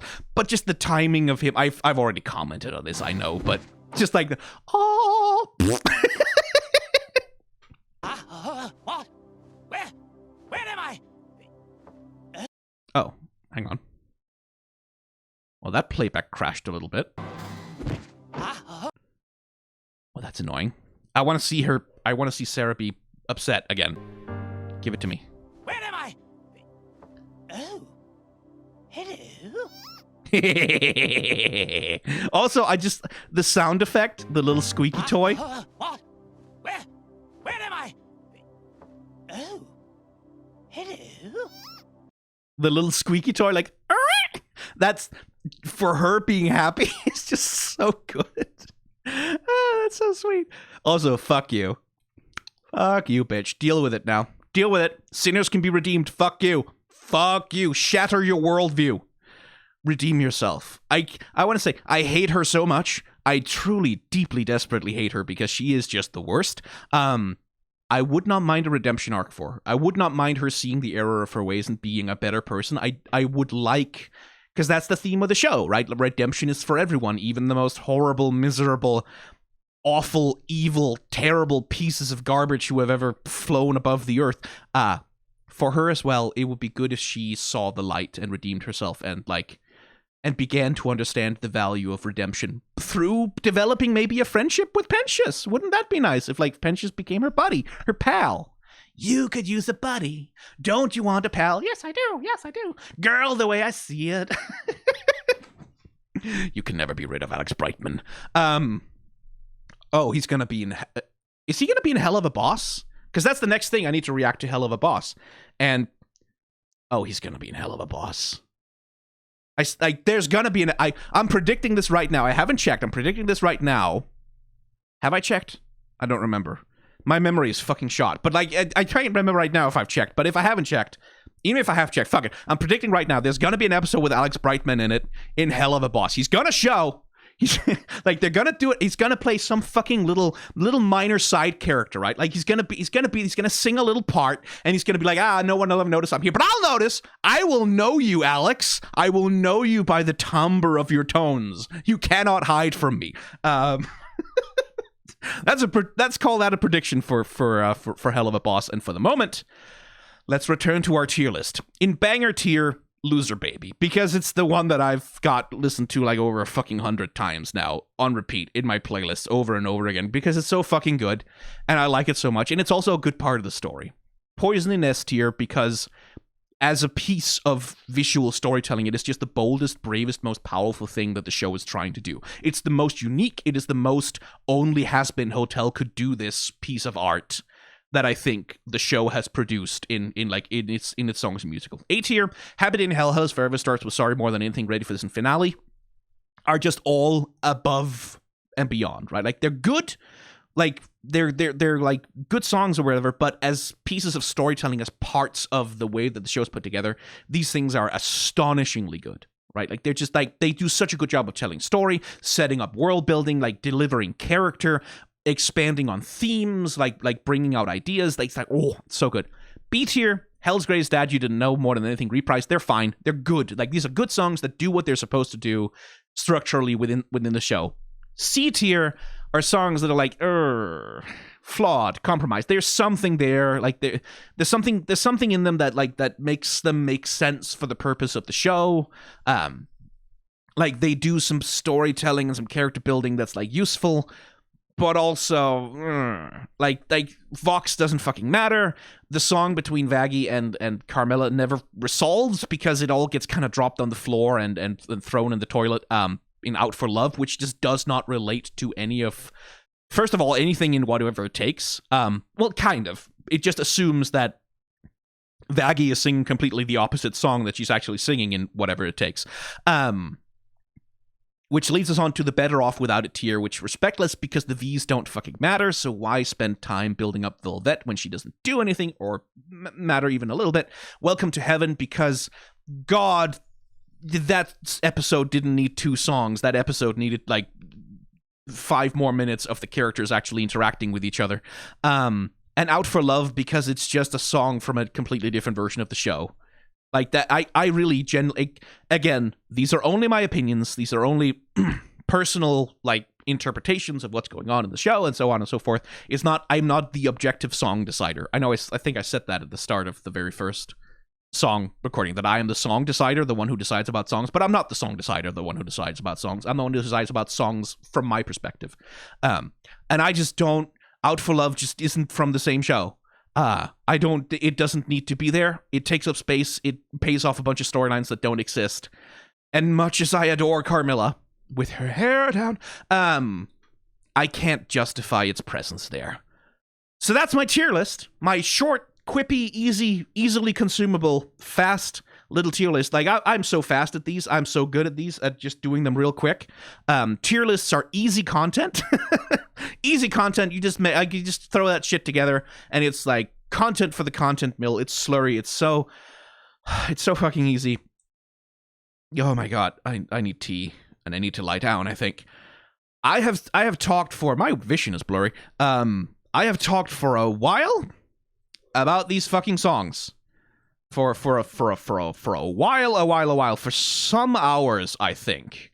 I'm looking at the video files right now. They don't tell me the collective length of like 4 hours there from Whatever It Takes to before the finale. That's 4 hours. I'm looking at the files. There are a couple of different places. Hang on. That's 4 hours. And then Hazbin Hotel, song tier list. these are 2 hours, so it's about 6 hours and 6.5. 6.5 hours I have talked about Hazbin Hotel songs exhaustively, and also it's kind of a review of the whole show, and also it's just kind of me rambling on about shit that I am, like, again, I'm not a musical expert, I don't have musical education. If I've warbled some bullshit out of my ass that doesn't make any fucking sense about how the music is used or how the songs are, like, whatever, that's because I am not an authority, and you should not take anything I say as authoritative. But I've done that now for a long time. And this video is probably going to get copyright claimed because I play the songs in it, which is fair. Like, that's the nature of copyright. That's the way it works. I would argue that this is fair use and criticism and review, personally. But I don't know if I want to file 16 disputes or however many it's going to be. So if you want to tip me, like a dollar or two, there's links to that down in the description. Like, coffee is for one-time tips. Patreon is for if you want to do a monthly subscription thing. There's some rewards for that also. If you want to do that to compensate me for my time, I would greatly appreciate it. First of all, only if you've enjoyed yourself. If you haven't enjoyed yourself, why are you still here? At the end of all of this, why on earth are you still here? What are you doing with your life? Don't do this to yourself. But if you have enjoyed it, consider it. But only if it's money that you don't need for yourself. I want to strongly emphasize this. I don't want a single dollar, a cent, a penny that you need for yourself. I don't want it. Don't give it to me. Keep it for yourself. And that includes, like, if you have money for pizza this month, don't give that pizza money to me. Spend that pizza money on yourself, because that's something you need. Like, you need nice things in your life. If you have a few dollars that you don't mind parting with, that you don't need for anything, I would be very grateful to receive them. But otherwise, don't do it. Just watch the video. Maybe subscribe to the channel. Leave a comment. Share this video with anyone who wants to hear some jack-off talk about Hazbin Hotel songs for 6 fucking hours! How did I do this? I barely registered that time was passing sometimes. ADHD hyperfixation is dangerous, kids. Have I drank water today? Oh my god. No, I had that 1 cup of tea. Okay, so I have had some water. That's good. Have I had food? I'm not 100% sure. No, I have. Actually, shit. No, I left my food in the microwave. Motherfucker, I did. I took a break between 2 of the songs, and I went and I put a thing in the microwave of, like, a little box of Thai food, and I'm not sure how long it's been since then. So I'm gonna go reheat that. That was the fucking Hazbin Hotel tier list. I hope it was worth waiting for. Oh god, I'm gonna have to do one of these for Hell of a Boss too, aren't I? Oh boy. But yeah, Hell of a Boss is up next. Bye.